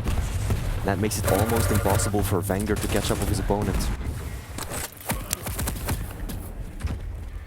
been a role reversal in terms of the stacks now as well. Oh, great direct, and that was such a clean frag coming up from Zen, just continuing to show his dominance on this map. And Venga's been known to be very good on corrupted keeps, so the fact that he's created this much of a scoreline is pretty damn crazy. Again with the Pika, which is why he's one of the best of the game with Strog. And now we've only got 45 seconds left. I've seen a lot of 0-3 games today, 3-0s. This is not going to be one of them. Things must change. Things must change, right? It has been Wenger versus Maxter. That was a 3-1. Now we're going to be tied 1-1. Wenger won map 1. Zeneku is going to tie up the scoreline map 2 with an excellent display of skill using the Strog. 15 seconds left as he just picked up the heavy, but all Vega can do now to make it as competitive as possible. But my goodness, this has been a tough ride here for Wenger, as no matter what he tried to do, there was just nothing he could have done. Wenger does clean him up with a heavy machine gun in the end, but it's not going to change the scoreline, as it is going to be 12-4. Wenger taking the second map, making it 1 apiece in this series. And I liked that from Zeneku. Normally, he's quite passive and defensive, as I mentioned before. When he started on Corrupted Keep, he changed his style. He's a lot more aggressive, a bit more on his toes. I think he realised on the first map he wasn't proactive enough. He wasn't really doing enough damage output across the board, and then decided to change it on Corrupted Keep, and look how much difference it made. I'm sure it will boost his confidence massively, especially in his combat skills department. Definitely agreed. This was a much more proactive Zeneku, placing a lot more focus on applying constant pressure to his opponent. And indeed, things turned out beautifully for him, all tied up as we're moving into the third map of this series. Now this one, Lethal, is gonna be fun, because we are seeing Zeneku on the clutch versus Wenger on the Athena. Now what are your thoughts on Zeneku on clutch? Because that is not one of the players that you associate as, you know, a clutch veteran, right? Yeah, we've never seen him use to clutch, but Wenger we don't really see clutch on that often either, but he did use to clutch on Blood Covenant previously. So it means he does have the experience, maybe not the exact champion picks, but he has experience to clutch in a tournament environment in terms of how he may pursue and try and get around Zen, because we know it's going to be pretty damn difficult. He's going to be playing around a lot of chip. He needs to try and avoid the shield, all the sneak attacks as well, and the traps he's going to lie, because we know players like Razor will sneak by in corners and Ferrari peek and then use the shield to try and get the most value as possible. And just going back to that last one as well, 25 items picked up by Zen and only 13 coming from Wenger. And you did say as well that there's been times where he wasn't getting enough item control. He did really well the first map, but this time he kind of fell short once again. So pretty on riding the struggle bus in terms of the prep for those items there. But we'll see how things go. I do feel like in some degree Wenger may have an advantage because he's experienced with how clutch works on Blood Covenant. But then again, I think Athena is a very good pick to fight against it. Yeah, this one's so difficult to call, in part because of how rarely we've seen Zeneku play clutch. Right? Never. I personally can't think of any instance. I mean, I know that Wenger has played him a bit in the past. I don't really think as much this season, but definitely in the previous season we saw him bring out the robot a few times, definitely taking a play out of his teammate Razy's book. But Zeneku, indeed, this may be uncharted territory, at least as far as these official games are concerned. So that makes this one very, very difficult to call. I fully agree with you. Athena is a very solid counter pick to clutch, especially on the map that is Blood Covenant, because she's already so strong on here. Lots of verticality, lots of hourglasses, and that's also going to be important, right? You can use that hook to instantly deny those hourglasses and refill your own hook. And when you're up against clutch, you want to make sure that he's got that ability up as little as possible. So denying access to the hourglasses is going to be critical for Wenger. Now we're loading into the map. Warm-up is coming to a close. Lethal, take it away. Honestly, mate, I have no idea how this is going to go, but I'm all for it anyway, because these are two champion picks. You don't often see the Athena, yes, but the clutch. We've seen it a couple of times now, but we haven't seen it at all in the Pro League, so do you know what? Why not? Why not? So as we're heading into this game now, from Zeneku's perspective, to see exactly what mischief he's going to be up to.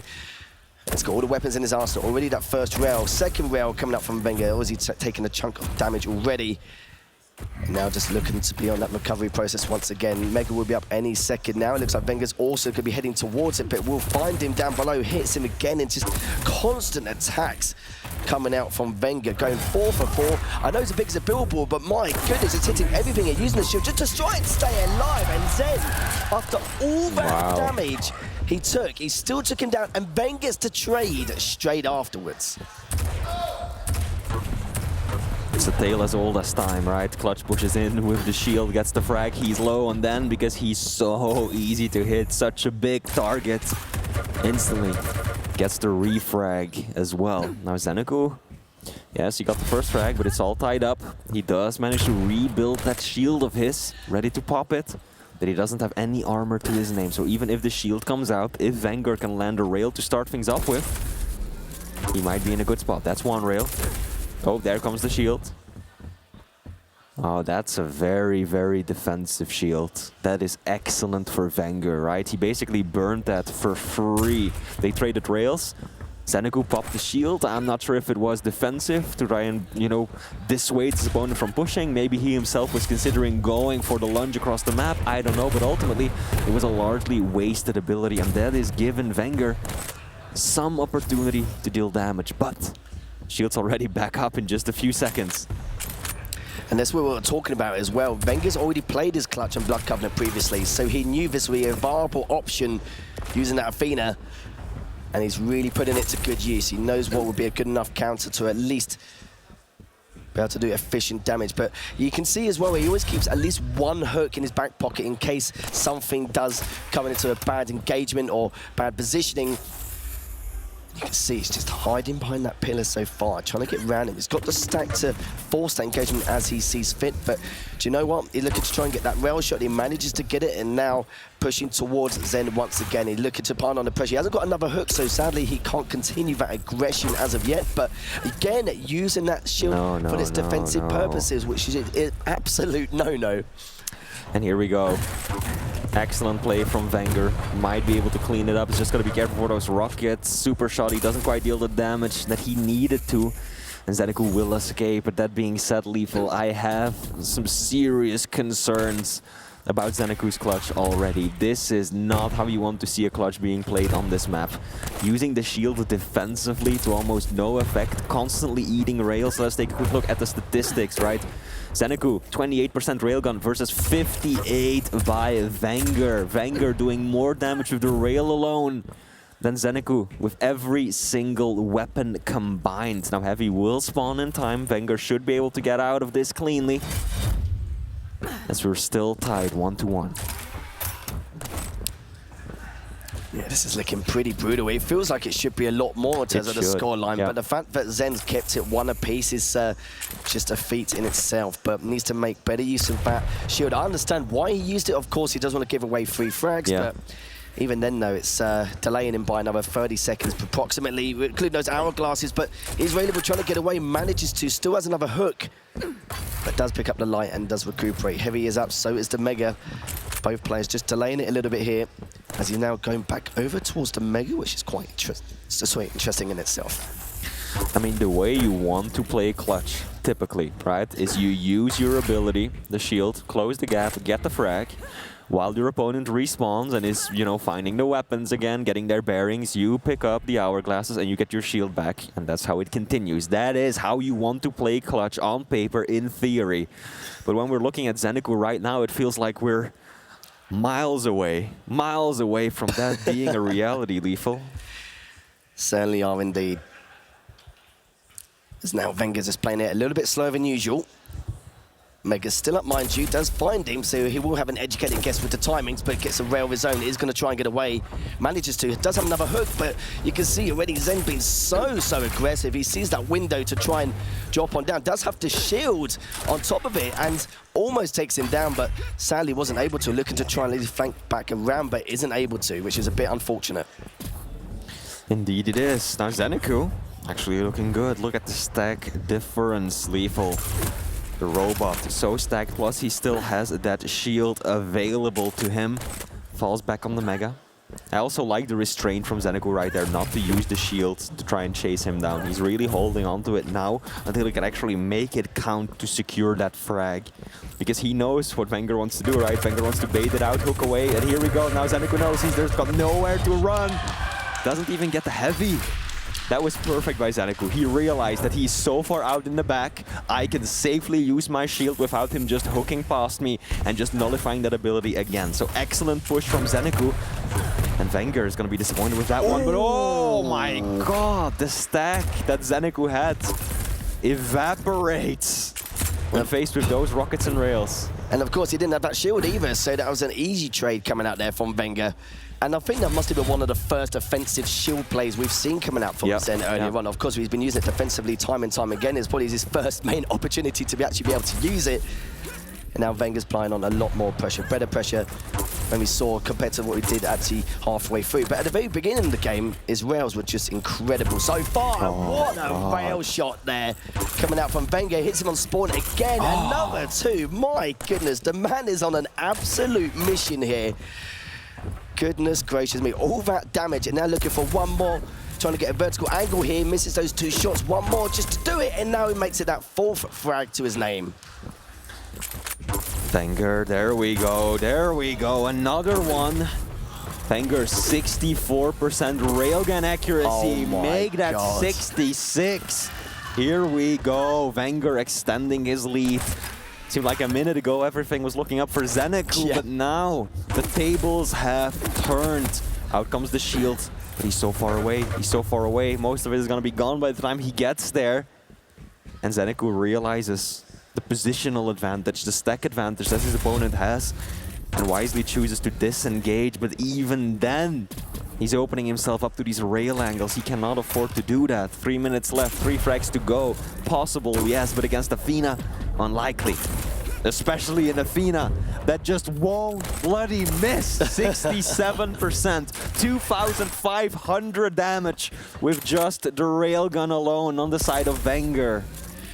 You took the words right out of my mouth. I was going to say, done it, 2,600 damage. Wouldn't be surprised if it hits the 3k mark at this point. And using that shield again, more just to stay alive more than anything else. And it's just, of course, if he wants to try and get back in his matchup, he needs to recuperate and try and use that, put that shield to better use. But 2 minutes left, it's still possible, but my goodness, it's going to be a tall order as he approaches that final minute mark. Now Heavy will be up in just a few seconds. Now, how is Wenger going to approach these final 2 minutes of game time? Knowing him, he is not just going to play the runaway game. He wants to at least be able to do some defensive damage here and there. Here we go, LG on LG, but Zeneku rather has got that shield to help him out. And Wenger has to be the first one to disengage. He is railable, not anymore after taking that bubble. Can he avoid his opponent for another minute and 30 seconds? No hooks. Nothing to save him there. Zeneku. Hello. This is still well within the realm of possibility, Lethal. Certainly is. He has to stack shields up in 20 seconds as well. And enough time to type this up using the LG. He's actually flying on upwards. Wenger catches him, but some good rockets coming out there from Zen. But he may have to take this risk at some stage, trying to find him. He just barely missed him, but he does pick up the Mega, so he can continue pushing forward in that aggression once he's picked up this light, and shield is now available. That would have been such a sick rail. Problem is that the hooks were available again too. Oh, I don't know what happened with that rocket jump right there, but it doesn't matter since Wenger drops down himself, and now just 1 point separating these two players. Zeneku, can he find Wenger? Half a minute to go. Shield is going to be up just barely. He does not want to cut it that close. He wants to find him within the next couple of seconds. Wenger is actually right below him, crouch walking, sneaking around that side of the map, while Zeneku is desperately checking these stairwells for any sign of his opponents. Looks like he won't be able to. Wenger is just casually he got a sight of him. But will he be able to catch him? He's only got 1 hit remaining. Oh, he's got 2 hooks. He has to find him. He's got the shield as well. He catches him with 2 seconds left remaining and takes us to a sudden death. What a way to take us through this map. That first hook was just nullified, right? It breaks after you take a certain amount of damage, and Wenger unable to get himself out of the room, to pull himself to safety with a second left to go. But now we're all timed up. This is overtime. 5-5. Nice rail from Zeneku. Another one. One more will do it. Can he get the kill shot? Oh, he's trying to look for it as well, but sadly he's already got away. He just saw a glimpse of him heading towards the heavy, and the heavy is up, but so is the mega, so things may stabilize again. Of course, he hasn't got a shield either. He's actually gone straight into 55 HP. Wenger hits him once more, left on 15. He's still trying to finish him off. Will he get it before the mega? He actually hits him straight back as well. Now Wenger's weak. He needs to back away. This is madness. Both players were able to finish it in the past 20 seconds, but it's still all tied up. Zenecu waiting for the small armor to spawn. Wenger, no doubt, doing the same on the other side of the map, and indeed, now they both have some armor to their name. Heavy is about to reappear. It is up. Oh, those rails. Couldn't have cut it any closer. Wenger has got the stack advantage. He wants to pressure on this Mega. Shield comes out again defensively, just to make sure he can walk away with Mega while taking as little damage as possible. And indeed it works out, right? He was railed twice, but look at his stack. Look at how much he's still got left in the tank. Trying to slow things down now, making him think that he's actually looped around the other side towards Heavy, but just trying to take this light. But Wenger making a great read, knew that he's probably still lurking around. He's picked up both lights now, so at least gives him a little bit leeway in terms of stack. But speaking of stack though, Wenger looking pretty damn good at that drive-by, but didn't manage to hit that rail, sadly. Looking to back away once more. Shield is up in 3 seconds here, Flea, so he can definitely approach this. Hits one, trying to look for the second, but is backed away around that rocket position. And again, Zenecu just hanging around, hoping for that small armor to spawn soon. I don't think he had the timing on that one. Falls back to the one he does know over on the Mega side of the map. Stacks, relatively comparable. In a straight-up fight that favors Wenger, because he's got the smaller hitbox of the two. But he knows that the shield is up. He's only got one hook to work with. He's got to be careful. If that hook gets messed up again, that's a death sentence. Certainly is. You can see just biding his time at the moment. He's got eyes.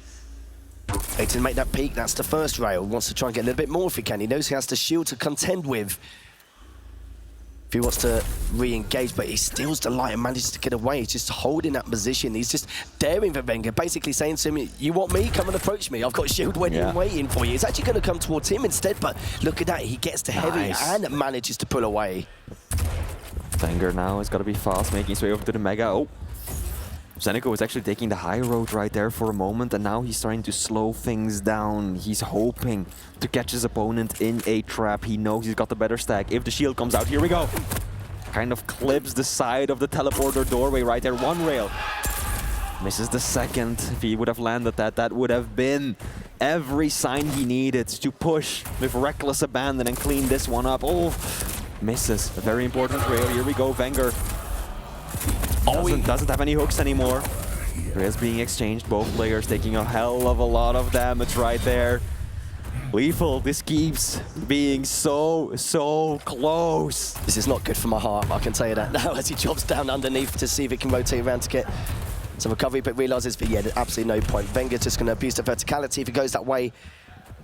And now returning back. Mega's up in the next 7 seconds. And honestly, it's anyone's guess here how he's going to come. He's actually going to push on forward, but at the bottom, Mega trying to get some rocket damage on. Gets a little bit, but again, Wenger getting for the drive-by. But see that Zen manages to take him. He's trying to approach him, but it gets to Heavy already. He's still making that push, but backing away. The shield is finally ready, but looks like he's not looking to re-engage once more. He knew that Wenger still had a hook available, and that he would have likely been able to just hook out as soon as that shield popped. So Zenecu wants to again have him in a position where he can guarantee the cleanup, where he can assure himself the win on map 2, or map 3 rather. He knows that if he burns the shield and he's without it for what, half a minute, 40 seconds, that could be disastrous. And similarly, Wenger, I think, wants to make sure that he's always got one hook available at least. And now we're about to enter 5 minutes of overtime. I think we've only seen one game that had a comparable overtime on the Quake World Championships.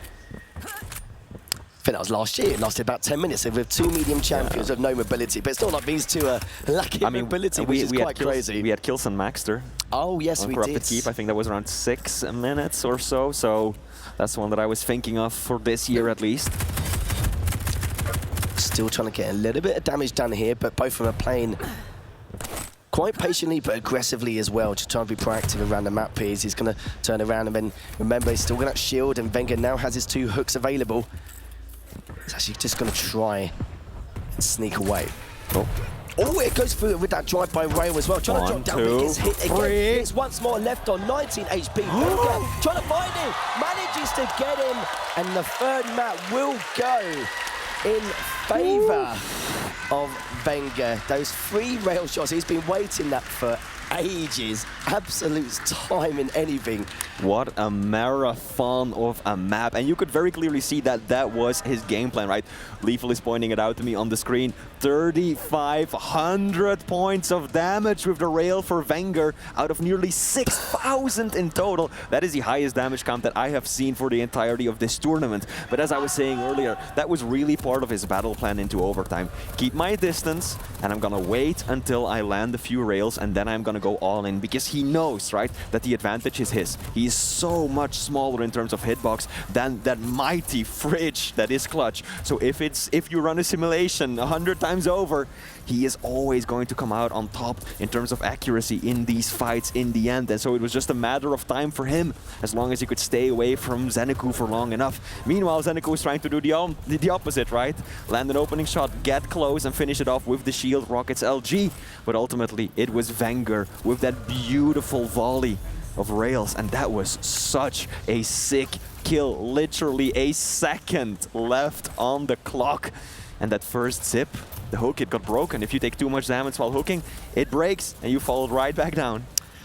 My goodness, you couldn't ask for a more clutch play if you tried just to secure that map. But we were so worried, but if we go back into it now, nearly 60% rail accuracy for Wenger, nearly 3,600 damage, as we rightly mentioned. LG, 43.5% there again from Wenger. But we knew that was his battle plan the entire time. We knew it was going to be very rail heavy from Wenger's side, and he made it work. But there was a lot of instances during the first 5 minutes where it was very debatable how Zen was playing Clutch. Yes. We were probably thinking to ourselves, right, it's just a matter of time where Wenger will get a few frags and then put those hooks to good use, keep his distance. But we knew that it was going to be a chip heavy coming from Wenger as well. But the fact that he was able to adapt and then rectify all his mistakes during those last 5 minutes, and of course that clutch frag with, what, 1.5, 2 seconds left remaining, absolutely ridiculous to take us that 5-minute overtime. But going to our next one, though, deep embrace between Zeneku and Wenger, and both these players have statistically been very good throughout the Pro League in terms of their map scoreline here. So it's anyone's guess to see how this goes.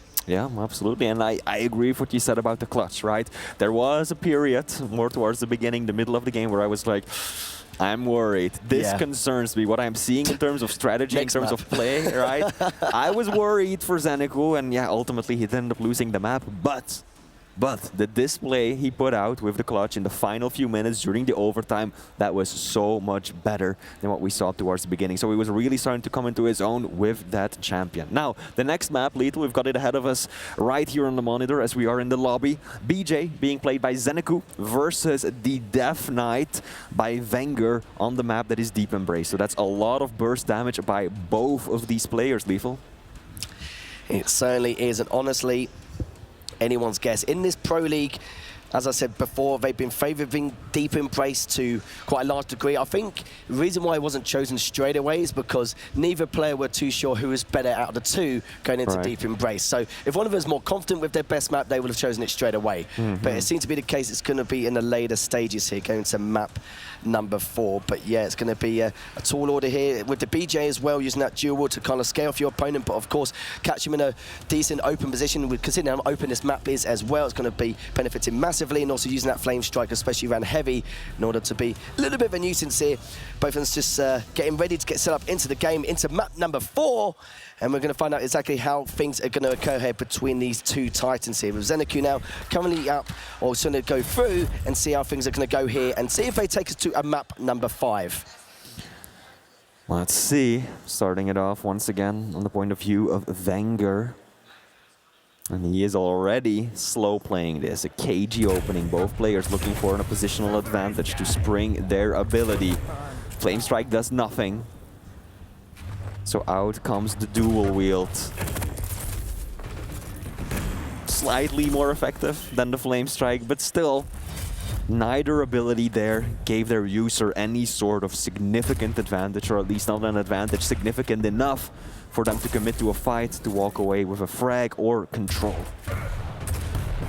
Certainly has been, and we know Zenecu hasn't been too pressured going into this series, but now Wenger only requires one more map in order to take himself into the next round. Have to see how this goes as Zen just directly underneath and trying to dodge his rockets, going back now. Both items are available. And now just circling around, just playing Ring of Roses a little bit just to mess up with the audio cues, but still hasn't got any rockets to Zen's name yet. Similarly, Wenger is lacking the LG. So both of these players are lacking a critical part of their kit. A key tool on their belt. Wenger right now unable to take those mid-range fights.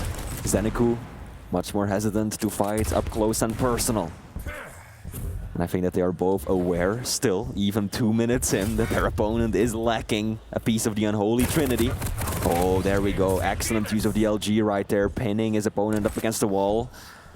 Wenger cannot advance further into the map, hoping to do some extra damage on Mega. Indeed, he does. But still, it is actually Zenecu. Slightly better stack. So far, both of these players have been very reserved. It has been all about Wenger's top-level control, right? He's barely dropped down. He's just holding down, trying to hold down that center area. There we go, 1, 2 rails. Can he find the third? Can he finish it up? Zenecu running for his life, will be able to pick up a few health bubbles, get himself stacked up nicely. But this is good for Wenger. Finally he's got an LG in his hand. Finally he's been able to clear out of that heavy side of the map and to manifest himself more centrally around the map. The only problem is he's running out of rockets, hasn't got any rail ammo either, so it's that LG he needs to rely on, but does have a heavy machine gun, but of course, heavy is first. He's finally going to pick up some more ammo to continue his engagements here. And the way he was railing earlier, I'm sure Zen's going to be quite cautious here, but catches him with the LG there as he's going across. And still left on 5 HP, 1 tick of damage to get that first frag. Fiend may have just saw a glimpse of him as he was jumping over, still on 55 HP though. Isn't going to go over the jump and decides to back away and go for the heavy himself. Good rail. It's an important one. Wenger was railable. Now Mega up in just a couple of seconds. Taking a look at the statistics. Nice split between the major items. Damage slightly favoring Wenger. Not by an obscene amount. I think the biggest thing that stands out to me, Lethal, Zenecu, 14% railgun accuracy. Has landed just 1 shot out of 7. Meanwhile, Wenger hitting around half, 7 out of 15. It comes down to these railgun fights. They have been favoring Wenger, but not that time, and that time is the one that mattered. Zenecu, 1 frag up, first blood on a critical map. He has to thank his best mate, the Tribe, out there with the amount of damage he'd done there. Wenger's still very weak, and Zen now makes it to a piece. He wants a map number 5. We do as well, of course, and it could be looking that way. It's already 4 minutes in, and now he's rotating back around. He knows the heavy's coming up in a few seconds' time, but trying to put Wenger off a little bit here. He's going to make that approach, but he hasn't got that dual wood. He will do in the next second, though, if Wenger wants to continue to engage. Tries to get a little bit more rocket damage, but has to go all the way back around as the Mega now up in 7 seconds.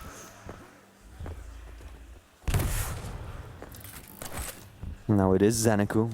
He's got the better positioning right now. He's able to fall back onto Mega and try and make his way over towards Heavy. He's got a stack advantage. Wenger unable to punish the pickup. This should be free for Zenecu, the Australian. Now full control, nice split between the items. All that's left is for him to actually find Wenger and to extend this lead, because only 5 minutes into the game, you do not want to hang on to just a 2 frag lead. And that was a good rocket as well. He had to back away again. Mega's going to be up, but that was a great rail. Cut up for Wenger and goes 2 for 2 and finally gets his first frag. Gets the initial first spawn rail. 2 for 2, 4 in a row now. My goodness, how things have just changed. Just like that in 10 seconds flat. 10 seconds and all of a sudden it's Wenger who's tied things up. He's in the driver's seat. Out come the flame strike. Unable to connect with any damage. Zenecu has to drop down. Ooh, getting dangerously close to the cold waters of Deep Embrace right there. Stays within bounds though. And I like what Wenger's doing. He's got Mega behind him. He's in a pretty good position to deny access there too, or at the very least punish any attempts to go for it. There we go, that one rail, 2-2-2. Can he finish it off? Oh!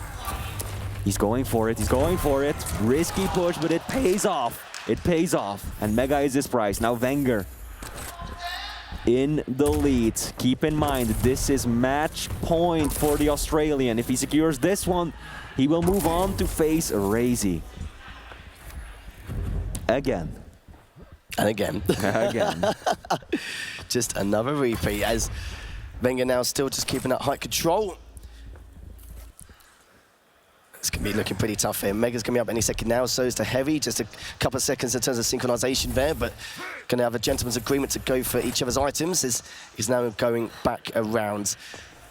Still continuing on underneath, but even then, though, it's going to be quite a difficult task here to try and get Wenger off this top mid spot. Even though Zen does have a slight stack lead, those defensive rockets could play a big part here. Gets quite a lot of damage done, and look at that again, a great rail coming up from Zen. Oh, actually catches him with the LG just a little bit. Knew he wasn't available, so didn't want to take too much of a risk there for extra insurance. Oh, that was a great rocket there, an 84, just to push him back a little bit more. Both items are up. Zeneku not falling back on Heavy just yet. Wants to apply pressure, but that plan completely backfired because it was Wenger who got off some decent rockets from down below, walking away with the Mega health. Now 2.5 minutes left to go. Plenty of time for Zeneku to secure a frag. And Wenger hasn't been able to control that top area of the map as much as he wants to, right? That was really his game plan. We saw that during the opening 5 minutes or so. At least for the last little bit, things have changed quite a bit. Map has been much more chaotic, much more back and forth. Nice flame strike onto his opponent. Zeneku going for an aggressive push right there, but instantly is sent right back down. Both players are committing. Oh, so close, because he was available, but wasn't actually picking up the Mega just then, but Zen just waiting for him. Oh, that rocket was so good. He still hits him, but Zen doesn't. Zen's just trying to run away the tail between his legs. Still with his one frag deficit. We've only got 2 minutes left here. I don't even know how that rocket connected. No idea, mate. I don't think Wenger knows either. That one came out of absolutely nowhere. Still though, looking at Wenger, 55% accuracy with the rail, 17, now 18 items here for Zen, and 13 items for Wenger so far. So not doing too well with the items compared to what we saw in that first map. Becoming a little bit of a trend. And Wenger just being a little bit sneaky. Was hoping to see if he can try and grab that Heavy, but backs away straight away, but eats a rail just then. Small armor spawns in time for him to kind of restack, but this is so good for Zeneku. He should again be able to rotate both of the major items. Knowing very well that Wenger has now been relegated. Looking for scraps around the outskirts. Zeneku, he's looking to pounce. He knows that his stack is about as big as it's gonna get. And he wants to do some more damage before Wenger is able to take away either a Heavy or another small armor. This is looking pretty dicey though. Zen needs to make a decision soon to try and tie this up. Maybe even take us to another sudden death at this point. And Wenger now just being very patient here. Gets the first rail. Super important rail here to even the stack. In case Zen just trying to continue the engagement, but even then though with the duel with LG, almost hits him the rail as well. And looking to rotate around, you can already see he's pushing away, finds him, but Wenger with the rail once again here, Flea. 15 seconds left. 15 seconds left indeed. All the pressure now on Zeneku. He's got the Heavy, he knows exactly where his opponent is. Rockets are being exchanged, and Zeneku on the way down. Lands a gorgeous rocket to tie it up. And again, we find ourselves drawn into a sudden death, into overtime. Are we gonna see another 5-minute one? Probably not. This is quite a bit smaller of a map, but still, one frag to decide Zeneku's fate, his tournament life. That's fine. I'm more than happy to have another 5 minutes if he can actually continue. But you know what Deep Embrace is like? Pretty difficult to get that far. In terms of the time of sudden death here, as Mega will be up now, and Zeneku managed to pick it up with ease without it being contested. And again, very unfortunate for Wenger, almost winning this map out just like the previous one, and that happening to him as well. It's just been incredible stuff here from Zen. It's just circling around, and look at the stat difference here for Flea, as now Zen still trying to at least get an angle on Wenger, but it's making it pretty difficult for him so far. Zeneku knows that it's risky to drop down, right? One bad rocket into a flame strike combo, and any advantage that he has will disappear just like that, and it already has. There we go, Wenger landing one good rail.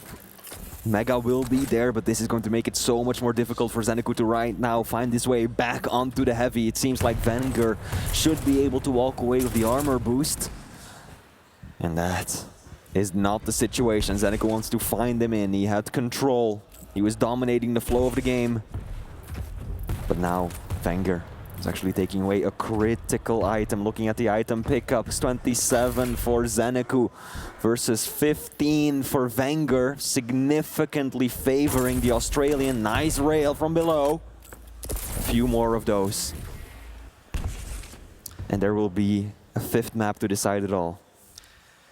Flame Strike up in 10 as well for Wenger. Heavy has been picked up. Items about 5.5 seconds apart.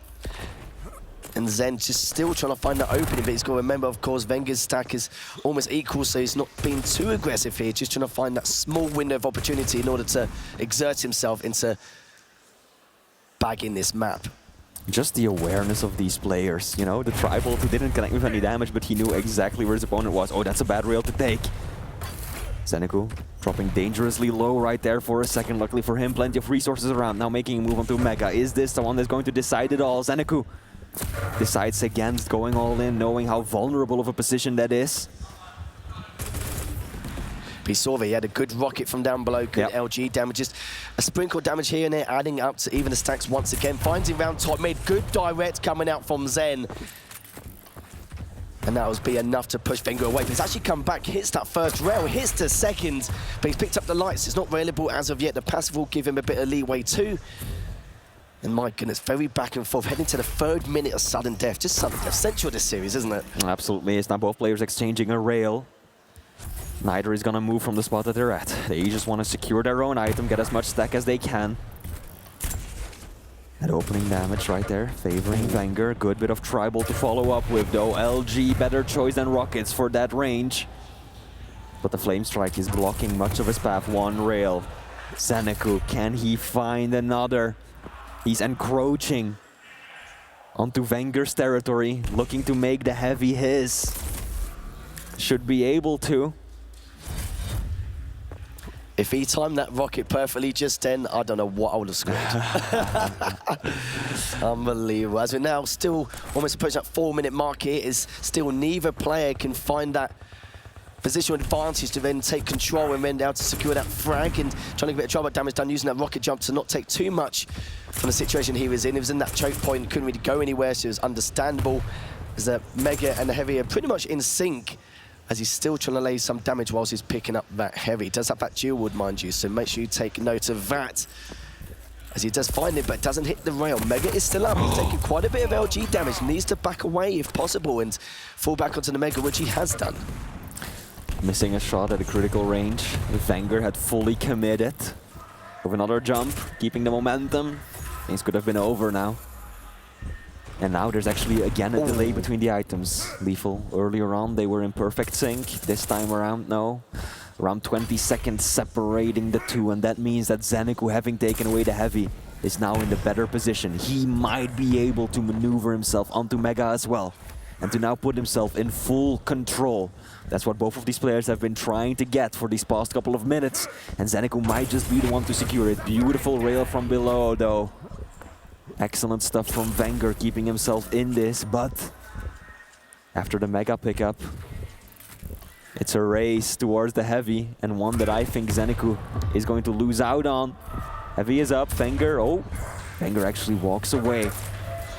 Not confident, I think, in the timing. He wasn't there for the previous one, so he didn't know exactly when it would be up. Wisely decides to be cautious there. Fall back. Live to fight another day. So what did we say earlier? This won't go to 5 minutes, but he catches with the LG. He's trying to back away. Wenger's only on 44 HP. Got a full action. He misses the rail to get that 4th and final frag.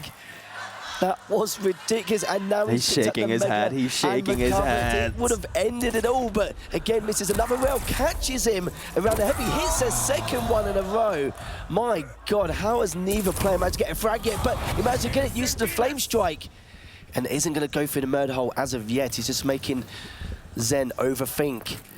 But Zen, he's not falling for it. He's just still hovering around top mid, and Venger's so weak at this stage, piling on so much pressure, but he's top mid, and Zen now just going back around the rocket side. Mega is up, Heavy's up, and now both items in sync once again. So we won't see either player with full item control for a while. If this goes any longer, finds him with the LG, doesn't get too much with the rocket, and now backing away again. And speaking of rockets, Wenger hasn't got any ammo left in the chamber. Indeed, he does not. All he's got is the LG to work with. And we know just how famed Wenger is for those rockets of his. Click, click. They're gone. They're gone. They're not just gonna reappear. Need to pick up some ammo first. Oh, big tri-bolt. That was a hell of a lot of damage right there. And then I did do the caster curse on this one. Surely this is not gonna go to another 6-minute overtime, I said. And here we are. 7 minutes in. This has been a 17-minute long duel. Good rail from Wenger, giving him a stack advantage. Heavy not up for another 10 seconds. It certainly isn't. Zen may just have to give this up, especially taking all that tri-bolt damage. And he manages to nail him, finally being able to get that deep embrace full frag. That was absolutely unreal. Well played from Wenger. Commiserations to Zen, but we couldn't have asked for a better series. 2 sudden deaths, both went to the wire. How Zen took it previously, that was absolutely crazy. 68 shots fired and hit 50% rail. He definitely made him work for it. Good thing that Wenger won, because it would have been very inconsiderate towards DJ Wheat after him running all the way from the green room. A man his age, that's no easy feat. Wheat, I was already out of breath, and then I had to watch that 6 minutes overtime. It's like, oh my gosh. God, it's a good day to be a Quake fan, right? It is. So much about that entire matchup. Even going back, I want to talk a little bit about Blood Covenant, because in the back it was, you know, just nutty, because that final frag, right? It seemed like Wenger had that. Right, clawed his way back. He had it. Clutch, definitely a difficult champion to have to deal with. But just, just the fact that Zenecu there was 59, right? 959. Yeah. You don't see it very often, but it happened. And then to basically duplicate that effort on Deep Embrace is just nuts. This has just been such a phenomenal series. I'll tell you what, that guy Zenecu right over there, he should be really fucking proud, because that was an incredible, incredible tournament run here at QuakeCon. And, you know, Wenger now is going to basically out of the pot and into the fire now, going up against Razy. So, I mean, what else can you say? You guys had a lot of words per minute going on there. We definitely did. it was just remarkable. It's like, this is the kind of match you hope that every single Quake, especially on finals day, is like. And I feel like they both gave it everything. They left nothing on the table. And just shout outs to both of them. I mean, Wenger won, but that was just as much as Zenecu in terms of why that series was so awesome. So no, absolutely. The overtimes, the tension. This has been the most tense, the most exciting series I've gotten to cast. I know, another 3,000 again, over the 3,000 damage in terms of just the railgun alone. Hopefully we're going to see some more highlights of the previous maps. Maybe not. I don't know. I'm hoping that Wenger is going to be able to join us for an interview so we can ask him some questions. Considering that he might have to be setting up for the next match, there's a good chance that not. And I don't blame him either. Yeah. We make him nervous, I think. So it's like, hey, absolutely amazing. I mean, I'm kind of speechless. Also, 40 just gonna be on the floor in the fetal position crying because he was like, I want to see game 5, I want to see game 5. Was pretty convinced it was gonna happen. But I mean, that's just normal though. you know, like in between games, regardless of whether there's a game 5 or they just lying on the floor, fetal position, crying. That's And plus, with all those sudden death times, we're just prepping for the grand finals, aren't we? Pretty much. Yeah, like yeah. it. Yeah. But now Wenger, it gets a little bit of a breather, and then immediately going up against his other teammate, Razy. And then, of course, you've got Rafa, who's just sitting and enjoying the show as he waits for his opponent there in the grand final. So, no, I don't think we're gonna get an interview here. We probably aren't going to give him some time. So that means we're going to take a break. We need a breather. These two need a breather as well. When we come back, it is going to be Razy taking on Wenger, who just had a hard-fought battle to take out Zenecu. How about one last round of applause for Zenecu and just an absolutely incredible performance here at QuakeCon 2023. So now we're going to go take a break. When we come back, it's Razy versus Wenger, another Maestro team kill, but ultimately one of those two will be facing off Rafa in the grand finals. It's just a couple games away. Don't go away. We'll be right back.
Ladies and gentlemen, wow, I just popped on the screen. That like jarred me a little bit. Ladies and gentlemen, welcome.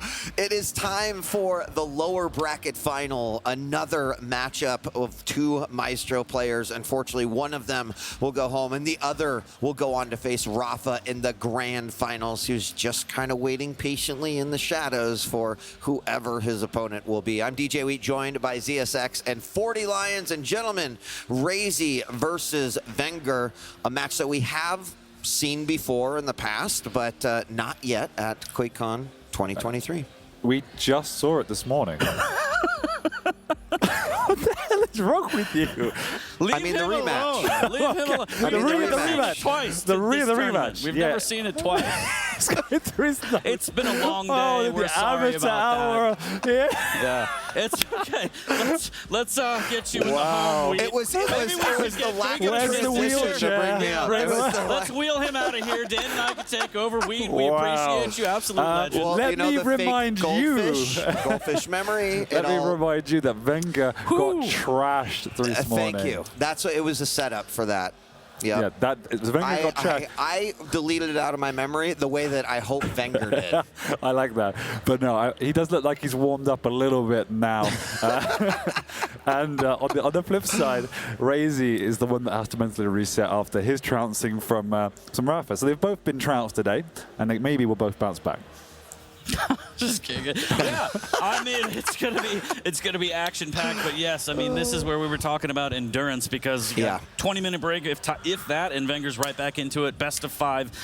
So yeah, and it's against Razy, someone who kind of dumpstered him a little bit earlier, and he's got a little bit something to say about that, but he's got to be running on fumes. And even if he wins this, what's your prize? You get to go against Rafa in a best of 7. Running on fumes, or a little bit of adrenaline from that last match with Zeneku. Like, you know, he did come out as a winner. He fought very hard for that one. I'm sure mentally a little bit exhausted, but also got to be on a little bit of a high from just like, okay, one step closer. Here's the next one. We see Wenger right here, and you know, for as consistent as Wenger's play has been throughout the QPL Season 4, maybe that isn't how I would label his play here at QuakeCon, right? But he's still had these moments of brilliance.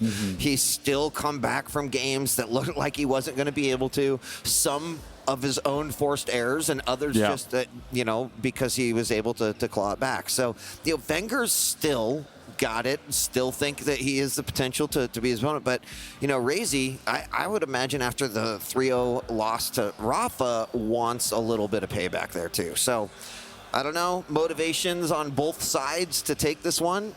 And I think the hardest part is because they have played today.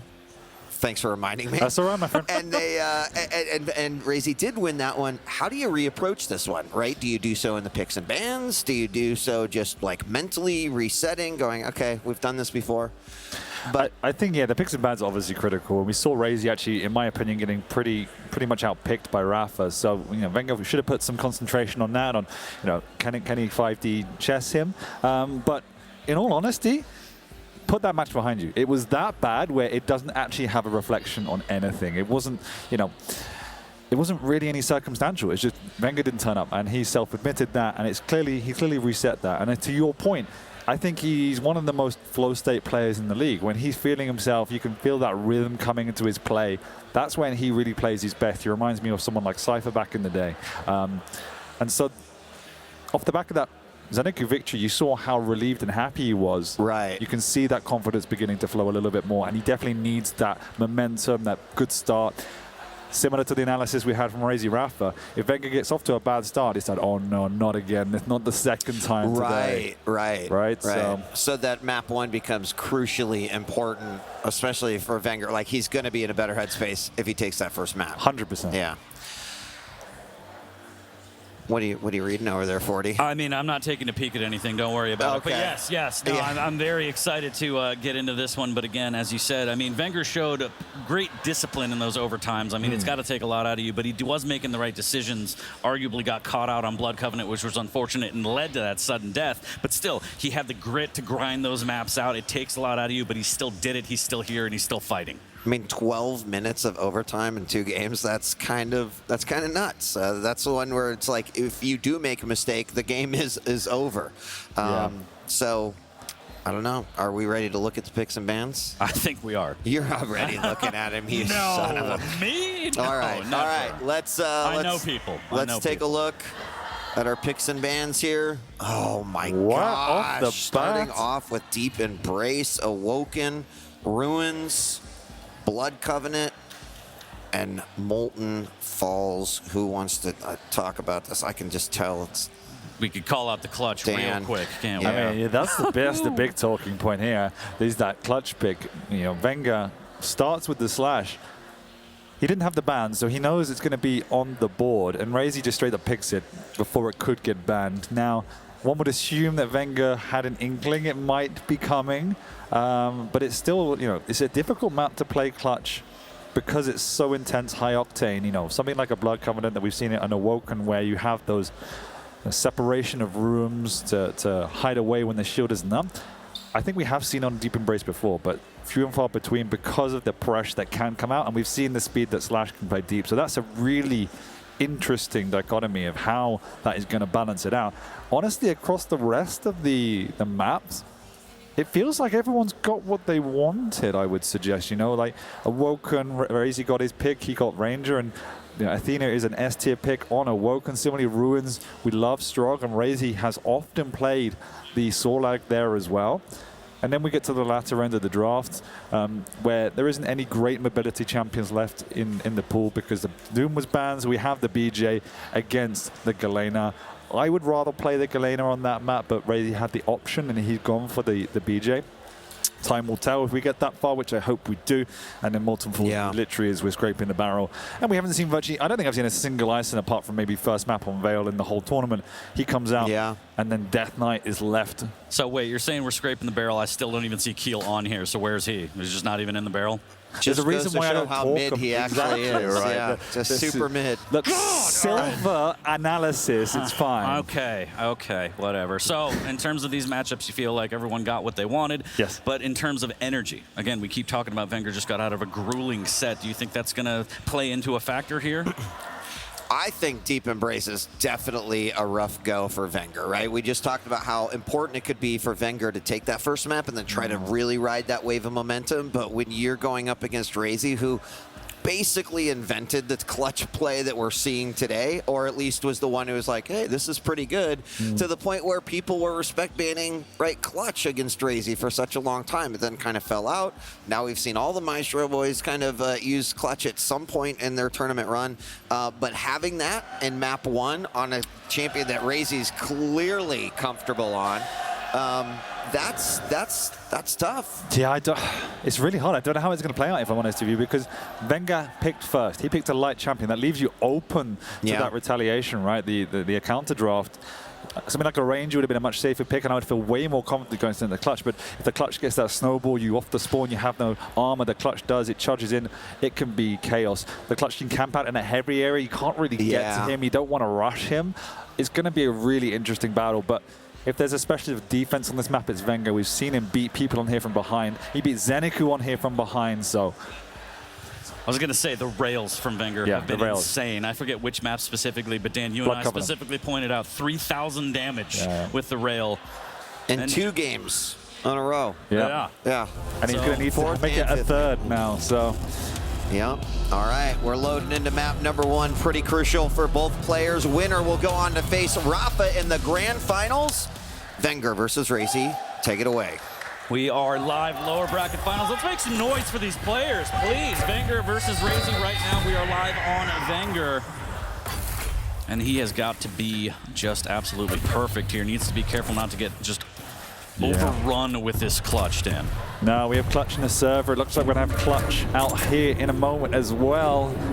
And this is a first for me. I've seen clutch on deep very few times. I don't think I've ever seen it against a slash. So I'm in for a first. And already we see a little bit of pressure coming out from Razy. He's delaying this Mega, working his way around for the heavy.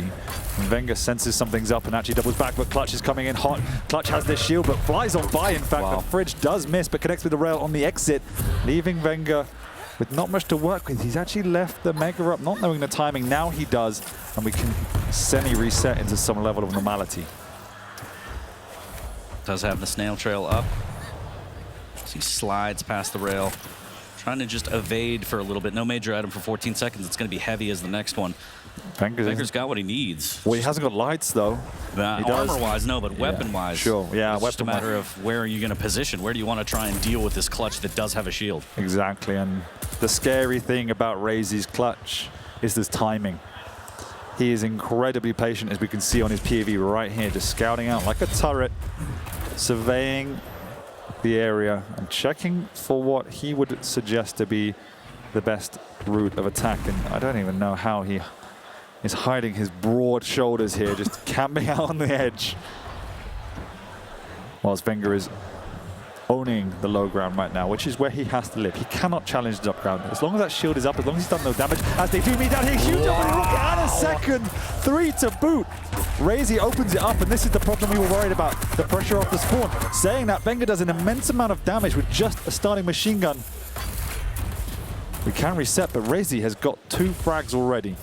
And just that bump straight into the corner of the wall. Wenger had nowhere to go. So unfortunate. Razy able to get another one off the back of that. But these rockets are not good enough, and Wenger melts him down with his LG. He's taken a lot of damage, and there is no major items up for a while. The shield is up, although Razy has a shotgun. He knows Wenger's going to be somewhere down here needing the resources, but no, he's actually got himself up to the high ground, and he is just having to play his opponent here. You can see he's making counter movements wherever Razy is moving. He doesn't want to meet in any sort of confrontation, because this is what happens if you do. Mining drill comes out. And that shield will be down for a little bit longer, but when Razy... Oh, okay. I thought that was going to be a float down. Got very scared. You should be scared, because Razy is connecting with everything right now. Impressive comes out. Wenger is on the ropes again. And yes, Razy hasn't got the frag, but it's a matter of time until he does. Very clean rails. It's not that easy to hit that slash like that, but Razy making it look easy here as he has the shield up yet again before this heavy. That's going to make it insufferable to try and push in on for Wenger, so he might just keep his distance. No snail trail as he's playing low and slow, trying to live off the lights again, Dan. He is, and it's very hard for him to get on the map at this moment in time, just down to the fact that Razy's not showing himself until he feels the right opportunity is there. Wenger has to manufacture an angle, and he does, but he eats one to the teeth as well. Knowing that pressure, Razy can continue to aggress. You can see him just owning the high ground. He's gone in aggressively here again, once again, and the shield comes out, and that's the strategy of Razy. Just Razy things. Another day at the office right now. Wenger taking a rail off the spawn as a light, just doesn't have anything to do. A little bit of a tickle, but it's only a matter of time before he goes down right now. So you want to know why Razy's so good at the moment? Why? He's hitting 100% rail you on a can't slash. call that out, Dan. You're just going to jinx it. Oh, damn it. It's unfortunate. 5-1 though. Still, Razy looking so in control right now. Wenger sitting on virtually nothing.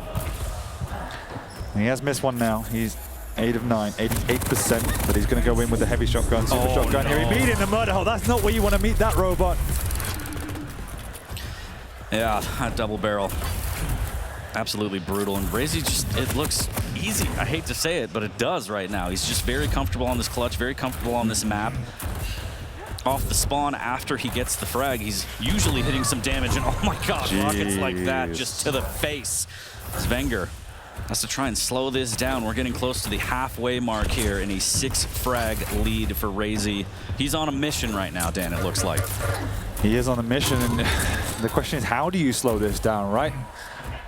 The clutch is just all over Slash at the moment. Wenger's trying to keep his distance. He's trying to play around that rail, but the challenge is the fact that Razy is hitting blow for blow. Yes, Wenger's also hitting his shots, but when clutch hits 1-2, there's not much you can do. You just have to try and run and keep away. But the patience from Razy is showing true. Another rail comes out, nearly knocks him down. Has to rocket jump up, but he's got so much stack. The shield hasn't been used for a while, so it is up if and should he want to use it. Look at this. Setting the trap right now is Razy. And okay, he has to reposition because of that rocket right there. He's going to grab some more rails before he goes potentially for this heavy, and he does have the shield up. Not up for another 9 seconds. And Razy, similar to the last 5:40 of this map, he's dictating what he wants to do. Sure. It's on his terms, Dan. We're already in a territory, whereas even if Wenger does get a frag and some control, it's going to be difficult to rack these frags back to back. Considering the starting stack of the clutch, considering the shield is going to be up at some point. Wenger needs to start with the ABC. He needs to get these items on rotation. They have that big split. I mean, the Mega's been up for a while, but he wants to keep the pressure on. He knows that time is a ticking, and that's why he's trying to catch this clutch down below. But the maneuverability of the clutch means that even though Wenger's playing Slash, he's finding it so incredibly difficult to lock this clutch down. There's the second frag, but Razy will have a Mega to fall back on. He's wasted so much time. Yeah. Or not. Okay, yep, doesn't even want it, but that's okay. That's good for Wenger right now, as he has to make 6 frags up. Flipping the bird a little bit of the snail trail as well. He's going to double back, and he spots out Razy. He might catch him, drops on him, and the double back. The double clutch, if you will. Well, it's literally a juke, right? The Slash has to go momentum in one direction. The clutch can double back, and it is a juke. It's an ankle breaker, yeah? It's got VTech. That's something about cars. I don't really know, but yes, Wenger under an immense amount of pressure right now. 310 on the board, 6 frags to make up. That's a good rail right there, but he's going to need a lot more than that. Here's a good cutoff, decent rocket right into the shield, and that's part of the problem of dealing with the clutch. But he does have it popped. He has rotation on the Mega and the snail trail for that extra burst of speed and damage. The pressure's on, but Razy is already in wasting time mode. Playing keep away once again. Another rail comes out to nullify the stack advantage of Wenger. He still have to keep pressing on. The shield isn't up, but the angles aren't there either. Wenger has to open this window to try and manufacture some more damage coming out, but Razy's made his maneuver to the other side of the map to try and keep away from Wenger, and now he's playing on the low ground, and that's a difficult area for Wenger to actually chase. And this is a little bit of NASCAR from Wenger, all right? And that's fine. That's what you have to do. Big rocket, and after all of that, 2 rockets just cuts him down. 9-2. Is there any way for Wenger to get back into this one, Dan? It looks too impossible right now. It kind of feels hopeless, but there is a frag. He's taking some damage. Razy will get the heavy side of the map, and the heavy is up. He does see it. He does take it. So he is stacked. And he's just, again, exploiting the one weakness of Slash's speed. She's not can't stop. She can't stop. She can't corner. Gotta go fast. 6 minutes. Or excuse me, 6 frags in less than 1:30 to get those. Oh my God. It's like that, but Wenger does hold on. Sync doesn't claim his life on that one, so he could double back for the Mega, but with 1:30 left, I mean, time's ticking. At this rate, I don't think he's going to make up the frags, but we've seen crazy things happen before, Dan. It's been a day of absolute madness. If there's a time and a place where it will happen, it will be now, as Wenger knows where Razy is, but no, how do you get that angle through the floor? 100 damage to Wenger's feet will knock him off that area. No items up, and Razy can say, hey, you can come at me, I still have my shield. And as we saw before, it's not where the Slash wants to take any sort of fight. There's the shield mitigating any tickle damage that Wenger is putting out, but it's nothing of any significance at the moment. There is a rail, but Razy's quite happy to back on through and do even more damage. And the problem is, yes, there's a frag coming out, but look at the time, look at the stacks. It's just wasting more and more time for Wenger to forge any hope of a comeback. He's trying to force it, does force him through the telly. The LG has to be perfect, but it's not going to be enough because the stack again from Clutch, even off the spawn, is too immense to overcome, Dan. 20 seconds, 5 frags. Wenger calls the GG. Yeah. And we talked about momentum. We talked about this first map and how we were scared because Razy on the Clutch is deadly, and that's exactly what we got. 10-5, the official score. Razy looking very comfortable. Wenger just kind of shaking his head, I think, on that one. And there's not much you could do, and then that matchup is just very difficult. Yeah, and kind of Wheat said it as well. He was fearful for Wenger's chances. He had the first pick again, going off on the Slash, which is generally a very, very good pick with this particular map.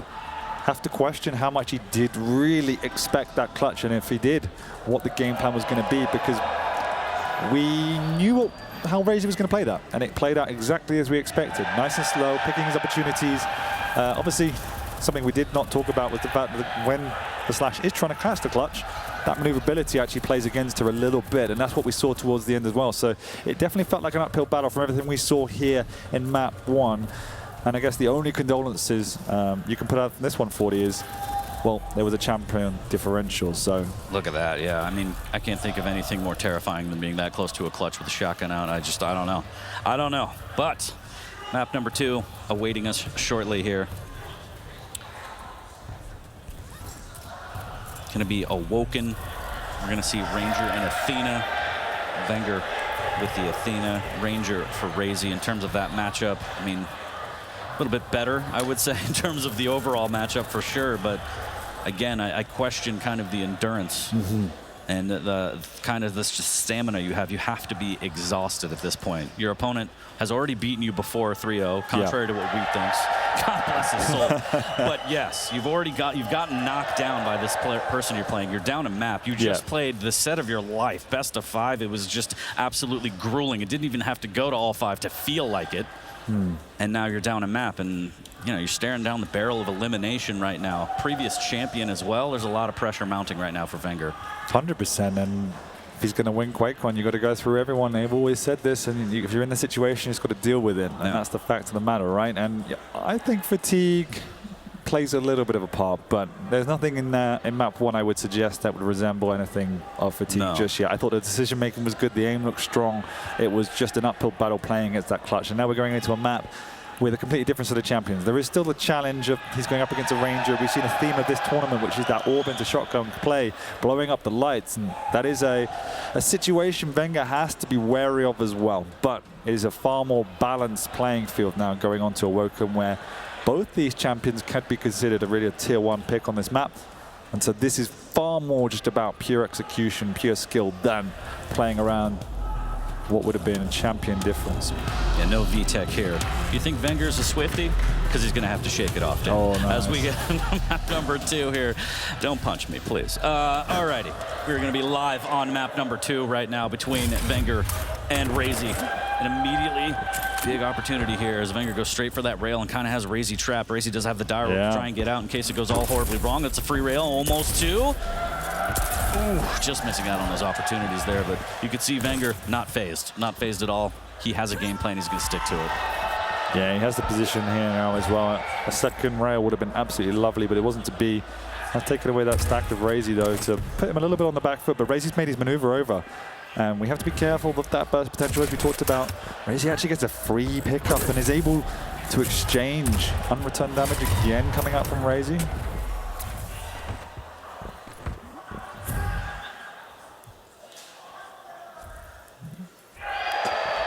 Nice and slow to start, and there's the orb if he wants to take it. No, it's just a bit of a distraction, but the tri-bolt's there. That's a lot of damage, actually. Look how low Wenger is. He's going to have to vacate.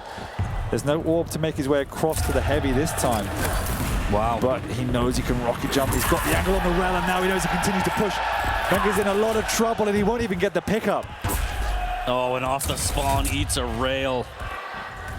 I think Razy is just a machine right now. He's in his flow, that is for sure. Yeah, and that is very, very scary as he is just hunting, patrolling the upper T-Con right now. Dire Orb in hand shortly, and that's going to be very, very dangerous. Mega up in 4 seconds, Razy in perfect position. Wenger in no shape to contest, trying to maybe grab this heavy, but with the rocket jump, that's going to send him away. There's the Dire Orb. Good rail. But Razy still claims the item, Dan.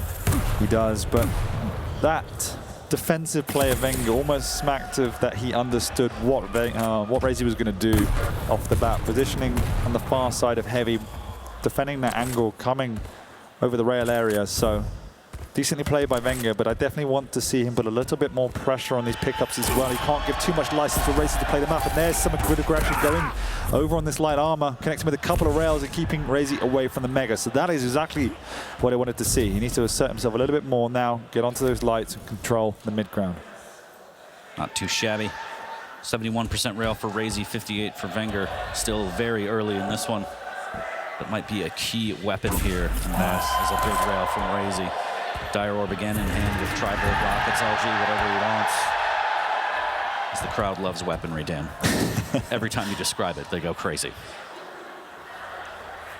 And just that bit of pressure we saw on the light before has forced Razy into turtle mode here. Hasn't been able to grab anything since that previous rotation. Missed out, but he's playing the angles slightly better than Wenger. He's got a lot more unreturned damage. And that chip begins to add. He's making a move over onto the heavy. This time he doesn't connect. So Wenger's looking a little bit healthy, but you can see after the light pickups now, they are bang on even in stack. And he's got an orb if he wants to make a move onto this next Mega. Not sure he has the exact timing, and that's why he's playing incredibly slow. Delay coming out from Wenger. should have heard that pickup and will get the timing. But Venga's moving back around, and he's definitely aware that Razy is in the vicinity. But at the same time, obviously conscious, he doesn't want to make a move into any sort of choke point. Nice rail. And that will secure the heavy.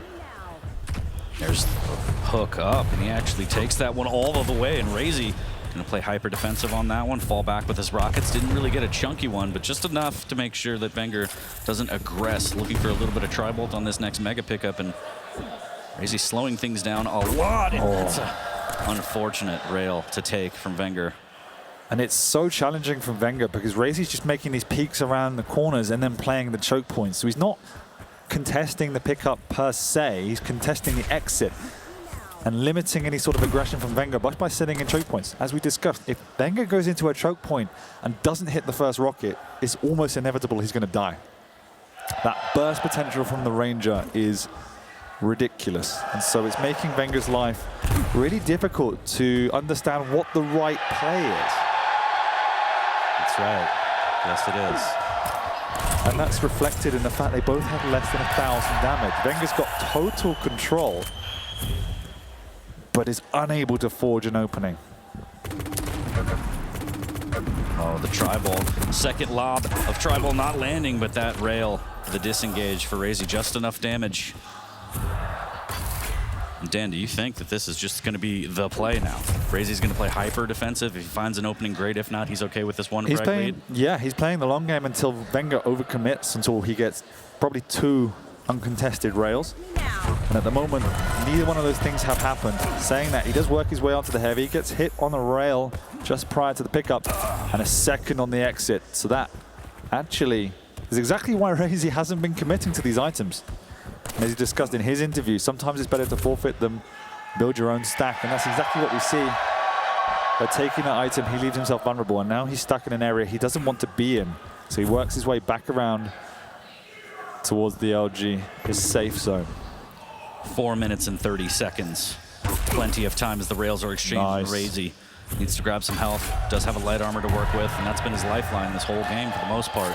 And that's a position he's taken 2 or 3 times now, so it was predicted by Wenger, which is why he's eaten that. And you can now see this game of chess unfolding as Wenger is understanding the traps he's trying to set. He's working out the positioning that Razy is taking.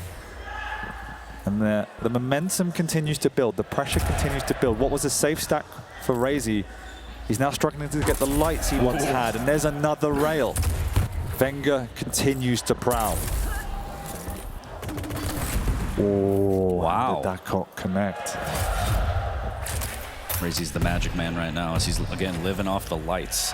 But yes, you're absolutely right. I think Wenger has a read on exactly what Razy's trying to do, and it's just a matter of the execution of breaking into that safe house. He doesn't have a read on this, 40. He doesn't have a read on this as he's sneaking around, and he rocket jumps across, steals that away. Wenger took the risk to try and set a trap, and it wasn't to be. Now, this is important. This next item, they are both healthy enough to commit, and that's exactly what we see. The orb comes out, the rails comes out, but this time Razy has to, again, retreat as Wenger connects with his rails. And we do go back to that game of chess. But Wenger says, enough of this game of chess, Razy. I want blood. I want it now. He makes a big move across. He's going to continue to press. He knows he's got the frag to tie this one up, and there we go, 1-1, 7 minutes in. He had to work so hard for that, but now with that frag, he can still maintain the control, and now Razy has to kind of be worried as to, well, I've been figured out. I'm also locked out of the map. He did swipe a couple items here and there, but mostly it's been all Wenger in terms of control. So now Razy has to try and find some damage. Otherwise, this could be real bad news. There's big LG catching Wenger off guard. Drops the rail, but Wenger finds those cheeks. 2-1, and Razy's game plan has crumbled, and now he's got to adapt, and he's got to figure something out, and I guess it's just a book with the dire orb. There it is. No, but the rockets! 3-1, Wenger racking him up now, and just like that, after such slow defensive play, it's turned into a bit of a madhouse, Dan. It's gone 0-100, but within that moment of madness, Razy's picked up a heavy. He's got no rail. We've got to remember that the distance game is in the favor of Wenger. He will know that. That's why he's playing this plus bet. You can see that S key being smashed, and he's run away, but he's dropped down. Oh, there's one hook, but he's still very vulnerable. Razy's going to chase him down, and Razy pulls it to a 1-frag game. Great timing on the Mega. Almost finds the rail opportunity, but he knows he's towards LG, and wow. It's a big rail. Unfortunate miss there for Razy. Will fall back to the heavy. Less than 2 minutes remaining, trailing by 1. Dire Orb in hand as well, in case he wants to get a little bit crazy. Here's the jump head towards Tribolt. Razy, how are you going to approach this? How are you going to get this tying frag? No rail in Venga's hands now either, so he has to be careful. And he obviously doesn't want to play the choke points, but he wants to try and defend himself. Focus on his defensive rockets. He makes his way around to pick up the rail, but Razy knows that's what he wants. So he catches him actually. Hook comes out. Razy misses the rail and he's gone for now. Risky maneuver up by the stairs, but Venga senses a bit more opportunity to do some damage. He's done a decent job. The orb is wasted. That will give Venga a little bit more confidence to now hold this choke point as the burst damage is limited. He can try and hold this fortress for a little bit more time, but it's not to be. He will forfeit, but time is on his side. Oh no. Nice positioning there. Good defensive rocket, just enough to keep Razy at bay. And Wenger has to play this perfectly. 45 seconds left for Razy. Can he tie it at 3 and send us into another sudden death that we've seen so much on this finals day? He knows there's an orb up in 2. He wants to continue to chase. He doesn't want to waste his stack. There's still a little bit of time, but he has to make a move quickly. The Mega's the next item up, and Venga's not there, but the rail is. He knows where his prey is. He's got the Mega, and now he's got the time to find him. He's going to catch him here. Over by the heavy. The hook comes out. He misses the rail, but the orb's going to be up on the chase. Venga's gone, but no, he's been hit. He's been stuck. LG fight coming out, and Venga's got nothing to work with. There's going to be a frag. He's going to go down. The matter is when, and it's down with 4 seconds to go. Razy ties us up for another overtime. My heart can't take this. My doctor said so, Dan, but we are in another sudden death. 3-3 between Wenger and Razy on map number 2. Razy does have timing on the Mega. Wenger trying to make himself a little scarce. Such a split between Does the items have a for rail. He does. He has to try and hit something, but Razy is prowling once again. He's got both these items unlocked. He doesn't really care about defending the items. You know how stacked he is. He's just going to take it and go. 5 seconds to the next orb, and that's going to be the signal for him to keep pressing this advantage. Wenger not even at his starting stack yet. And Razy knows how weak his opponent is. He's going to barrel on through, try and take this fight. A hook comes out, 1 down, 1 to go. There's the second. 3 seconds to Wenger, but Razy's already there, and Wenger cannot fight. Silver lining, I suppose. Dire Orb is down. Razy doesn't seem to really mind. But there's no hooks. Yeah, and Wenger knows he needs to stay away. Gets the LG tickle. Heavy is up, but it's too risky to try and drop down, so Razy will claim that one. He's done a lot of damage, though. 1 more rail will actually equalize the stacks, and Wenger picks up a light to pretty much do the job for him. The Mega is next up. Wenger wants to try and do some damage, but Razy once again just standing and posturing in the mid-ground. So Wenger has to make the long road round to try and hit an exit rail. Razy, knowing where his opponent is, goes low ground, takes the light away. He knows exactly where Wenger is, and that's why we can see him making his path into the high ground now. Wenger moving, plus back. He's trying to do some damage. But this pathing from Razy is absolutely unbelievable, limiting any potential rail angle for Wenger. He's taken 2 of the lights. He's taken the majors. Mega's up next, and Razy just needs to catch him out. And Wenger needs to run for his life. 1 hook in the pocket, 13 seconds until the next one. And Razy is a man on a mission on the hunt right now, but doing a good job of making sure he's still maintaining item control over the map, not allowing Wenger to stack back up.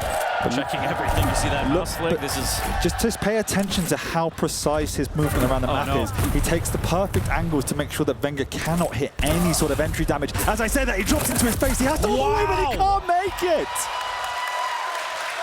Doesn't matter. When perfection turns to disaster, yeah. That came out of nowhere. Wenger says, I see your angles, and I disregard them completely. No, Razy made himself, vulnerable in that moment, and Wenger just hit the shots he needed to, as he has time and time again throughout the day.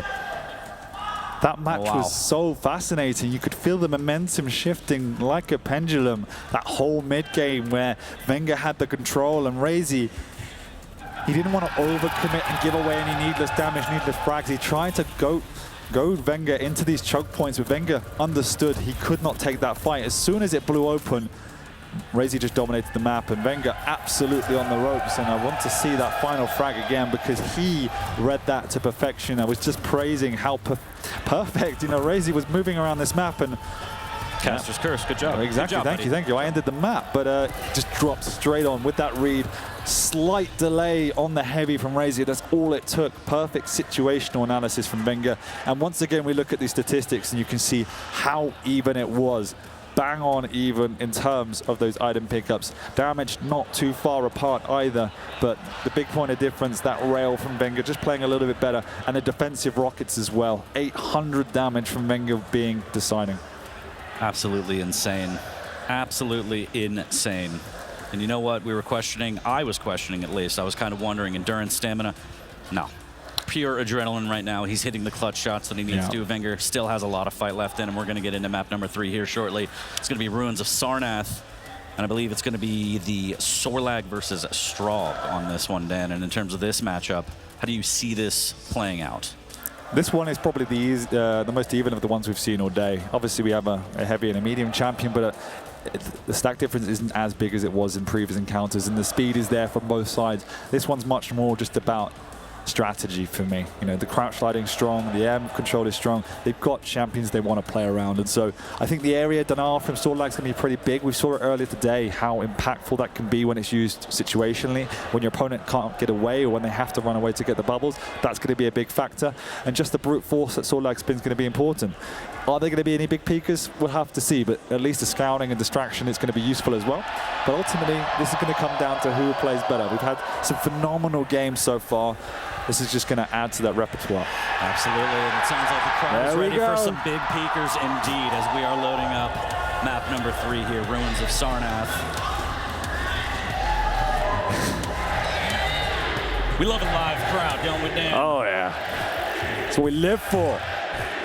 And here it is. Map number 3 is live between Wenger and Razy. Lower bracket finals winner gets to face Rafa in the grand finals. The Quake World Championships 2023 here at QuakeCon. We are starting off on Wenger. And oh, look, he has a rail out, Dan. I mean, it's been so crucial for him to hit some of these shots. Very proficient, no fatigue. And it's just incredible and crazy to me how Wenger can just have this sort of stamina and endurance, but he's still got more work to do here as he drops down, sends in the peeker for a little bit of reconnaissance first, knowing that Razy's down there. Does have to be wary of the spit, Sorlag stack itself. So he's going to opt for the Mega as the heavy's taken by Razy. Yeah, but Razy's seeing that timing now as well as the pressure is coming on, going actually straight on through. The spit comes out, machine gun 2, and Wenger's going to tick down here. There you go. Okay. That's all it takes. Just tore right through him. Talk about ripping and tearing right now. That rocket almost caught him too. Razy off to a good start with the first frag in under a minute. Under a minute indeed, but with the split between the items, Razy could actually rocket jump up and go for the Mega if he decides to, and that's exactly what it looks like he's going to do. He's going to go up, actually go up the I-way, catch Wenger off guard as he goes right through. Big rocket coming up with an LG! Just Melted. says no. This is not yours. And now Razy trying to back off. 15 HP. He is stuck. Dead to rights, surely. And Wenger, a little bit of a tickle, does have the spit. Doesn't want to waste it here. No. Wenger's going to take him down. Razy essentially concedes that and says, look, you got me. Fine. Take the frag. But with that spawn, he has position on the heavy. There's the trap. There's the spit. So much LG coming out from Wenger again, and he can't even steal the armor. And that is huge. No, that steal would have been somewhat worth it. At least he spawns and go aggressive. But no, he's going to go aggressive anyway. Goes in with just a rail to his name. He hits 2. So, crazy, but somewhat worth it as he gets himself a Mega. And no, he doesn't. His Mega comes flying on in, and Razy go down again. This has gotten very bad very quickly as Razy is forcing the issue, and Wenger is hitting so much damage like a truck right now. Peeker in hand. I mean, this is one of the reasons why we haven't seen a lot of Sorlag. Wenger on 55% LG, just brute forcing through the Lizard. We got off to a good start because she could abuse the speed and the stack, but when your opponent confront you, that is painful. And you can see Razy being like, all right, let me slow this down. Yeah. That didn't work out. Let me try and slow this down here. He needs to be careful right around the corner, just out of the rocket's reach, but Wenger knows. He's going to try and make sure he's keeping the damage output extremely high here. Heavy's going to be the next item up, and he's going to drop on down. Razy trying to be safe and grab some lights. Trying to find the perfect opportunity to lay some damage. There's the spin. Nice. Great rail, but returned immediately by Wenger. Now he's going to swap and spam some of those nails. Make it impossible for Razy to peek. He does fire off one rocket, but he says this isn't worth it, disengages. No, and Razy's in a bit of trouble now because of this split between the two and the constant pressure coming out from Wenger in terms of the rail. 70% rail at this moment in time. 15 seconds to split between the major items. So the question remains, what can Razy do to now halt the pressure? All series long, pretty much both series long. Razy's been the one on the front foot for a large majority of it. Now he's getting a taste of his own medicine, and Wenger has found that flow. Oh, and that rail doesn't knock him down, but still, Wenger took enough damage to go back to the light. Razy looking before he leaps now as Wenger wants to take the back stairs. Razy's going to go through the rail room. Does get to the heavy first, and it's up to Wenger. How do I want to approach this? You get a four frag lead. No reason to get too crazy here. And all the pressure's on Razy. I mean, on a map like this, going against the Strog and the mobility, time is of the essence. Not necessarily now, but eventually you do have to have that in the back of your head that you got to go. Yeah, step by step, he's going to have to build his way back into this. You can see him trying to scout out the area, and it's all about now maintaining that rotation. That's the big priority. He's taking away the lights. That's the theme we've seen from Rafa earlier today, and now he's going to meet Wenger down in the channels here. He sees him, but he doesn't want to push through that area. Definitely not. The rockets are strong. Instead, he takes the stack, and then now look at him. Now he can fly. Now he can chase. He's caught him in the courtyard. He's actually caught him up above, but he's been floated himself. That's absolutely insane, and it's indicative of how this entire map has gone, where Razy is literally throwing his body at Wenger, and Wenger is saying, all right, aim trainer, sure, I'm down. And Wenger might tick down here. He's going to get very low, and that information is going to be there for Razy. You can see the outline of Razy flying around the map as he's aware that Wenger's in the vicinity, and Wenger is low. He's also got the weaponry he needs now. No LG yet, but rail in hand, Wenger remains weak. 13 seconds before this mega, and it should be uncontested from Wenger. Just holding that angle, you can see peeking through, and he does actually hit that shot. Hits the shot, but fell down to launch the peeker, so Razy will still get the mega, but I think Wenger is more than okay with this lead as we hit the halfway mark right now. And this is what Wenger became known for as well, right? Bang on even. Bang on as even. you would say. I'm picking up your slang. I'm almost English anyways. Get me a cuppa. Yeah, lack of IQ for that. But anyway, even production are now turning Cockney. But this is what Wenger's known for, is that defensive play. As I say that, he's actually missed time slightly. It's going to cost him at least part of his life. He ticks down again. He's going to have to find some health, and Razy obviously knows how much damage he's done. You can see, but he's going around the long way. Wenger predicts that, and Razy decides to use this moment in time to sweep up the resources before he gets the kill. That 5D chess from Razy. Not done yet. Not done yet at all. He is going to grab that heavy and make his way back over to the mega. Is he going to rocket jump? We saw that earlier, and it cost him everything. But again, it shows that Razy's not afraid to play the way that he wants. That confidence might take him over the finish line here, as he is trailing by 4. Spit and rocket in hand. He's got everything he needs. He just needs to find Wenger. Just barely. Wow. It does feel brick by brick. He's building his way back into this game. There is still a lot of time. We saw from Wenger when he built his lead, you can convert off the back of clean frags on this map.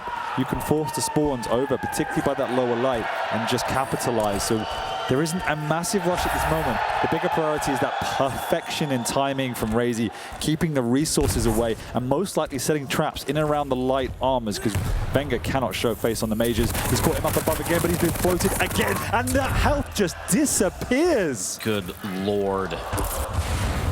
50% LG out of Wenger, 61% rail, and yeah, that's just brutal. And again, with the time the way it is, 3 minutes remaining, 5 frags, we're just going to see more of Razy throwing his body at the problem, and Wenger clearly has no issue with that. Yeah, but that felt a little bit careless, a little bit reckless, right? Even online, going up a jump pad into your opponent, that is not the play, and he's gone up into all the damage in the world, and this time Razy feeling even more desperate given the circumstances. 2.5 minutes to go in map number 3. He's having to make something happen to save himself from a decider.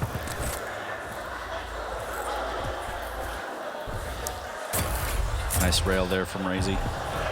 Still doesn't really have the stack. He is going to grab the mega, but no armor. And Wenger again taking this highly defensive position. Wants to have multiple routes of escape. And now the question is, what can Razy do to close the gap? 5 frags the difference, just over 2 minutes remaining. Wenger on the defense up above. Doesn't see the lizard come out, so Wenger's actually going to go down himself. And just look at that read from Wenger, understanding that pathing from Razy. He's going to go up again. This time he does get the crouch to stop himself being floated, but takes a bit of damage as well. He gets the frag, but he is so incredibly low, and Wenger knows it. That's why he's going in with just a machine gun, but that's all he needs to steal away the Mega. Ooh, nice Doesn't rail, though. get the frag. He's been knocked down, but he's going to steal away what looks like both major items. Vazy's going to push on through, and Wenger lets him get that one for now, just in the essence of time. Yeah, I think he's done enough in this case. A minute 30 now, he wants to play hyper defensive again. Stealing at least one of them, didn't need to risk his life for both. Ooh, just missing out on that rail. Razy needed that more than anything. Here's Wenger with a great defensive rail before he tellies. Misses with the second one to get the frag. Razy does hit one, but nice. Another peek. Wenger takes him down, and Dan, there it is. The GG is called from Razy a minute 10 early. I mean, with a 5 frag deficit, there's nothing he could have done. No, nothing he could have done at all, and it all spiraled out of control before he knew what was happening. The start of that map, we expected something very strong, very competitive, high tempo. We got it, but it was definitely not the start anyone would have predicted. So flying start by Wenger, and the aim was just too much for Wenger, for Razy. And we mentioned it. We haven't seen a lot of saw lag on LAN. It's a lot easier to defend yourself against these champions, and that's what happened. Razy tried to go aggressive. It worked the first time, but 2, 3, and 4, that wasn't the play. And now we're here. Now we're here, and this could be the last rodeo, so to speak, for Razy. I mean, always the bride. Maybe he won't even get to that point this time. He'll just be the bridesmaid as he's struggling. Speaking of last rodeo, I do have a little thing here, Dan, that I found in the shop that I'm going to wear for our last cast because I think it's important. So.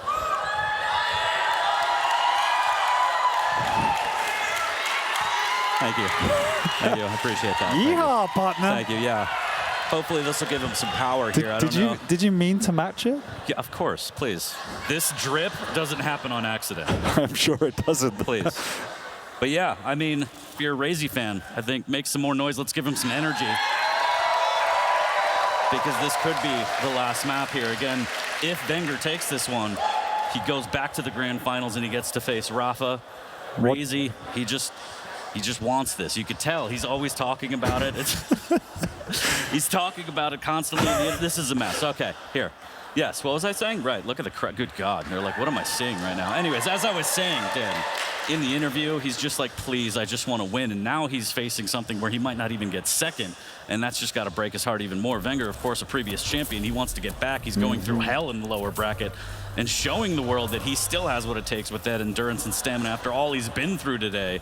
But you got to feel for Razy, man. Got to feel for me. I'm going through hell up here right now. But yeah, you got to feel for Razy once again. He's in this position where he's going up against someone playing phenomenal. But at the same time, look at that. Just levitated. At the same time, it's not over till it's over, right? It's not. That's not what every professional will tell you when we ask them, how do you reset? And the question is, you just put it behind you. You just take every map as it comes. And so it's just one of those situations where it hasn't gone his way. Map 1, he played exceptional. Series 1 of the day, he played exceptional. He met an immense Rafa to be in this position, and there is, no slight in that. But he's shown us today already, he has what it takes to overcome Wenger. The question is, does he have the stamina and the fortitude to do it after these back-to-back losses? And that's another thing that's got to play in your head a little bit. I know at this level you got to be able to cleanse the palate, so to speak, but you're thinking to yourself, what happened, man? Earlier, I kind of smacked this dude 3-0 into the lower bracket. Now he's coming back at me after going through hell, and how am I in this position? You know what I mean? God, look at that guy. Hey, how's it going, buddy? Anyways, so yeah, I don't know. Blood Covenant, Galena versus BJ. Not a lot of mobility on either champion. Wenger has the ability to play hyper defensive with these totems. Razy, as you've seen, clearly not against throwing his body at the problem with the dual wield, but on this map, it's not that common of a pick, Dan. There's places where you could trap, but usually it's like a corrupted keep, a veil, maybe, even if we want to get crazy. But Blood Covenant, what do you make of these champ picks? It's definitely interesting, right? We've seen a lot more Galena and tradition on this map, just because as we talked about earlier in the day, you have the opportunity to potentially build that overstack, particularly if you get on the defense. You can play on the low ground, put your totems in some unusual situations. At the very least, it forces your opponent out of their usual rotation to try and find those areas that you're hiding them and clear them out. It's amazing that you could look at me and be serious. I love it. I get paid to look at you, which Hold on, let me do something here. I don't know what you're doing. But the BJ is obviously different. It's fuck. There's lights on. Oh so I can't deal with this. Well, the BJ is definitely. All I'm saying is Razy needs to turn the lights on. Okay. He needs to find this energy. He needs to try and get this map. I need to be paid way more to work with you. Well, you know, talk to your agent. I don't know what to tell you, but I think the BJ on this map is particularly useful with those long-range engagements, right? You can get the heavy machine gun out, you get 2, you get the double tri-bolt. There's a lot of good situations. You've got to be smart on when to use it. It's not obvious, but if you use it efficiency, it doesn't actually make the rail as important as it would be otherwise. It doesn't matter though. He's picked the champion. He knows what he wants to do with it, and we're going in. We're starting on Venger's POV, who gets the heavy spawn. Again, 2-1. Wenger up, Razy back against the wall, fighting for his tournament life here. Is he going to get 3rd place, or can he go to another map? And look at that. That actually hopped him up into the bridge, luckily for him. As Razy down by the pillars now, will grab the vials and the light armor after that initial skirmish early on. And what a rail from Wenger again. And Razy doesn't have a lot to deal, or yeah, he doesn't have any rail, no. 100 HP and no armor, and he's already stuck on the bridge. And look at Wenger, he's just posted up right now, Dan. Yeah, there's not a lot to do, but we know Razy. He is the most patient player in the Pro League. He will stand there for 9 minutes if that's what it takes. But it doesn't what it takes. He actually steals away the heavy. Doesn't have that rail still.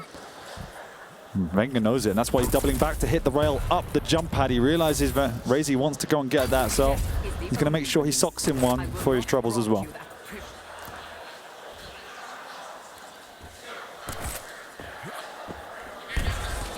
Razy scouting out down below, does find a couple of those totems. Wenger will obviously see that information as well as one disappears from his UI. And a second. And they're gone. So 0-0, minute 30 in. Very cagey, as you would say, Dan. Did I take the words right out of your mouth? I mean, you did, and inevitably it will be. When you're playing this map with a lack of maneuverability, it is obviously difficult to close the gap on your opponent. You're going to be more reliant on these distance engagements, but at the same time, even if you do the damage, how do you close the gap? How do you finish the job?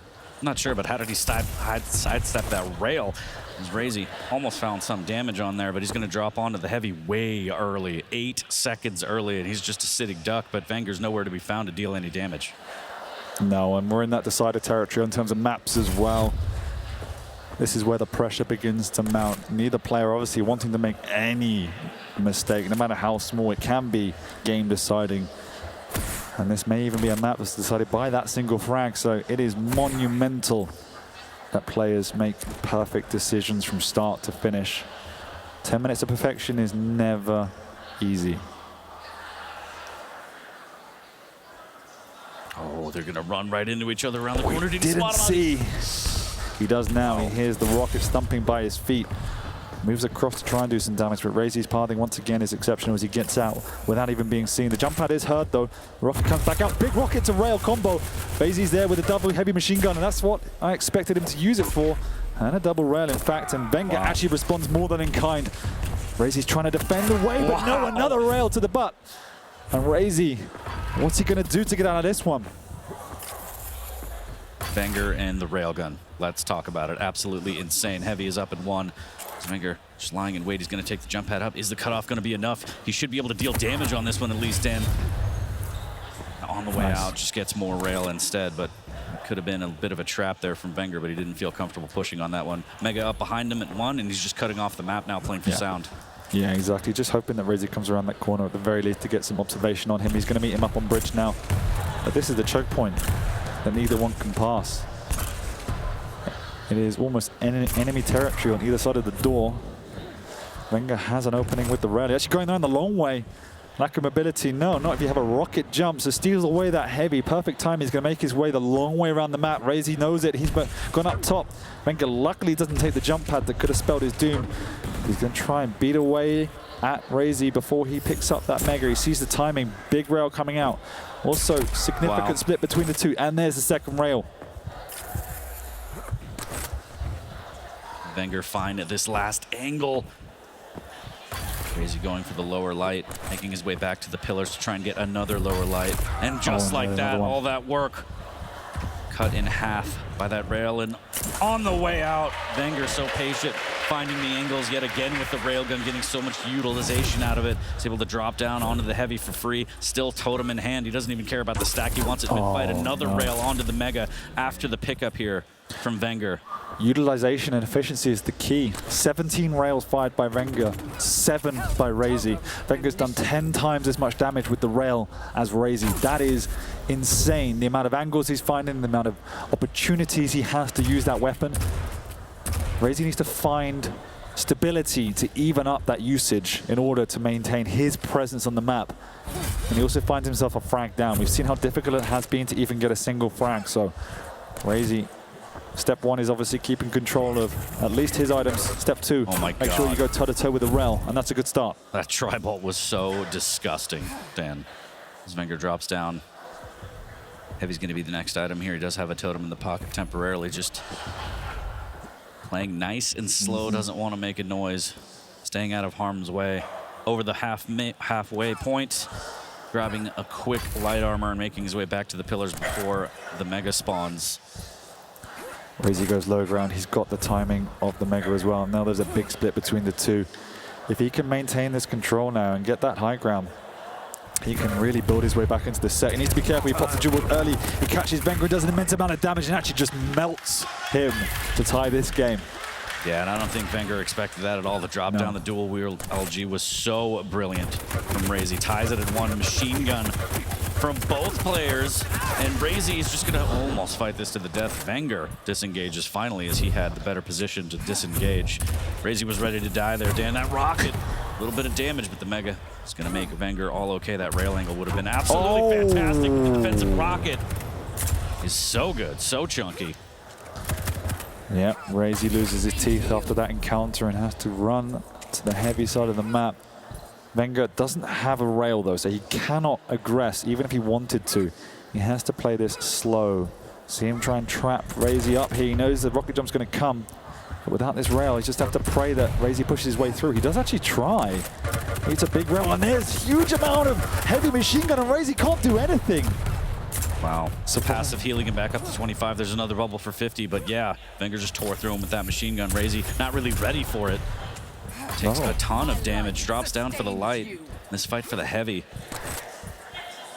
might be a little one-sided here, but Wenger actually nowhere to be found. He's going to take the telly to go across the bridge here. Rail angle for Razy. Opportunity here.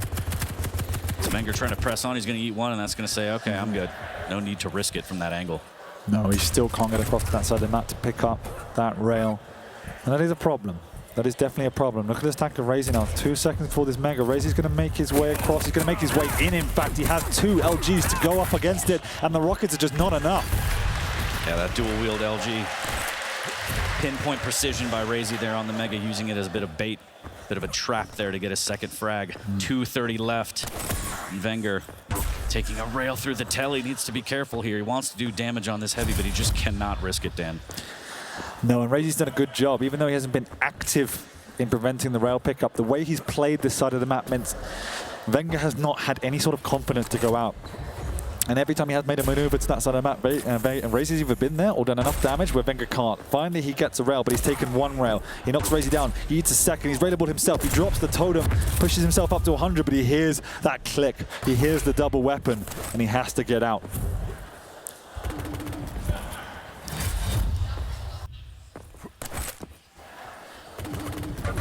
Tri-bolt to give him the information as Razy tries to hit a rail from down under, instead eats one. Wenger on top trying to rain down another rail. Rockets from below. Razy looking for some damage. 69, real nice, but that Mega pickup does go to Wenger. Totem in hand here, trying to find that angle, just clipping one of the pillars here, and more tri-bolt for information as Razy knows that it's going to be a mad dash for the heavy. Does pick up the light and says, you know what, just he won't go for that now. With 1.5 minutes to go, Razy's all about preservation, and it's at this point of the game when Wenger's been playing so well all map long. His rail has begun to let him down. A couple of shots he really could have hit and should have hit, and he hasn't been doing it. Another exchange goes Razy's way. That will open up a little bit of breathing room for him to grab that Mega and to oppress this next heavy. Now with a minute to go, there's not a lot of time, but he's just going to solidify that position, and Wenger has to reset and recalculate if he wants to tie up this game and take this series home. As it stands, Razy will push us to a decider. Yeah, he's been in this position before, has Wenger. He just needs to find it. Can he send us to yet another sudden death? And Razy playing so low and slow. 30 seconds. And here comes Wenger on the bridge. One rail actually gets smacked by the rocket as well. But that exchange is okay. At least he did his own damage. He's going to make his way around, and slow and steady he hits another rail. So does Razy. Going to stop again. Another rail from Razy on the defense, and there is not much Wenger can do. He has to just push and pray his opponent doesn't hit. 2 LGs come out. Oh, he's nearly railable, but there's the restack. Wenger just has to push with 5 seconds to go, and that frag will take us to a decider. A map 5, my friend. Oh man, my heart can't take this, but this is fantastic. We're going all the way 5 between these two. Razy refuses to quit. 3-1 is the map score. Look at those rail percentages, 55-54. Nothing too crazy, but just enough. I mean, the damage output was pretty fantastic from both players on that, but Razy did what he needed to get done. The dual-wield LG traps. That was kind of the name of the game there at the Mega. Lots of frags, lots of traps, and yeah, I mean, in this map specifically, again, we talked about mobility and the lack of mobility on both of these champions. Playing that hyper-defensive and eating away at the clock is actually very, very easy in this regard on this map, and you saw there, Razy did it. The corridors, easy rail shots, playing defensive, and he made it work. He made it work, Dan. We did, and you can see here from the highlights that Razy found good opportunities to force the issue. He found opportunities to close the gap and to get in and force a fight with the dual wield, which is exactly what he wanted. At the same time, one of the deciding factors for me was that when Razy was out of control, he was able to maintain a presence because he had better usage of the lights. He got, I think, double the lights to Wenger across that map, and that was fundamental for him to keep his foot in the game when Wenger had all of that pressure in the opening stages of that match. Don't you laugh at me. Molten Falls, map number 5. And let's talk about how crazy that's going to be. Death Knight versus Aizen. I mean, yeah, we don't really see a lot of Aizen, so it's... He turned on the lights, so to speak, ladies and gentlemen. Razy, really bright future, this guy. We'll see, we'll see. But there's one map left, and the winner will face off against Rafa. Doesn't feel like much of a prize, does it? But both players really want to raise that belt. Wenger looking for his 2nd title. Razy looking for his 1st after a string of consecutive 2nd places. Yeah. The most consistent player, but again, kind of the most heartbreaking in that regard as well. Yeah, it would almost be a surprise if he wasn't in the final. And he's got one more map to make it come true, whereas Wenger's got one more map to complete his successful run through the lower bracket. A grueling run out of that. He's taken out some big names and had a long road, but it doesn't matter. He's got 10 minutes to make that all count. Deep breaths from everybody. Absolutely. Here, you want to put this on? Good luck. I got a big head. Is it going to fit? I'm so offended. It's because of my big brain. Look at this. There we go. Yeah, can we give it up for ZSX? He never does fun stuff, so this is fantastic. Thank you, thank you. I bring out the best in Dan. I'm very proud of myself. Doesn't fit me, nope. Yeehaw. See, it's hard with the thing, but yeah, okay. Anyways, we did it. Last map of the lower bracket final. And I mean, this is kind of one of the sets that you want to go to all 5. I know we saw some blowouts earlier, and we were like, what is happening? We expected some of those to go to 5. But out of all of them to go 5, this is going to the final map to see who faces off against Rafa in the grand finals. Wenger versus Razy again. There's got to be a lot going on through both of their heads, but they got to clear their minds. And for the next 10 minutes, potentially plus, figure out what it takes to beat their opponent, get into the grand finals here. We've had some blowouts today, 40. We've had some blowouts, but this makes it all worth it. Map 5, loser bracket finals. Here we go. Live on Wenger right now, and again, Aizen versus Death Knight on this Molten Falls. Be interested to see the usage of the turret. At the end of the day, as we know, it's not always going to be about maximizing damage. There's a lot of good utility, information, entryways. See how Wenger decides to use it. Whereas that Flame Strike, again, situational, but good for zoning, good for burst, good for this area, absolutely, and he does pop it. Wenger has to stand and fight. Wenger's got the aim, actually, and he takes frag number 1 of this map number 5. Does not care. Burning alive, I'm still going to get the frag. No fear. Great rail as well. Wenger off to a great start here. He might get another one through the telly. No, he hears it. He plays great defense here, falling back. Razy's just going to keep pushing. Testing Wenger's defense and his rail early on here, Dan. Yeah, fortunate Wenger did miss that rail. That would have been worth it otherwise, but what will be will be. He does miss. He now wins himself a heavy in the process. Wenger doesn't hit the rail up the jump pad. That will signal the aggression as that flame strike is on. Nearly gets knocked off the map, but he has the Mega to fall back on. Rocket jump up, flame strike as well. Wenger standing his ground, but this time it isn't the play as Razy does tie us up. Tied at 130 in. Razy has an LG of his own here now. Wenger lying in wait, does have the LG, but doesn't have it out. Not quite yet. Wants to set the trap. Has the eyes in, the Timmy around the corner. I'm not sure about this play. He's only got an LG and he's just going to drop, and Razy respects the drop. Instead, trades with a rail, does hit it, but Wenger doesn't have a lot to work with. He's going to have to double back and just completely forfeit this Mega. Razy respecting that, and I wanted to take any undue risks. Only 2 minutes into this map. Wenger with the aggression in terms of that drop, and it does pay off for now. Still needs that rocket though, but with 10 seconds before the heavy, he's second guessing how about to play this. He's got Timmy if he wants to go up. And there's Timmy from behind, so he's going to have to turn and shoot.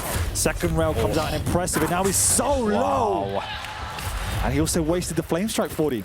That's unfortunate. Yeah, Death Knight without a flame strike. I mean, now you're just kind of stuck being a normal champion, and nothing special about you here as Wenger does take the frag lead, 230 in, and looking to add more here, just positioning here. Again, that rail has been so good for Wenger, getting so much damage. LG not too bad either. He's actually going to get knocked down the rail. Oh no, does hit it on the way out, but Razy's able to tie it at 2. Yeah, and it's getting messy down in the heavy area here as Wenger drops, connects with nothing, and Razy does get away with a frag and with the armor. So it's going to have to try and reset now as Razy has a clean sweep of the items. 10 seconds to split. And spotted out Wenger as well with that rail, so any work has gone to boot. Oh no, there's a 100 rocket though. That will stop Razy in his tracks. 7 seconds before this next heavy armor, and he's trying to defend it. Flame strike comes out, but it's just to force away the issue. He's pushing on. He knows that Wenger can't defend this, and Razy continues to aggress. And how does Wenger get out of this one? The answer is he does not. Literally just pushing him back into that corridor, and there was nowhere to go. Razy able to finish that one with great LG. And this Mega is going to be free as Wenger can drop down with rockets here. Close-up rail shot as Razy gallops on by with those hooves up 1. And there's this nothing. Is insane. Dave. There's nothing on the map. The lights have gone. The items have gone. And this is a troublesome situation for Wenger. He's going to have to try and use those audio cues just to play the other side of the map.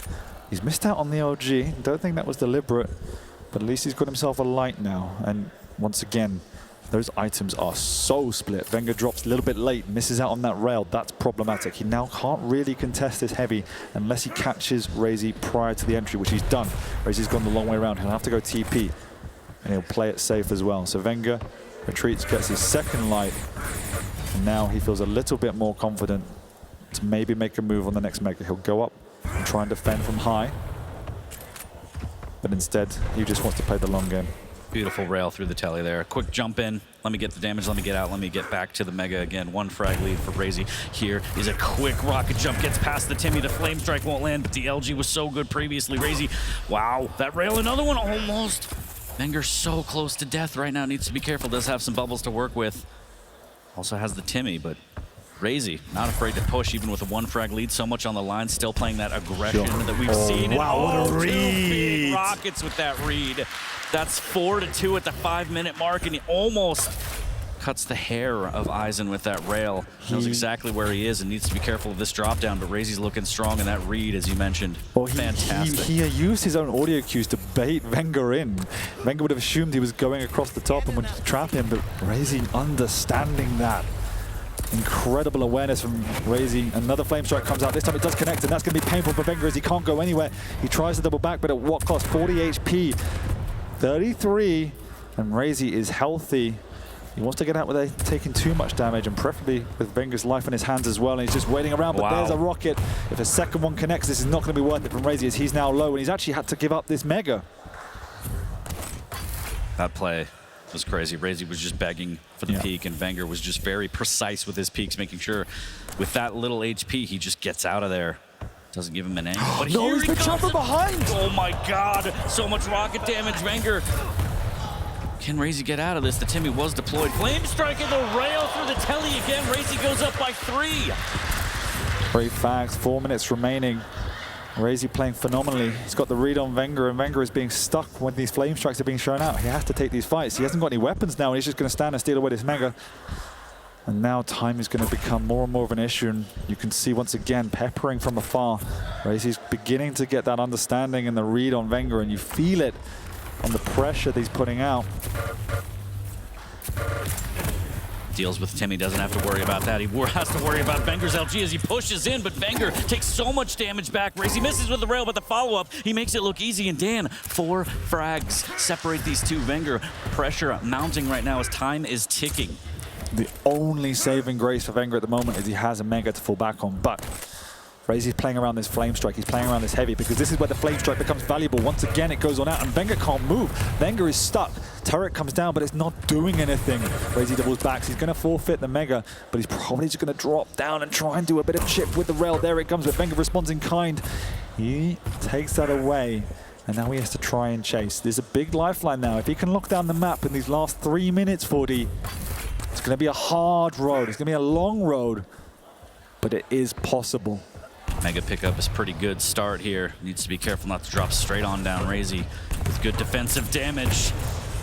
Wenger just trying to find an angle to do any kind of damage, and Razy is just like, yeah, push these choke points, that's fine. Great flame strike after the rail, and Wenger, is he stuck in the corner? He's stuck, I think the flames, he's walled him in. And oh, Wenger, okay, he says, you know what, there's not time for this. He's just going to tactically take himself out. Now he's down by 5, and the time is still ticking, Dan. And Razy's playing this so smart, just playing around that choke point again, just using the flame strike, maximizing the value of his champion. Now, time is really the issue for Wenger. With 2 minutes and 5 frags, it's, you know, frag every 20 seconds or so.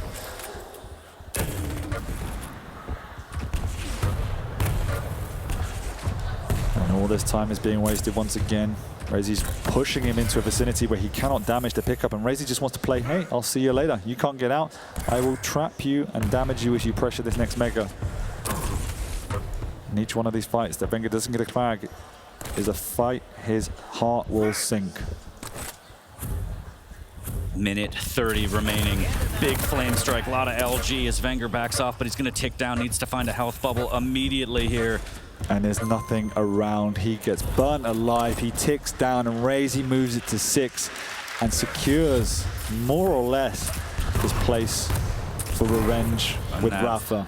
That's it. Razy's done it, along with that flame strike. I think, unfortunately for Wenger, his dreams of getting in the grand finals have also gone up in flames. Razy has done it. It took him 5 maps, Dan, but he was able to. And there's the official GG call from Wenger. Congrats to Razy. He is going to get the run back with Rafa in the grand finals.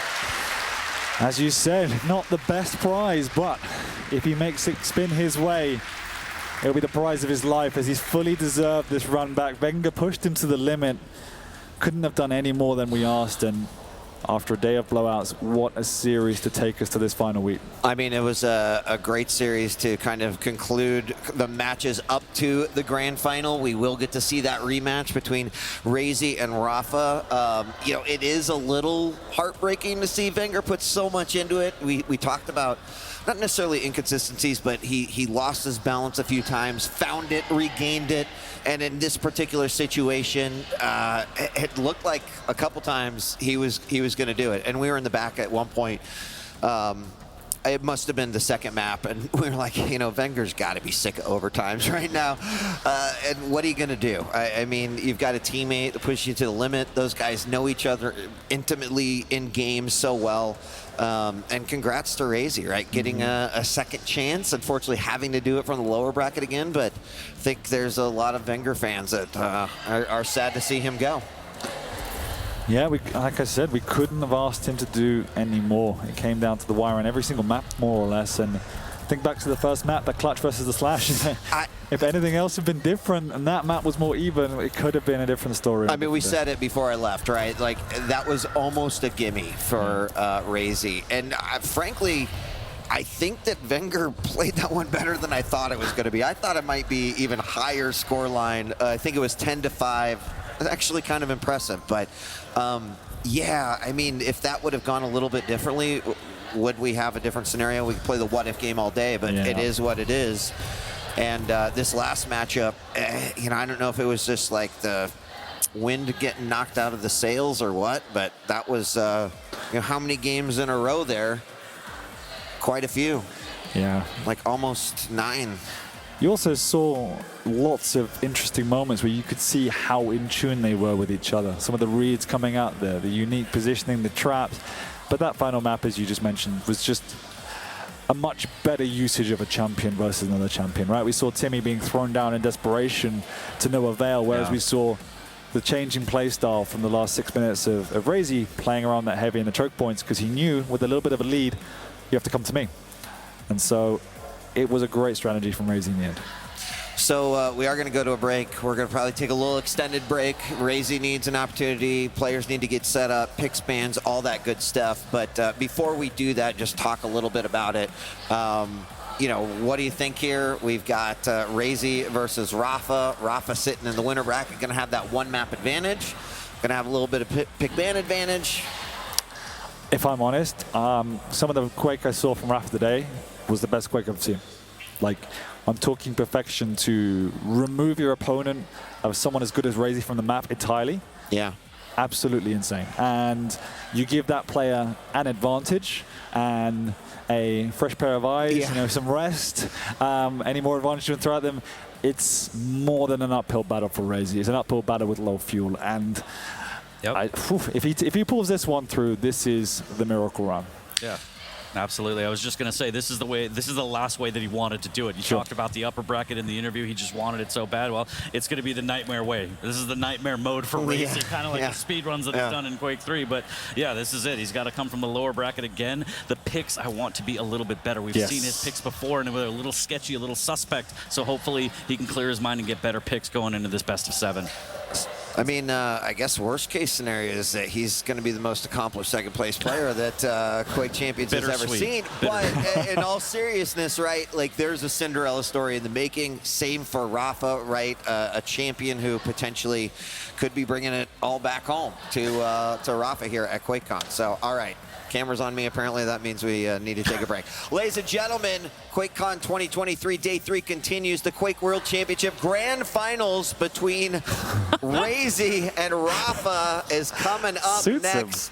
Don't go away. We'll be right back. Yeehaw.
Good evening, QuakeCon 2023. What is up? Welcome to the Quake World Championship Grand Final between Rafa and Razy. I'm DJ Wheat, joined by ZSX and 40 Lions. And gentlemen, the storylines have been plenty this entire weekend, but these two actually have their own story to tell. Rafa looking to clinch yet another championship, potentially his 5th in the Quake World Championship, and then Razy looking to actually avoid 2nd and take a championship of his own. Gentlemen, good evening. What is up? Good evening. Yeah, pleasure to be here. And you're right. I think I've seen this story before, but not quite in this way. Definitely some new narratives coming through. And, Razy pushed to the limit. When he's gone through his lower bracket challenges before, it doesn't feel that he's gone the distance as he had to in the previous encounters. So this is a really enticing one. I want to see how he's reset and how Rafa's going to come out as well. Yeah, Rafa's been kind of lying in wait, looking at his prey right now. A very close series that we just had, and Razy's able to get this redemption attempt. But really, I mean, he's been through a lot already. He's got this big hurdle to overcome. But yes, we're here, grand finals. We finally made it. There he is, hometown hero. Rafa on stage in a very familiar place for him, oftentimes in the finals, many times as the champion, looking to put that belt around his waist one more time. And I heard there's a couple of Rafa fans out there in the audience. No. Just some whispers, right? That's like 3 people, maybe. All 4 people really want Rafa to win. They're like, yay, Rafa.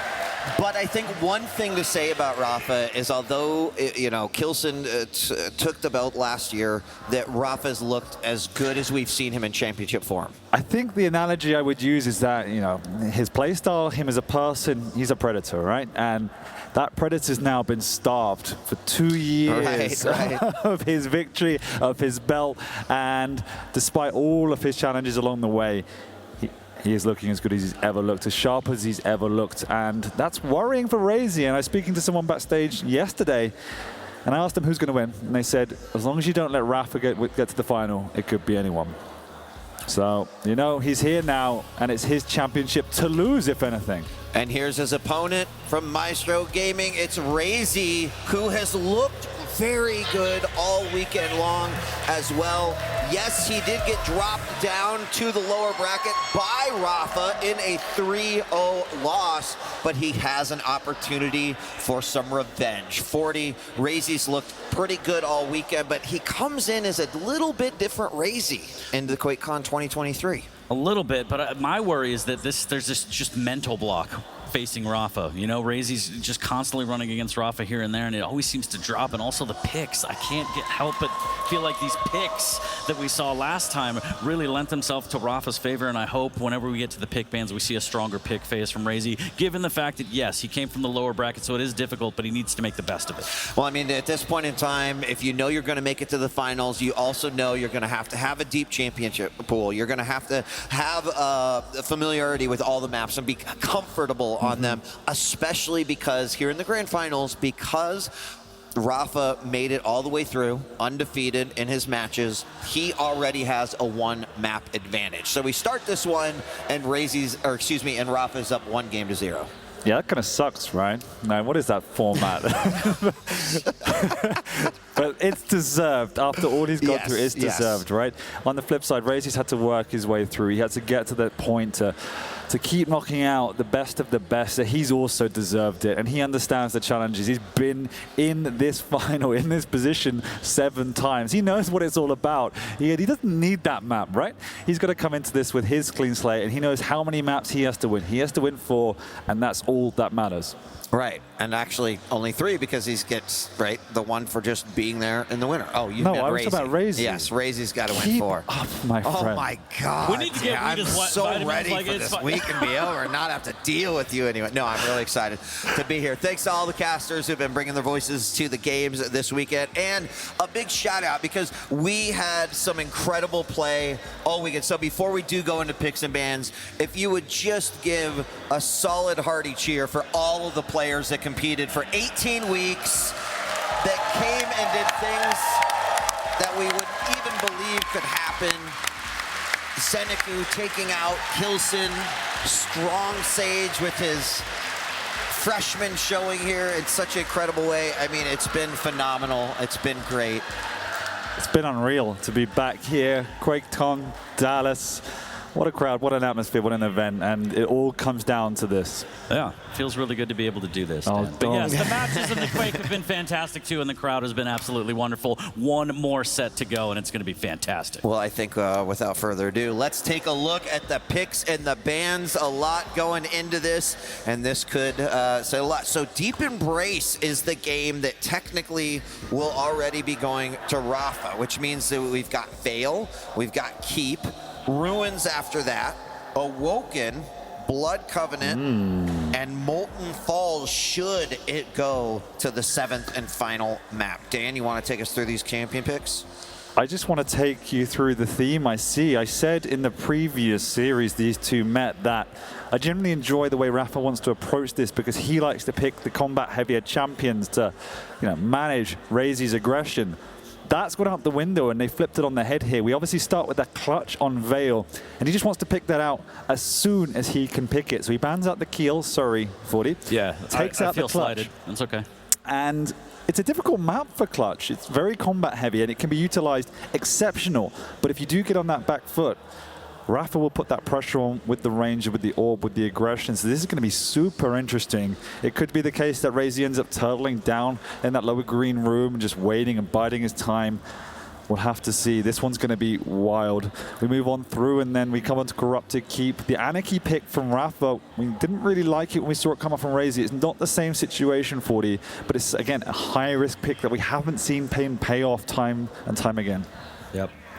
And then we get into Ruins. It's going to be Nyx versus Scale Bear, getting thick on that one. On Raze's side, I know, you love it. Awoken, BJ versus Visor, Blood Covenant, Doom versus Galena, and then the Eisen versus Death Knight on Molten Falls. And we saw a little bit of that earlier, just saying.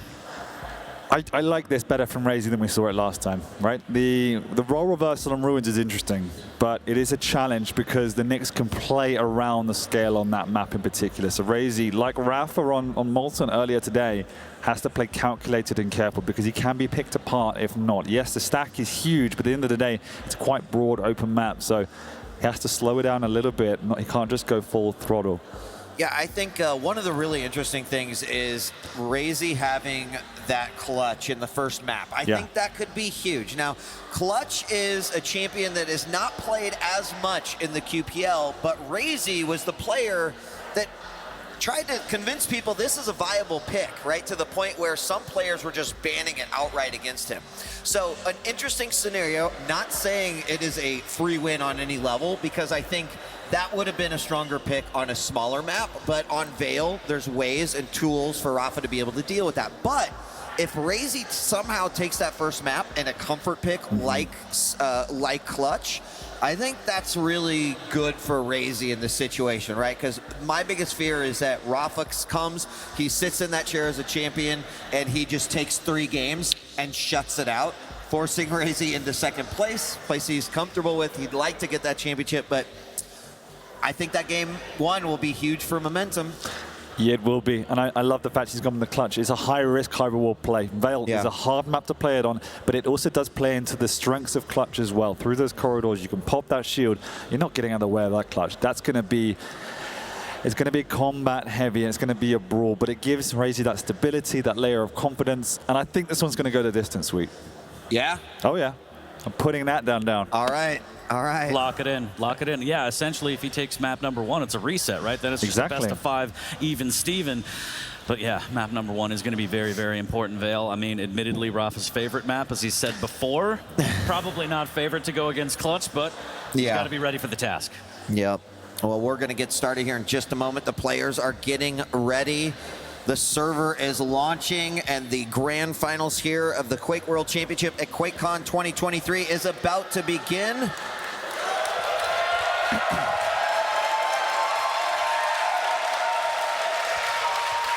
That's what I'm talking about. What is Lethal doing down there? Shouldn't he be doing his job? Anyways, yeah. Nice. He's loving the games just as much. So it's true. All right. Who am I casting with? That's me. Bye, Dan. Yeah. Bye. Sorry. Enjoy the game. You're stuck with me. All right, 40. I'm really excited. It has been amazing, amazing play all weekend long. It all comes down to this. Two familiar faces. One who has been a champion 4 times. Razy has taken several second places, but now getting the opportunity to possibly clinch the belt and the championship. This is it. Big start here for Rafa. A lot of LG damage into the machine gun here as he doesn't have rail yet, but he wants to keep that damage up from a distance. He's going to go through the Thunderdome and grab some rockets, making his way through the telly, and this could be, ooh, if he was a little bit faster, maybe a shotgun blast. And there it is. And that's going to be one of the things, at least, that Razy's going to be looking to do, is try to utilize the movement of Clutch in the best way that he possibly can, make it a little bit harder for Rafa to be hitting some of those shots. But gosh, Rafa, it cannot be understated. He has really been playing phenomenally this weekend. In the last time that they met, which was this morning, Rafa won 3-0, and Razy has to just put that game and series out of his mind and try to make something happen here. Inside the room, this is a great spot for him to be, and Razy's gonna get the first frag. He is hurt. It was not clean by any means, 40, but he put one on the board. Yeah. Did what he needed to do, and now it's a little rough. He's just hanging on. He's going to grab a light armor. He really wants this Mega. Rafa wants to rush, and he's just mistimed it. Couldn't get there in time. Luckily for Razy, he's going to be able to stack back up and kind of stabilize after that first fight. Still so early in this game, and both players are probably going to be playing at a pace in which they're kind of feeling one another out. You know, Razy playing from somewhat of a disadvantaged position with Rafa already up 1 game because he made it through that upper bracket. Razy also has had to take out one of his own teammates in order to get here in what was a grueling matchup versus Wenger. And now trying to finally grab that championship belt. So very quiet for the last 50 seconds. That shield is up for Razy, and that is going to be key for him to try to win these battles. Now, we saw also the situation. Rafa got stuck in that room, tried to use the orb to escape, actually up the jump pad. Shield is popped. This works out pretty good for Rafa because that shield doesn't do much in that engagement. Yeah, unfortunately for Razy, he just couldn't get up the jump pad to aggress after the shield was popped. But you're absolutely right. That first frag got him in a corner. The dire orb was used, and here comes the push. LG around the corner, 80 HP. Razy on the run. The rail will miss just barely. Razy's going to grab a light, and he's going to jump through that window and through that telly. That was a good escape by Razy. He did not want to turn and fight, especially because that shield was not up, but it is now. Orb is down, shield is up. This is a window of opportunity for Razy, but you just can't force it in a championship match like this. So you got to take it. Big rocket bounce, second one, and there is frag number 2. The shield is popped. It's a bit of assurance, 40, but he gets the job done. He's all about it. It doesn't matter. 2 frag lead here, and he's actually going to contest, and this is a little crazy given he doesn't have the shield. The rail up close, but the shotgun switch is going to net him his 3rd frag. Razy is looking very good here, Wheat. A very solid beginning and start for him, as you mentioned, right? If he wins this first game and can somehow kind of equalize it with another nicely placed rail.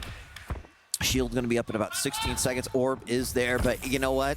If there's one thing you know about Rafa, it is that you don't count him out. We've seen him claw back from 6, 7, even 9 frag deficits and come back to win games. But Razy so far is doing what he needs to do to potentially be the winner of this first game. Catches his opponent coming through. Nice rail does come out from Rafa, but Razy with the rocket to put up frag number 5. Incredible rail off the spawn as well. Rafa with the rail of his own.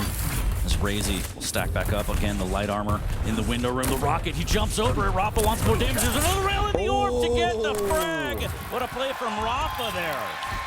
And that's exactly what he wants to do in this particular case, right? Orb, yes, it can be used for mobility, but it can also be used to delete your opponent, just like Rafa did there. We've got 6 minutes left on the clock, and that is a little bit easier with 4 frags on the butt. There we do have shield pop out. Nice rail coming out. Razy's going to kind of push the fight, and the shield runs out. Rafa doing a significant amount of damage, but Razy's still able to get away. Yeah, and after all that, Razy has position on the Mega, so he's okay with taking that initial damage, but he is going to try and fight for this Mega. No orb up for Rafa. The rail before he goes through the telly. Rafa will grab the light. Nice rail as well, and he's muscled his way onto that Mega, Wheat. He had to give up the Mega, but at least he got a rail as he was departing that room. Nice orb by Rafa. Again, for positioning, puts him there in a spot to be able to grab that heavy, but actually decides to push on Razy. Got some good damage in. He's got an opportunity to grab frag number 2. There's a shotgun blast coming around the corner. All he needs to do on the chase. Wow. Oh, kind of caught on the call there. And the shield pops at the perfect time to save him once again. Razy still on the run. Yeah, still on the hunt is Rafa. He knows he's weak, and he finds him with the LG to get his second frag. And Razy hyper defensive on that one. Popped the shield, as you said, just to stay alive, but he didn't have resources to stack back up. Rafa knew it, took advantage of it, and now the shield is down 25 seconds, and Rafa on the hunt again. And there it is. LG out, catches him just a little bit off of that jump pad. He sees his opponent grab that heavy, and honestly, Razy kind of needed to disrupt that control coming out by Rafa. So Mega is going to be up here in just a moment, and I do think Rafa's handling this well. The shield is going to be back up for Razy here in just a moment. Orb is up, and let's see what happens. Now, Rafa's looking for opportunities to force Razy to pop that shield, so then he can go in and damage. Of course, that's going to negate some of the damage incoming from Rafa. A huge rail coming out. Immediately, we see the pop of the shield, and Rafa down to nothing. The orb kind of misfired there, and Razy takes frag number 6. Oh no, and he's gonna get one off the spawn as well. The rail doesn't land for Rafa at the last minute, 7-2. Oh, just over 6 minutes, and oh look, there's a Mega Wheat. Right now. Oh my God, and again, a rail in a shotgun, and Razy's running away with this. And, you know, this is impressive, right? We are seeing Rafa with more damage. He's got about 2,700 damage to the 2,500 of Razy. Rafa right now shooting a 63% rail out of 19 shots, and both players with a 40 or above LG, with, of course, Rafa with a ton more damage, but very interesting. These two are really putting on quite a show, and they're hitting their shots. Absolutely, so much damage from both players, but Razy coming out a little better off. 6 frag lead, 7 minutes in. Big buckshot up close. Rafa really wants this one. Razy closes the gap. Wow. 9 HP after the shield pop and engagement. Rafa trying to clap back, and he does in the Thunderdome and makes a quick frag back. And he needed that one if he's going to try to bring this one back, right? He needs to stop that momentum of Razy.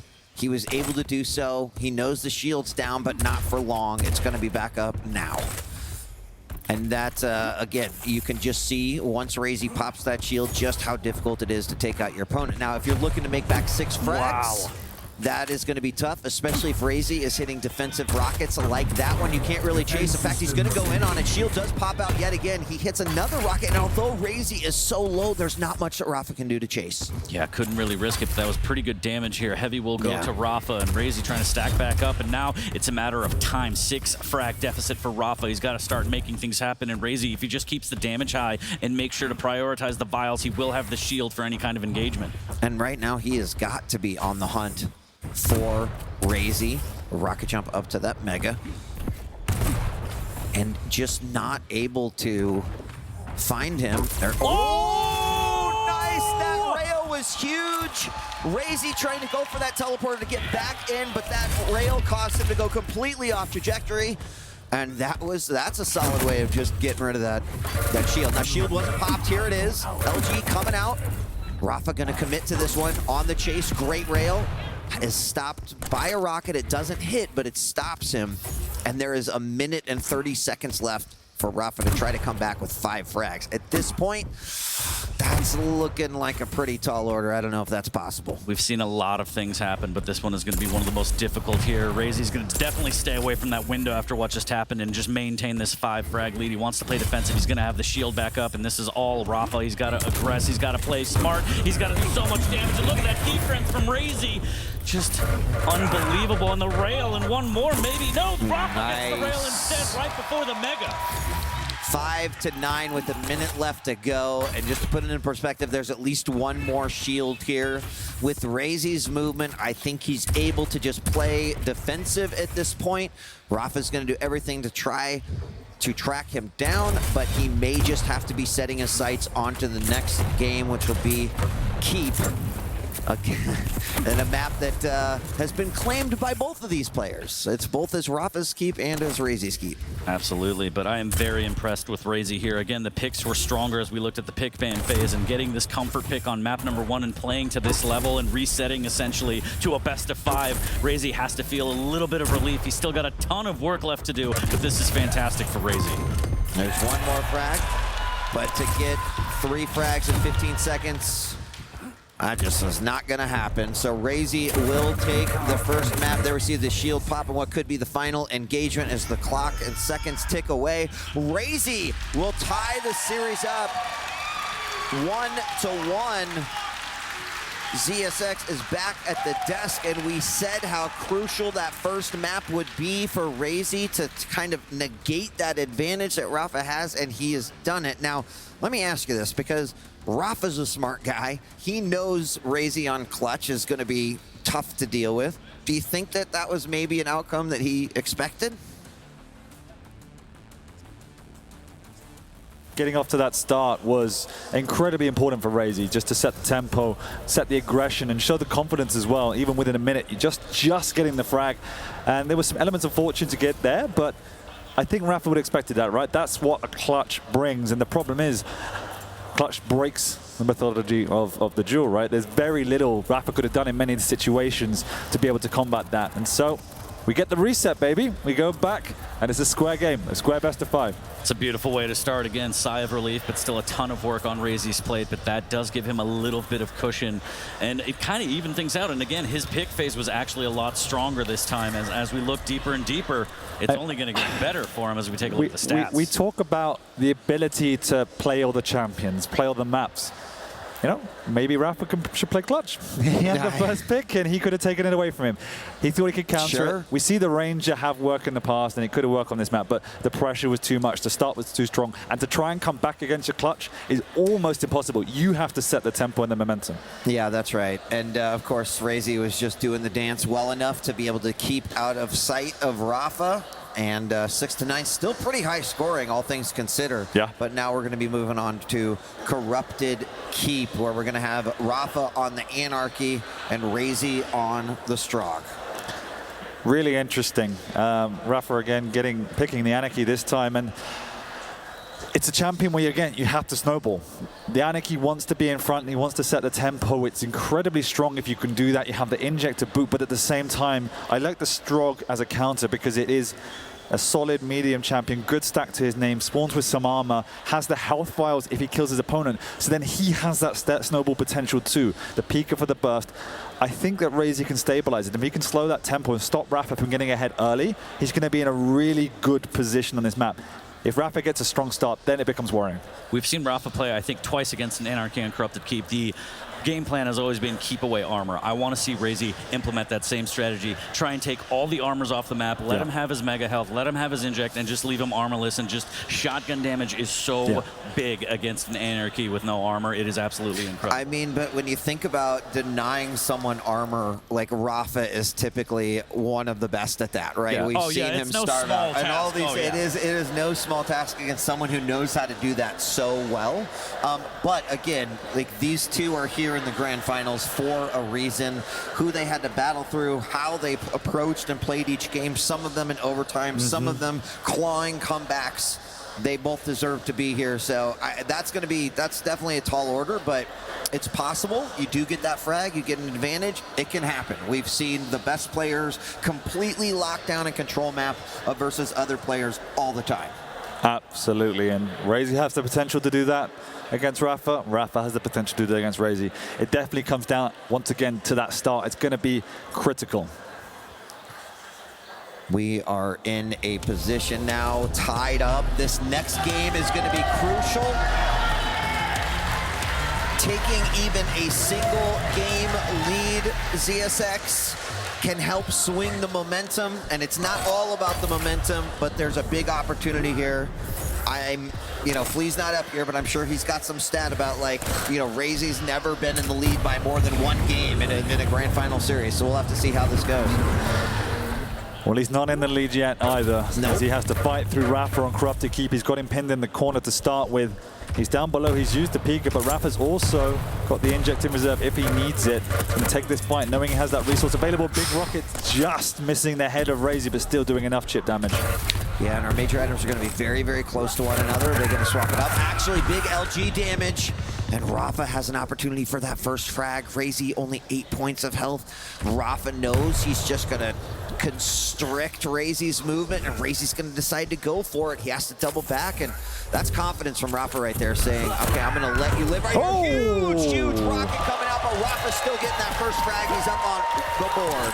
Amazing awareness from Rafa to understand that Razy was so weak he wouldn't commit for the heavy, and that gave Rafa the opportunity to take the map away. He's also got his prey locked once again. The inject's coming up in 3. The Mega is coming up in 5. Rafa wants to delay. He wants to take it, and he wants to kill his opponent following all of the above. He's got Razy trapped there. Big Rocket coming out. Razy has to push into the room, but nothing to work with. Rafa's going to strip this map away, and that worst case scenario we talked about, it's happening for Razy. And you know what, even grabbing that light on the way out through the red room as he was making his way over to the heavy, that was huge. You can see Razy has 0 armor stack right now. Not great when you consider what Rafa has at his disposal, including another inject in about 10 seconds here. And now Rafa on the hunt. He definitely has the control right now. There's another Mega picked up. And this is Razy now in a rough spot, doing everything to try to find himself a single light armor. There's a shotgun blast. Razy is now on the run. Rafa's got his target out. Yeah, but Razy did a lot of damage. He's also delaying his pickup massively. Look how much damage he's done. The heavy machine gun as well. And this is one of the things with the Anarchy. If you get caught out in the open, you can get stripped with that heavy machine gun with the hit scan. It's about the trades. It's about the tempo. Rafa dropping down below. He doesn't want anything with that. He wants to push in for this Mega. But Razy's got it as well. Rafa steals it, bounces away, in fact. And that is the second frag. I was nicely done by Rafa doing the dance, but keeping himself in a safety spot. He's going to go in on it. And that was risky, but you know, in these situations, you do have an advantage. He decided to go for it. That could have turned out worse, but it actually put him up by another 3-0 lead with 2 minutes and 46 seconds on the clock. Oh no, Rafa drops down. Actually gets away from the Pico and strips his life. I thought that was the right play, but Rafa is on another level to all of us, going the long way around. And now these aggressive pushes from Razy, they're appearing to become reckless very, very quickly as he's in the ropes and will give up a 5th frag within 3 minutes. I mean, that becomes danger zone, right? Yes, this is a map where those frag conversions can snowball, but not like this as Rafa continued to dish out the damage. Now, very low this time, and Razy is able to just juke and dodge enough to stay alive, grab the Mega, and put his first frag on the board. But Rafa still with a solid 4 frag lead. But it all comes down to this next round of items. Rafa's had to forfeit this heavy, but he will want to contest this next Mega. As I say that, he moves into vicinity. Razy with the machine gun at the ready, stripping Rafa's health away. Drops down low, no Pika, but Rafa's going to try and do what Razy did. He's got the buffer of 5 frags to play with, though. That is the difference here. He can be aggressive and chuck away a few frags to get that control back, because we know how masterful he is when he has that dominance. I'm actually surprised. He is going to go for the red room. He knows that Rafa's there trying to get himself a light, and it pays off. He actually decides to go in through the hourglass hallway. And I can't even tell you how incredibly smart both these players are playing with their entryways. They're taking these unusual pathing and catching each other off guard. Constant game of chess and back and forth. But look at the dominance now. It's completely swapped. 15 seconds between the items. Razy can play aggressive. He can strip this health at distance and then use that leverage to consolidate the item advantage. And there's what 40 was talking about, except being done by Razy, going through that red room, taking away that light, and you can see Rafa has no armor stack at all, which means that's a big clue for Razy, knowing like, well, I picked this one up, the other one is right over here, and if he can kind of guard it, if he can kind of deny it, big shotgun blast, but not a ton of damage. Rafa in that back corner. There's a big opportunity here for Razy to try to bring this one back. Doesn't know the timing read, and that is massive as he has to vacate. He knows it's up at some time now, but Razy's up to double back. He's going to catch him. Rafa's going to go the long way around, and he gets caught with a heavy machine gun. And he gets the heavy, and he might be able to head on over and grab the this Mega. That is big. Grabbing control of both the major items. You are absolutely right, and why knowing the timings is oh so important. You drop in there too early, and you are just a fish in a barrel, easy to be able to take out. He has no idea. None. Yeah, he has no idea when the timings are. And that is worrying. I've never seen Rafa this disorientated on a map before. And it's the pressure from Razy once again, forcing him away. He's pushed him away. 13 health. The heavy's up, but at what cost? The peak is there. It hits him in the face. He's got enough to survive. Razy's got the Mega, and Razy's got the momentum. He's going to continue this push. No LG for Rafa. If Razy catches him out in the open, he could be in trouble, and he knows where he is. You can see the X-ray. He's pushing round. He knows he's going to push. Big rocket at the second. What a big frag. Also getting that light. Catches Rafa off the spawn. Is going to get him once again. Doesn't know the timing. Has to go through the teleporter and is taken out with that last tick of the lightning gun. And suddenly we are tied. We talked about momentum, and Razy has it in abundance. He's using the snowball on the strong, but big rocket coming out from Rafa on the defense. The Pika does some work. Razy still wants to push. He's got the weapon advantage, but not the stack. Rafa! Oh my gosh.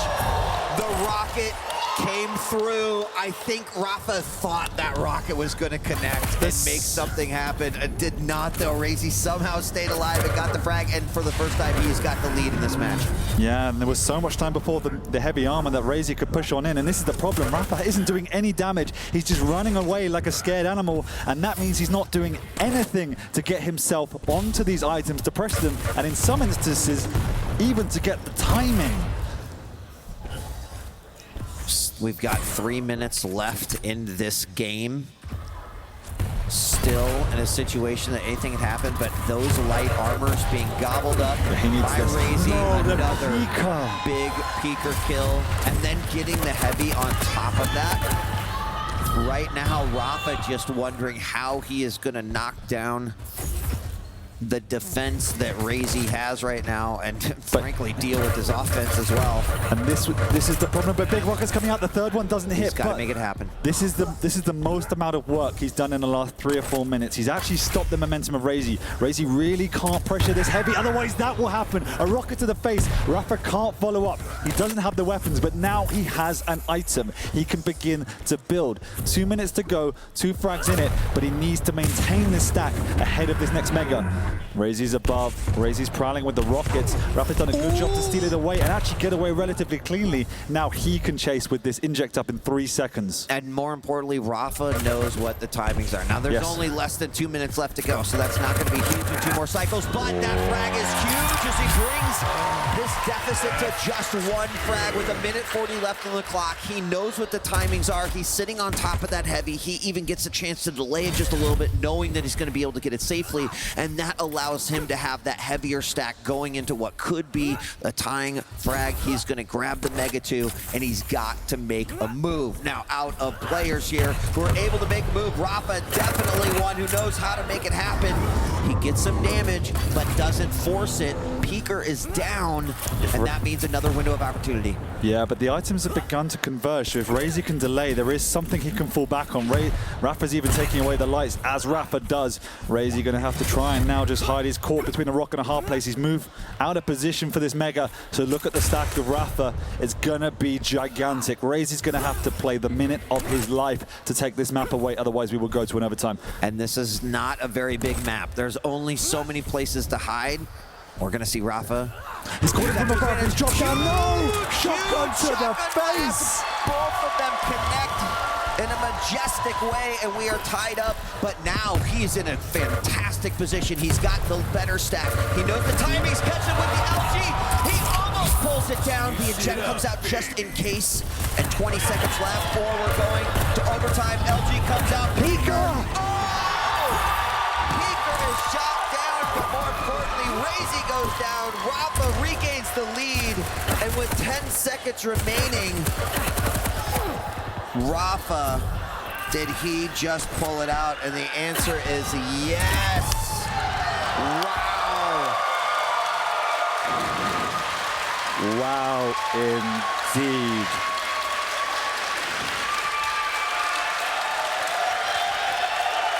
Let the cheers kind of tell the story.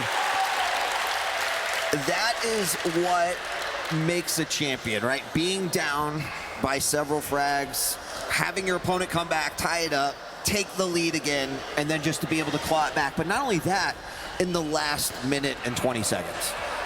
That was two Goliaths going head-to-head because they just wrestled control and map dominance away from one another, trying to show who is the alpha. We went from a 5-0 scoreline to what was a, I think it was 8-5, just perfection from both players in different ways, and it was Rafa who had that little bit of juice left in the tank at the end. That was an absolutely incredible map. This whole series has been incredible so far, right? The control going back and forth.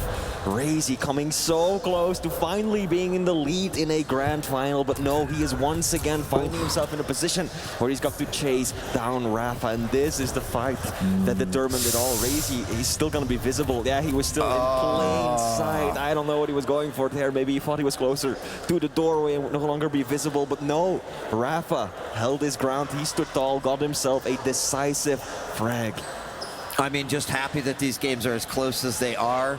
Honestly, when Rafa was struggling with the timing, that looked pretty bad. But it does go to show you keep your cool, you watch what your opponent does, right? Sometimes you're able to get information even when you don't have it. Like, so for example, he knew that those major items were separated enough. When he did finally get the heavy, he knew that he could kind of move over to the mega, and he put himself in a position to be able to attack that. At that point, he grabbed control. Absolutely, and we spoke about momentum, we spoke about the snowball effect of both champions, and then we saw it in abundance from Anarchy towards the end, and particularly on a map like Corrupted Keep where there is no rail, sometimes you just have to wait. There's always going to be that element of a messy fight, and it's the key when you're out of control is to maintain your composure, your positioning, not give up too many frags, and eventually your opportunity will come, and that's what Rafa did. He was clueless for a few minutes, but he didn't give up too many frags, and that kept him within you know, a controllable factor of a victory. One of the things that I find most remarkable about Rafa is how good he is at making those comebacks matter, right? Very often it's not even necessary because it's Rafa, right? Often he's the one in the driving seat, but I always get the impression when you're watching that a player can be, what, 2, 3, 4 frags in the lead with a minute or two left, and it still feels like Rafa is the one who's about to take it, and that is incredible. No other player in the league does that, I think, and again, Rafa mounted the comeback successfully so. What's really interesting now as we head into game number 4, Rafa's ahead 2-1 right now, but we go on to Ruins. Pretty big map. We're going to have Rafa playing on the Nyx, and we're going to have Razy playing on the Scale Bearer. So the style of game that we just saw in Corrupted Keep is going to be so far from what we are about to see. What are your thoughts? Really interesting. Obviously, I don't think we saw a lot of these two champions together on this particular map. As I said, we saw this exact matchup on Molten earlier with Razy on the Nyx, and you know, Rafa was able to utilize the stack and speed to bully the Nyx. It's definitely harder to do that on Ruins just because of the geometry of the map, the way the items are laid out. Razy might want to make a play in and around the heavy armor, but then you can also just use the bull rush to kind of skirt through, steal away the Mega with a bit of a drive-by. I can't believe I'm not allowed to cast this one, guys. This one, I honestly don't know it's going to play out. I was speaking to some of the pros, and they said they didn't know it was going to play out. I'm pretty sure these guys on stage don't really know it's going to play out. It's going to be more of a, I'm going to evolve into the game, I'm going to see how it's playing. If I'm hitting my shots, I can be more aggressive. I think this one's going to be a bit more lucid, a little bit more flexible, and they're going to be more adaptive than more of a strategy. Yeah, a lot of different scenarios here to potentially that could unfold here. I do think Flea, Razy, he is a player that loves to set up those traps, but Rafa's, right, he's a tough little creature to trap, right? He's tough to trick. He was nicknamed the Professor for a reason, right? His game awareness, his positioning is extremely good. And here we go, starting it off once again on Rafa's point of view. He's playing the Nyx, he's got that ghost walk, the wall jump, but he's small, doesn't have a lot of stack to work with. And Weed, you as our resident Scale Bearer fan, you would be very excited to watch Razy pick him at such a critical moment. I have to say, no, I haven't changed my mind about Scale too much, but the players that have utilized Scale, hold on, we've got to fight down here in the lower heavy room, and that bull rush did come out, and that just hearing the footsteps is intimidating enough. And expect that if Rafa does hear that, he's going to immediately go into a defensive posture, try to stop his opponent. but that's also where that trapping from Razy comes in big, right? If you see the bull rush coming from a million miles away, you probably will be able to avoid, especially when you've got a ghost walk. It just doesn't, you know, in case. But that's why Razy's probably going to try to find a moment that he would be able to use it. That's risky. Both of these players taking a big risk. Rafa doing some good damage, taking a rocket to the face. And he's going to buy Razy some precious time and freedom, but he's got to give up the Mega in this exchange. And now Razy, despite being the tank, has got significantly less stack than Rafa. No doubt the American is looking to capitalize on this advantage. The first frag is going to be huge too, right? Here's a situation, right? Rafa gets a frag, converts 1, 2, 3. Razy trying to kind of outpace the Knicks and catching up. That is real tough to do. But if you're the scale and you can get that first frag, maybe convert 1 or 2, it's just as tough for the Knicks to bring that back. But I would say that if Rafa can pick up an early lead here, which is not easy, but if it happens, that becomes a more difficult game for Razy later on as the clock ticks away. Yeah. Now something else to consider, Reed, you were talking about setting traps with the Scale Bearer. The Bull Rush deals more damage the faster you're going. So if you get a trap close by and you run into him from pretty much point blank range, you're really not going to be doing all that much damage with the Bull Rush. So that's another element to consider here. Now Mega is about to spawn. Razy not sufficiently confident in his stack to stick around. Razy has got to make a run for it. Rafa's trying to chase him down. It's pretty rare when you see the Scale Bearer running away with a huge rail, a perfect rocket on the exit from the teleporter, followed up by a rail, and Rafa is up in the lead, takes the first frag. Razy to secure the heavy this time around, though, rushing around the map, getting himself critical weapons. LG on LG, who's gonna take it? Oh, Rafa! Overcoming the stack advantage, taking down his opponent with the LG. It's one of those moments, Flea, where Razy's too early, 2 seconds too early. Mega doesn't spawn yet. I talk about the reason that I have a dislike for Scale is because it could go really wrong, it could go really right. And this is a really wrong scenario right here. Nothing is really worked out. You think you're this big burly Scale that can then just go in and bully the frags away, and we've seen players fall into that trap. Absolutely. And then what happens? Your opponent's up by 4 suddenly. Now he's gonna keep at it, and it's, you know, it is good read if it works out. Wow, what a rail defensively. And I think Razy's just looking for a frag, stop the momentum, maybe convert 1 or 2. But you just cannot let Rafa have too many freebies like that. Speaking of freebies, completely whiffing the Bull Rush, giving your opponent a hell of a lot of opportunities to do damage. That is just serving it up on a silver platter. And now Razy already down by 5 frags. We're not even at the halfway point of this map.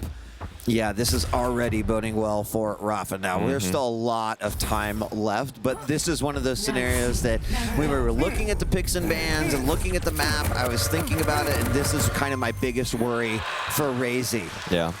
You do not want to be in a position where, you know, Rafa can just kind of run away with it. Because I'll tell you what, as good as he is at coming back, and as good even as Razy is, with this particular setup with the champions and on the map, it's going to be tough. And another frag. And Rafa. Speaking some words of encouragement to himself right there. See him mouthing, come on, come on. That's and another one. Yeah, and another one. 8-0. Wheat, I can't help but wonder whether that pretty devastating loss on the previous map did something to Razy's mental state. He seemed devastated after losing the previous map because he came so close, and now Rafa is absolutely steamrolling him. And maybe one of the reasons was because he was not confident about the map and the picks right here. I mean, halfway through, 10-0. This, ladies and gentlemen, is why I struggle with Scale Bearer. Now, Razy does bring it back. Cheer. Cheer. Definitely. He needs it. The problem is, it's like to do that 9 more times. Really tough. His track record with the Bull Rushes. Not exactly ideal either. I'm concerned so little use out of it. that Razy's just not playing his game. Right? Is relying maybe a little bit too much on the bull rush, and Rafa's playing around the bull rush, right? I'm gonna dodge you, then I'm gonna LG you in the back. If I need to, I can ghost walk, then I can surprise you. How does, Razy approach this? Yeah.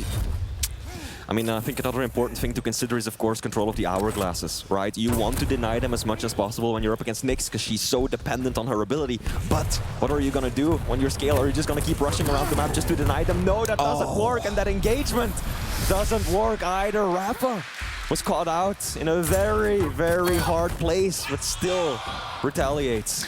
Now, we did see something that I think needs to be a staple if the last 3 minutes and 30 seconds will be Miracle, and that is, opening up with those rails and then going in. If your opponent has Ghost Walk, yep, they might get away. But, right, that was, I think, the first really clean rail hit that we've seen come out of Razy.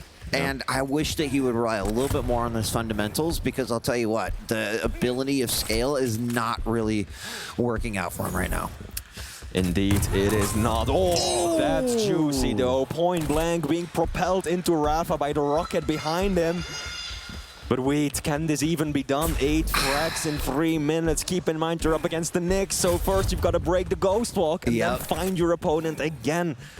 And I don't know if that's in the cards for Razy at this stage. Oh, good attempt if he can land this shot. Oh, Razy's so hesitant, dodging his own aim. Yeah. Wanted to line that one up perfectly, but in doing so, he lost a lot of stack and didn't even get off the kill shot. Yeah, he didn't. His look on his face was one of disappointment as well. Now does manage to do a little bit of damage there, but not enough. Rafa is going to be able to get away, and like Rafa's confidence level in his aim, in the engagement that he's choosing to take, it is incredibly solid. And we mentioned it before, Rafa is hungry. He is looking for that championship again, and he is playing at beyond even championship level. He most certainly is, and I think with 2 minutes left on the board and a 10 frag deficit, we can safely call GG on this map. Also, this is just really not a scoreline that you'd expect in a grand finals. Wait, 13 frags?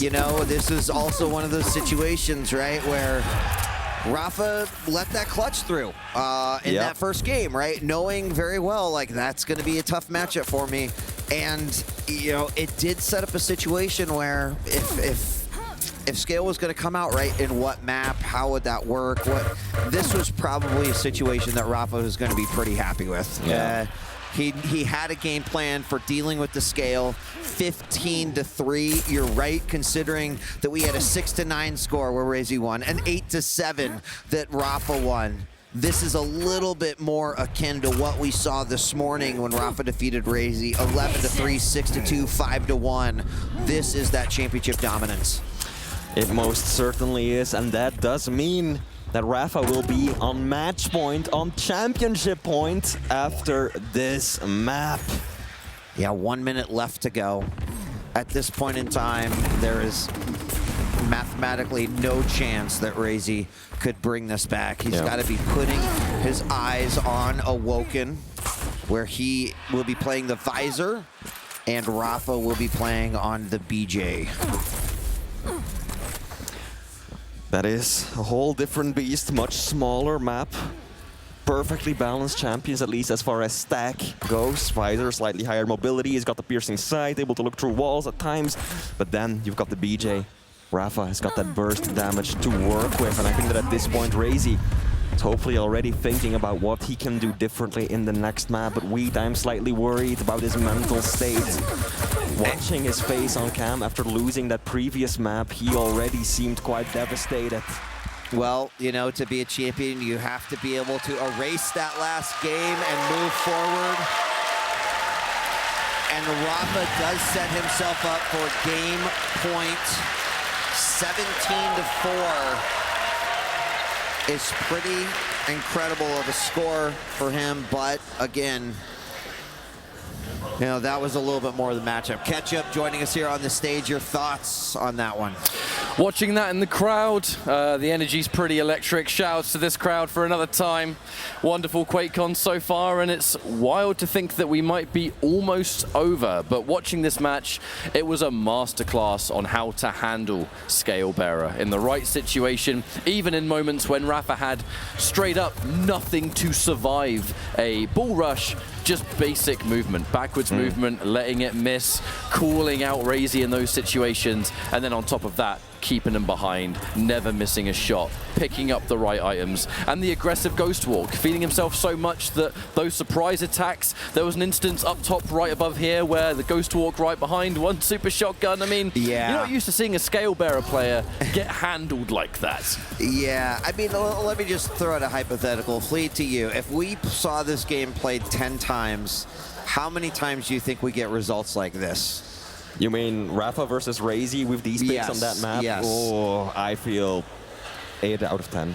Easily for Rafa. Might even go 9. That's it's tough. I think it is so tough. That was kind of a perfect mid of the pack map pick and champion pick that came out for Rafa, considering that, again, he maybe knew that that clutch match had a good chance of going Razy's way. And Razy now has to win every single map from this point to steal away that championship from Rafa.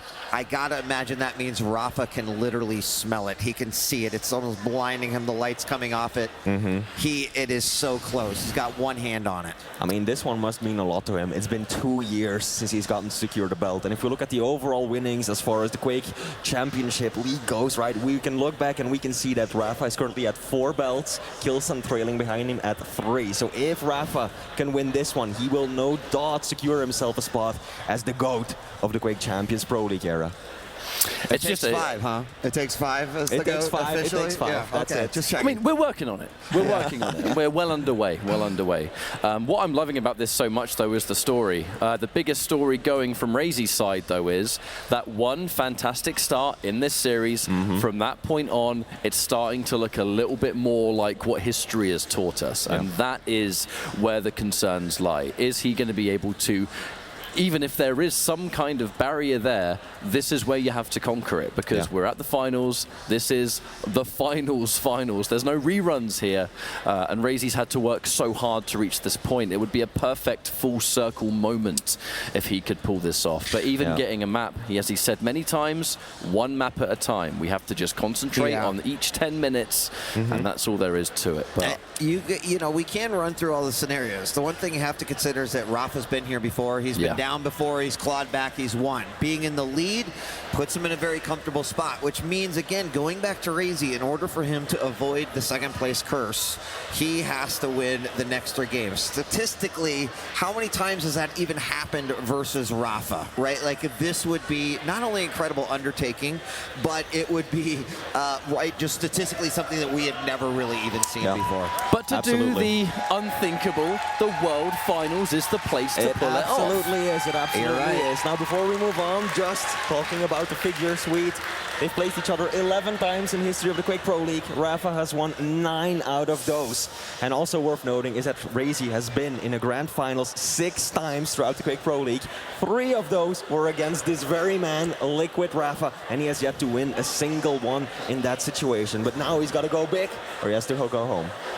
I mean, it's a tough spot to be in, right? For Rafa fans, they're ready. They're like, this is done. Next game, Rafa's going to have that belt once again. I know for the Razy fans, they are just saying this is the time to pull out that miracle Razy, right? Like you've shown us a different kind of Razy here at QuakeCon, one that, you know, is a little bit more flexible, seems to be confident in himself. Would hate to see him kind of in a position where at the finals, you know, he worked so hard to get here and then it kind of falls apart again. Now, let me just say, also, amongst all of the competitors that we've had in the QPL, second place is still really damn good. It is. It is. But when you've just been after that championship for so long, I hope he can do it, and I know he's still got it in him, right?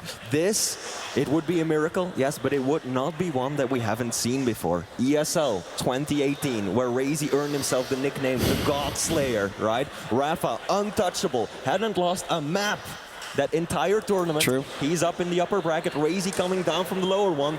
Double best of 5, Razy clears it and wins. So this is absolutely still possible. He's got to channel the vibes from back then and make it happen. And I do think that, you know, Razy is the tough spot is that he's up against 2 people, Rafa and himself in that regard, right? If he can just overcome himself and just deal with Rafa, I think maybe that miracle could happen. But right now, Rafa is in a great spot to potentially secure his 5th championship.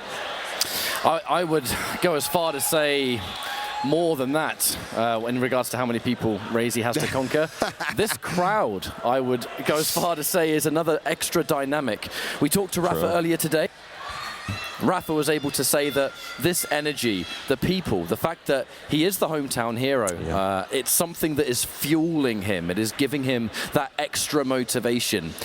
Doesn't feel good to be on a stage with a crowd of people that, look, they'll love Razy to bits, but they have a clear favorite here. And conquering that is an extra dynamic entirely. Now, I do believe there has been a little bit of waiting here in between matches. But they're about ready to jump back in. Has to be done. I mean, if a player needs some time to get themselves together, this is potentially a final opportunity.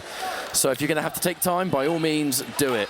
Yo, shout-outs to Lethal in the background. Here we go, the Razy fan club. Make some noise.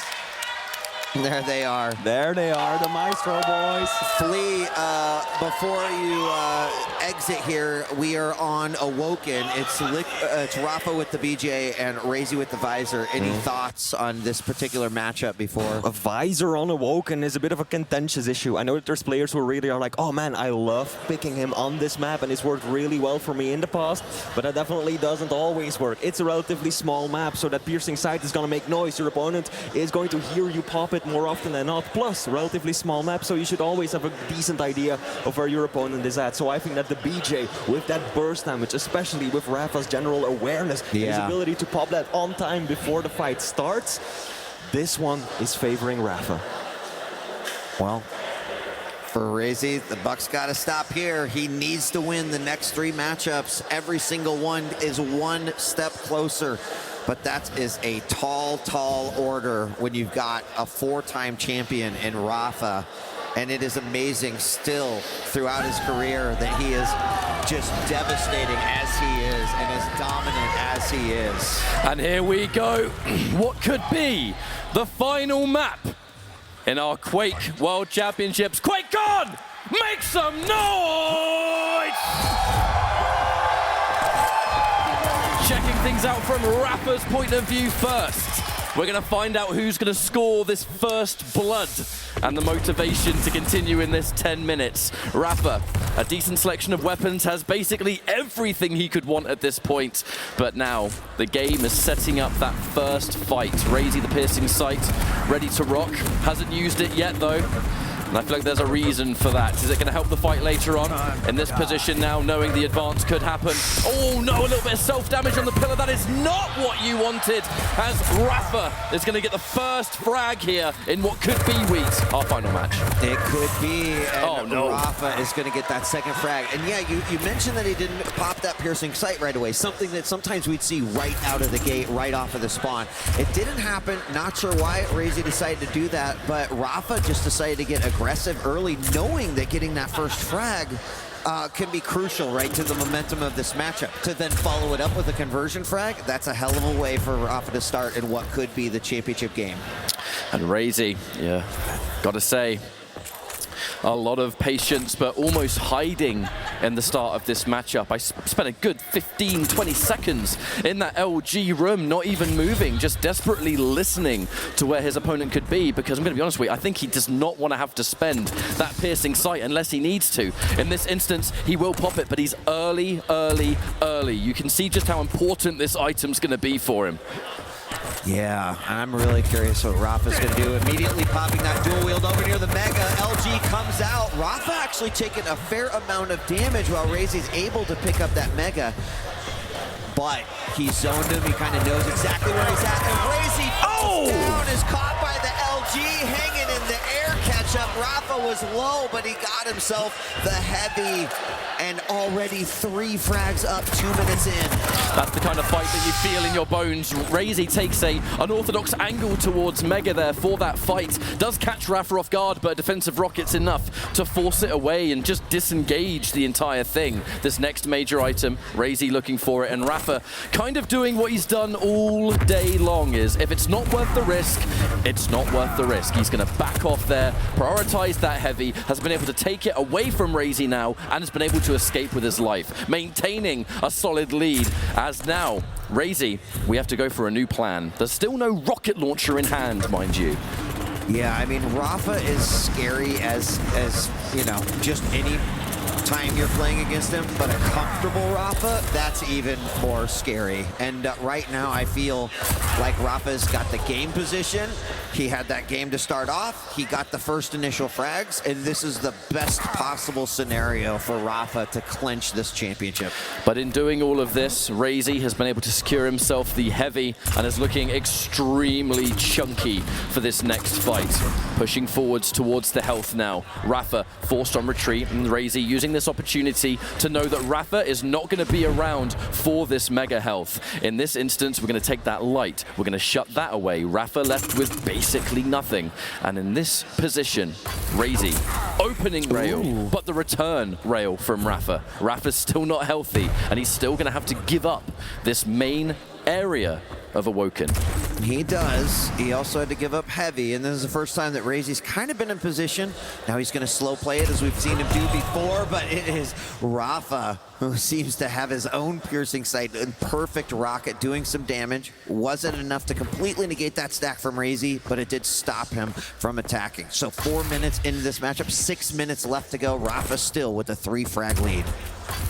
Worth pointing out that in terms of light armor, Rafa has actually had very, very few of them. I think it goes to show what areas of the map have been more important, or in general, just controlled from Rafa. Some opening damage here as well. Razy using this chance to push forward.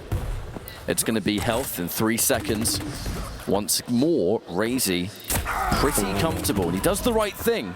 He knows that item is his for the taking. So in doing that, let's push forward, get some damage, and then we take the item. Let's just make that divide even bigger. Rafa should by all means be a done deal, and he will be. Razy secures a frag here, still behind, but this is a momentum shift, Wheat. It is, and I think that the general strategy that Razy used in the last minute and a half, right? Try to hit those rails, then go in for the attack. It's working out, but the dual-wield LG comes out. Nice dance by Razy around the columns. He'll immediately pop that sight. It sets him up, trying to hit those rockets. Cannot finish him off with the rail. Oh, takes some massive damage there. Has to be careful grabbing that mega, but Razy's brought this back and is just now down by 1. A very scary fight near TP entrance. I have to say, either player could have gone down there. And this time it's going to be the 2-piece combo. Razy stays alive here. We said earlier on, you know, there's nothing left but to win every single map.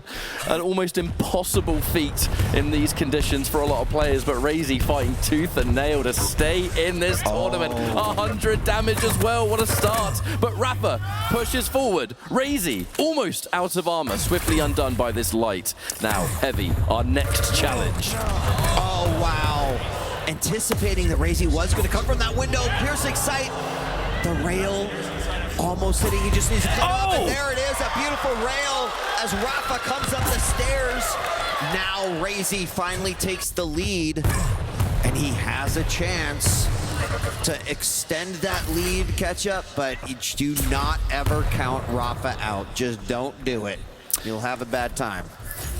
All of those small decisions made at a moment's notice. Rafa, the clutch factor has been unreal this entire weekend. And he's only 1 frag behind. Razy in a better situation, has a lot more stack, and has controlled this huge section towards Mega near the rail almost as well. A direct rocket to start. And actually defensive rockets from Rafa, even better. Razy would have been in a horrible situation there, but Rafa choosing to back off. Razy's piercing sight, allowing that defense to be much safer. But that rail so close yet so far. I mean, playing with with fire, but knew that he could touch it and maybe get a little burn because that Mega was still there right behind him. But just to show the level of risk that these two are willing to make to try to inch any sort of lead that they can. Huge LG, but Rafa's on top, and he ties it back up. That visor torso went spinning right there. But from this position, 4 frags each. That nail gun did more than enough damage to force Rafa backwards. 2.5 minutes left to go. The dual wield looks like it has in fact been popped. The defensive rail as well. Razy pushes forward, answers back with the piercing sight. I see you, my friend, and I know that a safe rocket jump up towards this health is more than enough for me. Now, just over 2 minutes on the clock. A lot lies in the balance here, Wheat. I don't even want to think about what's going through these players' heads. I mean, you know, both taking very calculated moves. Rafa with some big tri-bolt damage. That's going to force Razy to rethink how he's going to attack that heavy. And that puts Rafa in a position to be able to do so. Now, he does take a little bit of damage, but he grabs that heavy. His stack's looking good. Razy with just a shard of armor. Not a whole lot coming out there. And we do have dual wield up. So Razy wants to maintain that stack. Rail exchange. And at this point too, Rafa has had to be really careful all map long, only taking 2 of the Mega, and then Razy, it's 13. And from that position, you know, I know BJ has access to a little bit of health regeneration, but if you're getting constantly peppered down by rails, that ain't gonna mean all that much. 1.5 minutes left on the clock. At the rate this is going, could engage a sudden death. The dual wield on the tri-bolt, oh good lord, Razy, 95 HP. Pretty much negating that Mega, and at that point I think he's okay with that, as long as he's holding on to that heavy and he is holding on to his dual wield for that burst damage. 1 minute left to go. We're tied 4-4. Rafa could walk away with the championship belt with a win on this game, and so expect these two to play patiently. Rafa's got a little bit extra room for error, but he does not want to give up this game to Razy. He's certainly setting himself up for a victory with 45 seconds in control of this heavy.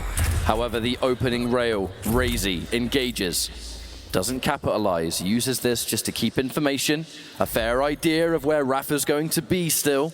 30 seconds on the clock. I would be surprised if this doesn't go to a sudden death, and how fitting it would be. Rafa potentially winning this tournament. Razy keeping himself alive. There is so much weighing on this. The dual wield is real. Rafa juggles Razy to secure a frag, and Wheat, is that gonna be enough? I think it is. He held on, but Razy's still going after him. Rafa's gonna chase, and Rafa gives out a guttural scream as he knows he has secured it. Let's talk about that dual wield lightning gun for just a second, because I think most Quake players would have popped that the moment that they saw Razy. Rafa didn't. He waited. He felt that Razy was going to come out and show himself, and the moment he did, that dual wield hold up in the air, Rafa absolutely deserved that. Ladies and gentlemen, your QuakeCon 2023 Quake World Champions, it's Rafa! A long year, so much work put into the improvement, the grinding, a man unsatisfied with the last 2 years, and this is where things come full circle. A worthy champion, a world-class representation of Quake. It's Rafa, ladies and gentlemen. What a way to win it is, where he's been so dominant the entire course of the Pro League, the weekend, and he's got one of the strongest work ethics in the game. Couldn't be more deserving if he tried, but what a way to end that grand final. I mean, he literally sent Razy to space with that dual-wield LG. There is no better scenario where the moment he saw Razy jump, I guarantee you he knew, I just won this championship, right? He popped that dual wield. I just have to commend the discipline that Rafa had. Truly a champion. You wonder where we go from here. The future's certainly bright. I know that it's been a long year. So many Quake players from around the world, the challengers, the major event here to finish things off. And I do believe we have the champion on stage with us, Rafa, mate. Congratulations. Let's get the generic questions out the way first. Okay, sure. How do you feel? First, can we give a round of applause to Razy Absolutely. for what he had to do to come to the finals? And, yeah, and seriously, really, really well played on the first map. I had no answer to the clutch on that map. So. That was going to be one of our questions for sure, right? We went into it. We talked a little bit about the picks and bans, and you know, we speculated, oh, it could have just been like Rafa thinking, I might just have to give this map up, but that's how you felt going into that one? Yeah, they changed it so the winner's bracket advantage didn't get to ban first for a champ, and so it was up, and I just felt there were a couple options, but I could have been baited into other picks, so I just tried to make it work, but he played phenomenally on the first map, and really weren't any flaws in his game at all. Yeah, well done. How did you feel in that final moment? So, of course, on Awoken, you had stack disadvantage, didn't have height advantage at all in the slightest, but with that dual wield in hand, did you know for certain that this is going to be the game-winning frag? I knew it was going to be for one of us right there. I wasn't hitting very well on that last map, but I knew, like, if I just keep it close enough after the comeback, then, you know, I have the opportunity to trap him potentially one time, and that's all it's going to take. And you held on to that dual wheel for that reason, yes, right? You felt like Razy was going to jump from that window. Yeah, based off of how the previous rotation went, I figured that he would go to top T, and then he had sight, so then he would, like, establish position on heavy. And I felt like fighting him on the heavy would be too risky. I take one bad rocket, I get bounced off the map, or I just don't deal any damage, and the rocket jumps and chases me for the kill. So I figured just holding position, like trying to cut off for the next mega, was best. And it ended up working out. And just serendipitously, I meant to go to Cubby, but I fell. And so I figured, okay, now's the time he's going to try to go over me. And so I faked sound, went back, and that's all she wrote. So it's been a long year. You know, there's been a lot of practice, the ups and downs of the online shows and the performance that you've had throughout the course of that, all led to where we are today, the LAN, the crowd, QuakeCon's big return. It's almost a perfect story that you were able to take the first place. You know, being the crowd favorite, you have such a legacy with this event throughout the countless years. But in this exact moment, you're now the reigning champion. I know you said that you were hungry, you were looking to hit the stride, you know, you were unsatisfied with the last few years. Yeah. What's running through your head right now, being at the top of the Quake world? I'm just thankful we were able to play here again. It's been way too long. I really appreciate everybody, like, cheering in the crowd and playing in front of a huge crowd. It's really exciting to play, regardless of who you're cheering for. I've always wanted to play in big stage matches like that, and to be able to do it at QuakeCon again is very, very special. And I think just winning QuakeCon in general, the first target I went for was 0-4, who had 3 titles. Oh, wow. Called out. John Hill. And then there was a race between Cypher and I, and now the whole race with QPL between, you know, Kilson and myself and Wenger, and it's just pushing me to try to take my limits even higher. And I'm just really thankful for, you know, the scene that we have and the players to play against. It's really, really special, and there's nothing like it. Well said. Yeah, absolutely. Absolutely. You know, we actually got a chance to talk with you several times during the featured matches of the QPL that were taking place weekly. And even you said, you know, the talent pool that we've got now is exceptional, even compared to what we've had a little bit ago. And I don't think you ever said, I'm worried, Wheat, but you acknowledged that, right? Oh, yeah. Like, there's a lot of leveling up. No, you know, where do you think things go from here, right? You said that this motivates you to get better. Like, do you see a lot of the competitors that you faced here this weekend, like, stepping their games up as well? Oh, yeah, they're going to be tired of losing. It's just, they are going to be hungry, and there will be another target on my back again. And I'll have to, like, really be diligent and prepare properly. And yeah, it's going to be pretty tough, but, you know, I'd rather be in this position than, you know, losing out. So it's worth it. You like that position. Yeah, all right, there you go. There you go. Rafa, is there anything you want to say? I mean, you did already thank the community, a lot of the players, but is there anything you want to say, anyone you want to thank? This is your time. Just like I said before, thank you all for being here today and being able to be a part of this together, as well as my wonderful girlfriend who's been here cheering me on and helping me and supporting me. I love her so much. And all my friends and family at home, I miss you. And just thanks to Team Liquid and Alienware for providing all of the equipment that we used this weekend, PCs, monitors, all that jazz. So nothing else, Sweet. I just appreciate you guys, and thank you so much. Awesome. Well, ladies and gentlemen, one more round of applause. 5 Quake champion belts. I don't know what you do with all those, Rafa, but congratulations. Collect them all.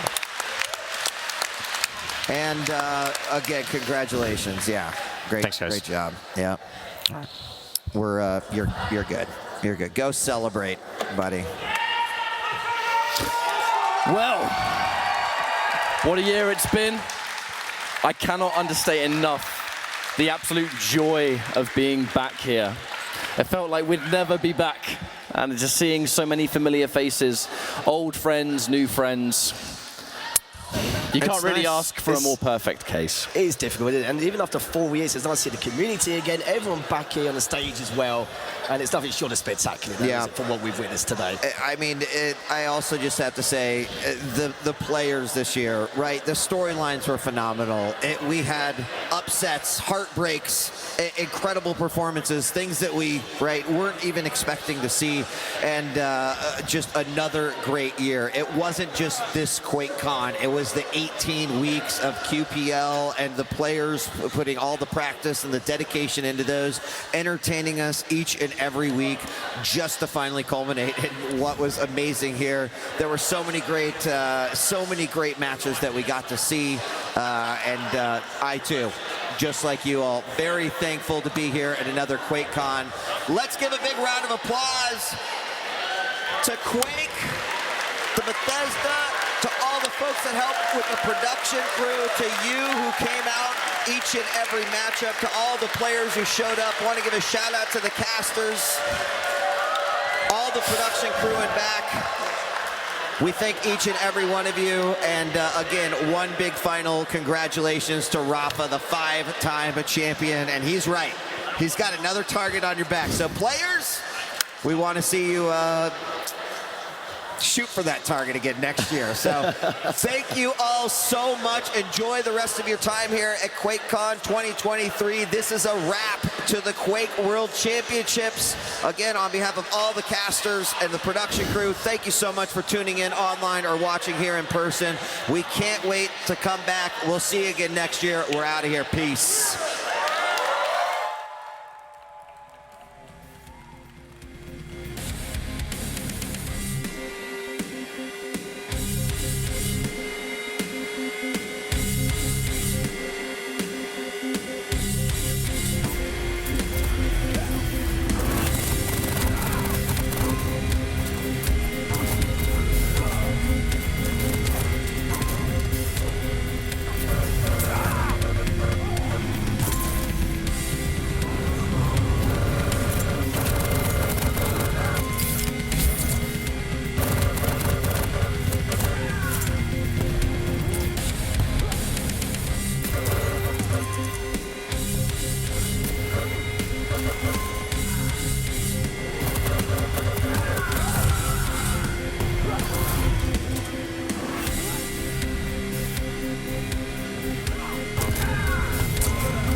Sit up, baby.